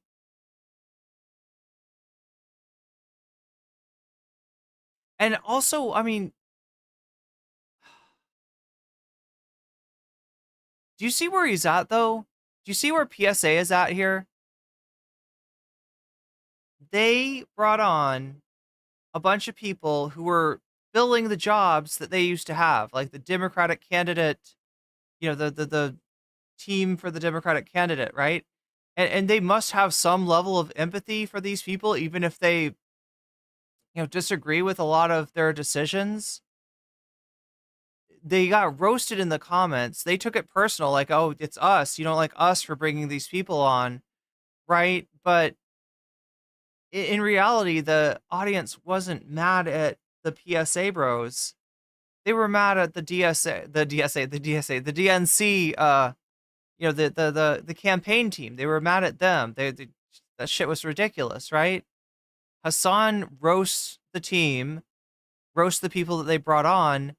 And then, if you look at the comments of his previous video where he talks to PSA, they are all glazing him up, to use a term that gets said way too much. And I'm almost tired of it. But I mean, like, that's, what's going on in the comment section is very,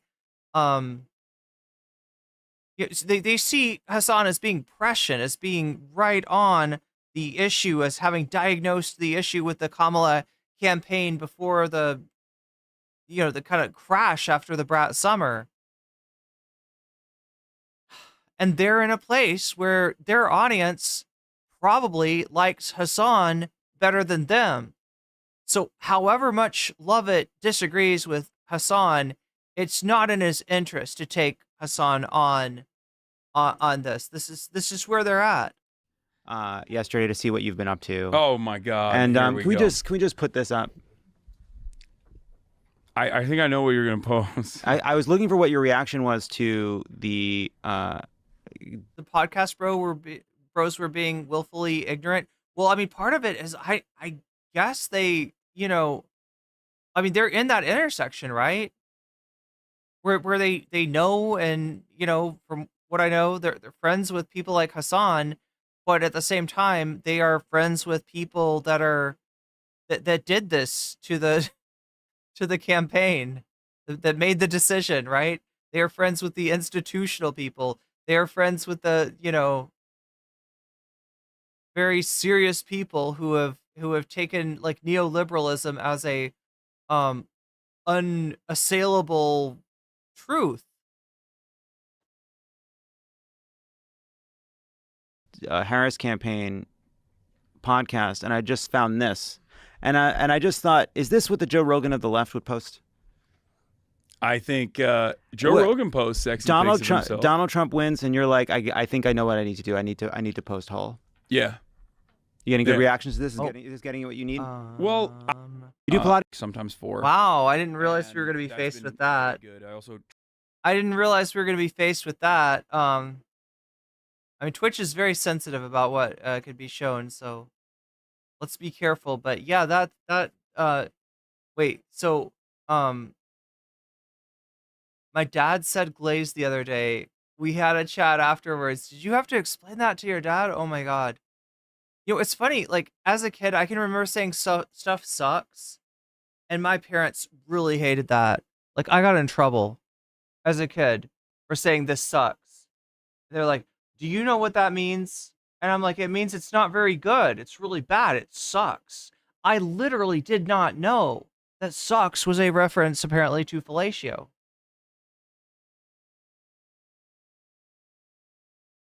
Which most people who willingly participate in such an act do not in fact, think sucks.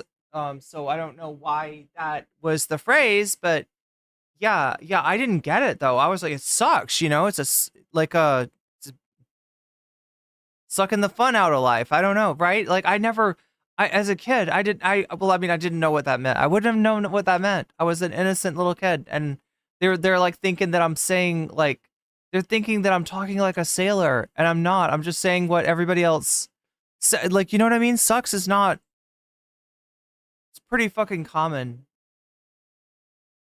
I'm sorry. I'm mad at my parents for. My pottery teacher said glaze the other day. She's such a clout chaser. She really is. She really is. Yeah, they didn't want to hear sucks. Kind of weird to pull up after that convo, my dude. Just trying to keep it professional. Track my macro nutrients. I track all my calories. What does that do for you? It's objectifying Hasan. What do you mean? It's that right You think there. that's what it's doing? Picture on the right. That's You think how so? I got there. Oh. Yeah. I use Manjaro. It's awesome. Oh, nice. Wait, I use what? A journal? Do for you? What do you mean? It's that right You think there. that's what it's doing? Picture on the right. That's think how so? I got there. Oh. Yeah. I use Manjaro. It's awesome. What did he say? Is that the other stuff that's like a Ozempic or something? I couldn't hear what he was saying. Let's try to one more time. One more time. What does that do for you? What do you mean? It's that right You think there. that's what it's doing? Picture on the right. That's You think how so? I got there. Oh. Yeah. I use Manjaro. It's awesome. Oh, nice. awesome. I have family members that use it as well, and It's it's been cool. very helpful. Yeah, I don't have to think about it anymore. Well, yeah, it's great. It's fantastic. Do you feel like it's stopped your other addictive Yeah. tendencies as well? I'm a better driver. What is he talking about? Manjaro? It's semaglutide. Wait, is it like Ozempic? Isn't that weird? Isn't that weird? Maybe because you're not on your phone or something? No, I think it's because my I'm not spending so much of my mental energy on diet, and so I'm just a little bit less kind of spent and kind of, I don't know, impulsive around other things, and so I don't feel some need to get home 2 minutes faster. It's hard to explain. Okay. I don't feel as much of a I need understand it. to find justice on the roads. I understand. Does that it. make sense? Yeah, you asked me. No, I 100% get it. You asked me why you track your calories or whatever. I get a lot of comfort from the rigidity of my schedule, my Yeah. regimen, and I don't even think about it because it's just a habit that I have at this point. And for that reason, Yeah, does he not understand that macro? Anyway, it doesn't have to be there's different ways to do it, but if you want to, especially if your goal is to have a lot of hypertrophy when you're on your bulking cycle, when you're on your when you're trying to grow, well, either that or trying to slim down and maintain as much muscle as you can, it's incumbent upon you to keep your calories under a certain number, figure out what that goal is and dial that in, and secondly, to make sure that you're getting enough nutrients while you're cutting calories, because a lot of times, that if you're, and with Hasan, it's generally eating a certain his macros are a certain number of grams of protein, and maybe carbs that he's trying to eat, and a limit on fat as a percentage of calories, that kind of thing. then it's not even a thing I think about at all. It doesn't weigh on me. But when I was, when I was eating in a very unhealthy way, it did constantly weigh on me. I was like, Yeah. oh, And I'm saying veering towards carbs, chat, because he's, carbs are protein sparing. but it feels so good. I know, But I also know. it's so bad for me. But then, I feel like you get a little bit hopeless. yeah. It's true in politics too. For sure. I mean, definitely. But you gotta. But yeah, I don't know. I don't really know what his program is, what his focus on whatever small victory you can have. And it's the same for fitness. And like I said, going back to the Joe Rogan to the left conversation, This is definitely something that I talk to my community about quite a bit. And there's a lot of I feel like Joe Rogan doesn't have that much discipline and that good of a body, though. in my community that have also gone on their own fitness journey. You hate hearing Hasan talk about his body. To inspire them to do this as well, and I think it's important to be Well, physically healthy. I do like it's one thing if he wants to talk about his journey, right? But just to close this out because we've gone on too long. But like, there is something about. Is he mad? Was Hasan supposed to wrap it up? It's not Hasan's job. Like in terms of meaning and like a spiritual Christ, like I think there's a reason that there's been an appeal of people like the Jordan Petersons of the world and some of the kind of more like self-help right-wing types. Yeah. And like I do think there are a lot of people out there looking for not just sort of answers in politics, but like answers about like why does like I feel unfulfilled, working, not working, whatever it may be. Like I feel like I'm missing like community and the kind of leadership that would come from community. And like I do think that's why sometimes you see like I don't know, like even on like the shows we do, like I do feel like there's like a hunger for like something broader than just a political program, but like Ooh, Snow says this is an edited interview, by the way. There was more than 45 minutes that were cut.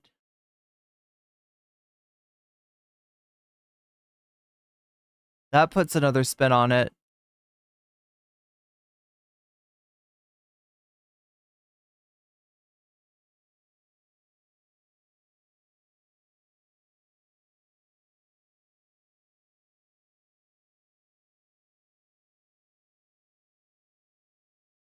more of a kind of way of grappling with the fact that this version of modern life kind of dares us to ruin our own lives. Yeah. You know?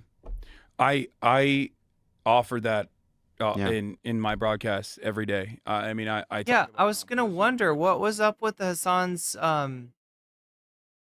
what's up with those pants? journeys, and I offer advice there. I used to have an advice segment as well. Mm-hmm. I haven't done it in a while, but They look comfortable. Are they Jinkos? Are they no, there's no way. like I'm gonna bring it back. And that's why I also like collaborate with other content creators, even if I don't align with them politically, agree with them politically at all. But there are plenty of people that I know who are. Oh yeah, the friends cuts. who I think Well, I mean, I've seen some cuts so far where they're doing like zoom and stuff. Like some of the editing is not very impressive. they're like relatively charitable and good and kind people. Even if we don't agree on everything politically, it doesn't matter. Yeah, and one way to kind of cover up cuts that they'll sometimes use is to do a zoom in. Maybe they're there for that reason. And I find myself in these bro spaces a lot. I've been on almost every single podcast that Trump has been on. Yeah. And many They had to edit out Hasan eating and getting angry at chatters, getting angry at the pod save community. Yeah, are run by my friends. Like, actually, the thing though is that like the community's treating him better than they are treating the guys on the show. Impulsive. My buddy Mike Malak is Logan Paul's co-host. Not the biggest fan of Logan Paul, but I love Mike. Mike is a fantastic human being. He has an incredible journey of overcoming addiction, and he wrote about it as well. He had a New York Times bestseller. Bradley Martin with the Nelk Boys. I don't really know the Nelk Boys, but like Bradley Martin I like a lot. He owns Zoo Culture. He's a real meathead. And that's and Andrew Schultz as well. I've been on that podcast too. Like these are a lot of these podcasts I've been on as well. And every 20 minutes where Hasan got up and and Lovitz was just talking about the chair. And like these guys and their audiences are receptive to Yeah. what I have to say. And I think like optics play a role in that for sure. Like the way I carry myself, the way I am naturally, authentically, I think is a package that young men are not immediately dismissive of. And I'm very aware of that, and I try to use that for good. And I try to use that to like explain to people that like it's not cool to, shit on random people for no reason. They're like, let them live. Like, what the fuck is this to you? It's not gonna fix your life. Yeah. You're being a kind of a loser, an entitled little loser, and it's not good. And that does work. Boss baby energy. Yeah. It works. And I think the size of my community now and the makeup of it is proof of that reality. Like a couple of years ago, I didn't have the numbers that I have now, and every single person, virtually every single person in my audience will tell you that like there is one key issue that I have dramatically changed their opinion on, whether it be American foreign policy, whether it be the way that they viewed trans people and were transphobic, but now they're not, or even racist opinions. So yeah, that's what I try to do to the best of my ability. Well, maybe you could help our next guest. Everyone, welcome to the pod, Seth Moulton. Just kidding. In my little corner of the internet. Hasan Piker, good to see you. Yeah, thanks for having me. When we come back, Congressman Seth Moulton. Did I call it or did I call it? I called it. I knew what I was talking about. No, I read the thing.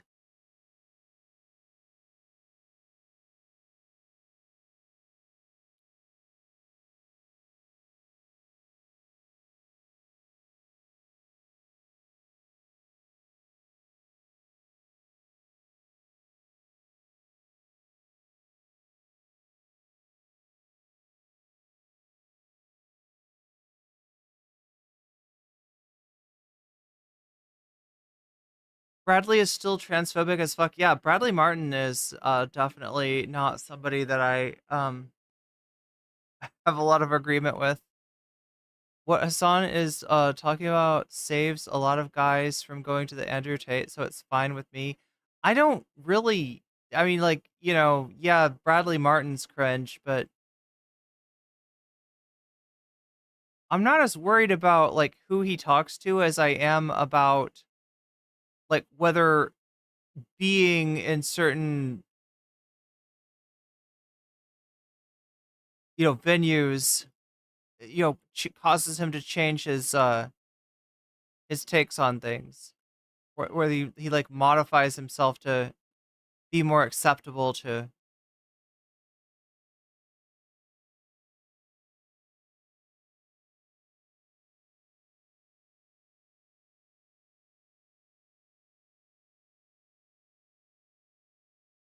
Hasan used to do intermittent fasting. I don't think I ever like really consciously, like, you know what I mean, systematized it the way that you're supposed to with intermittent fasting.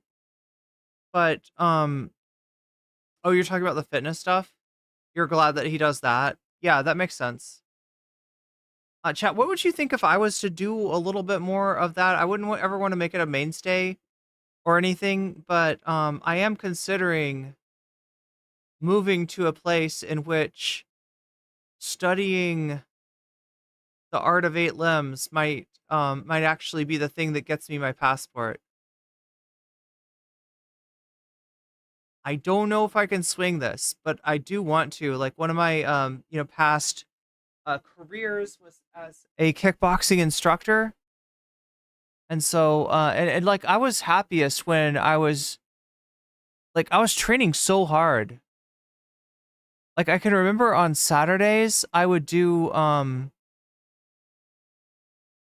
think I would do like 1 or 2 hours in the morning, and then I would get on my bike and ride what is it, like 30 miles or so. And then I would come back to the gym afterwards. And as long as I was eating enough apples, right? Which was like my, the whole thing is being on a bike or like there's certain foods that you can eat and you can still exercise, but certain foods that you can't. But yeah, as long as I was eating enough calories, like I could handle it. And I sort of want to go back to that. I just need to make sure that I can, keep time to do this, because I'm not trying to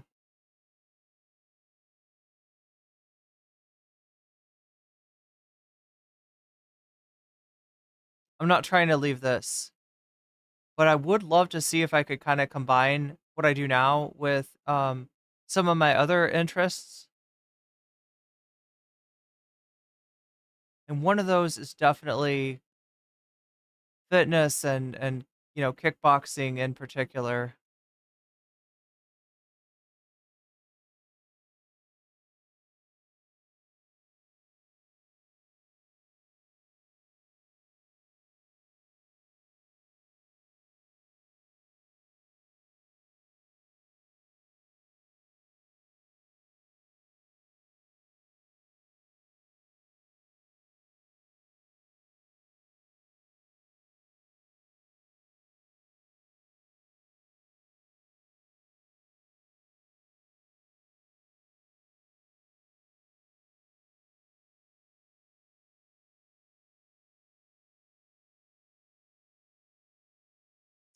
Pilates and bar? Yeah, like I did Pilates for a while. Core activities are really fun.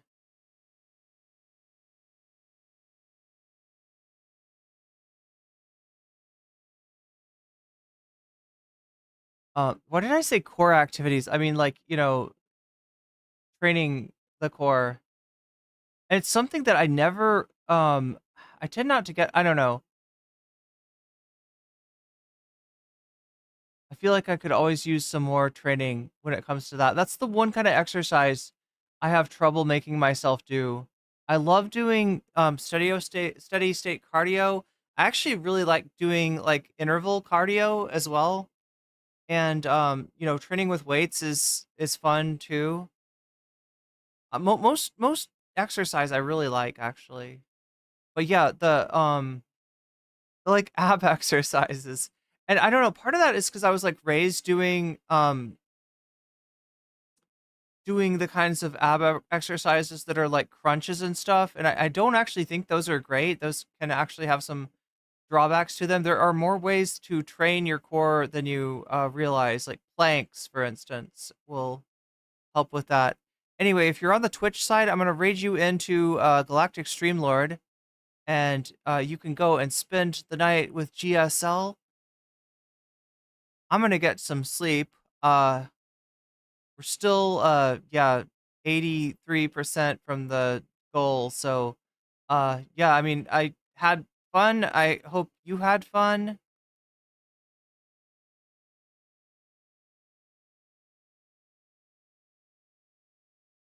And we'll come back tomorrow and we'll try again.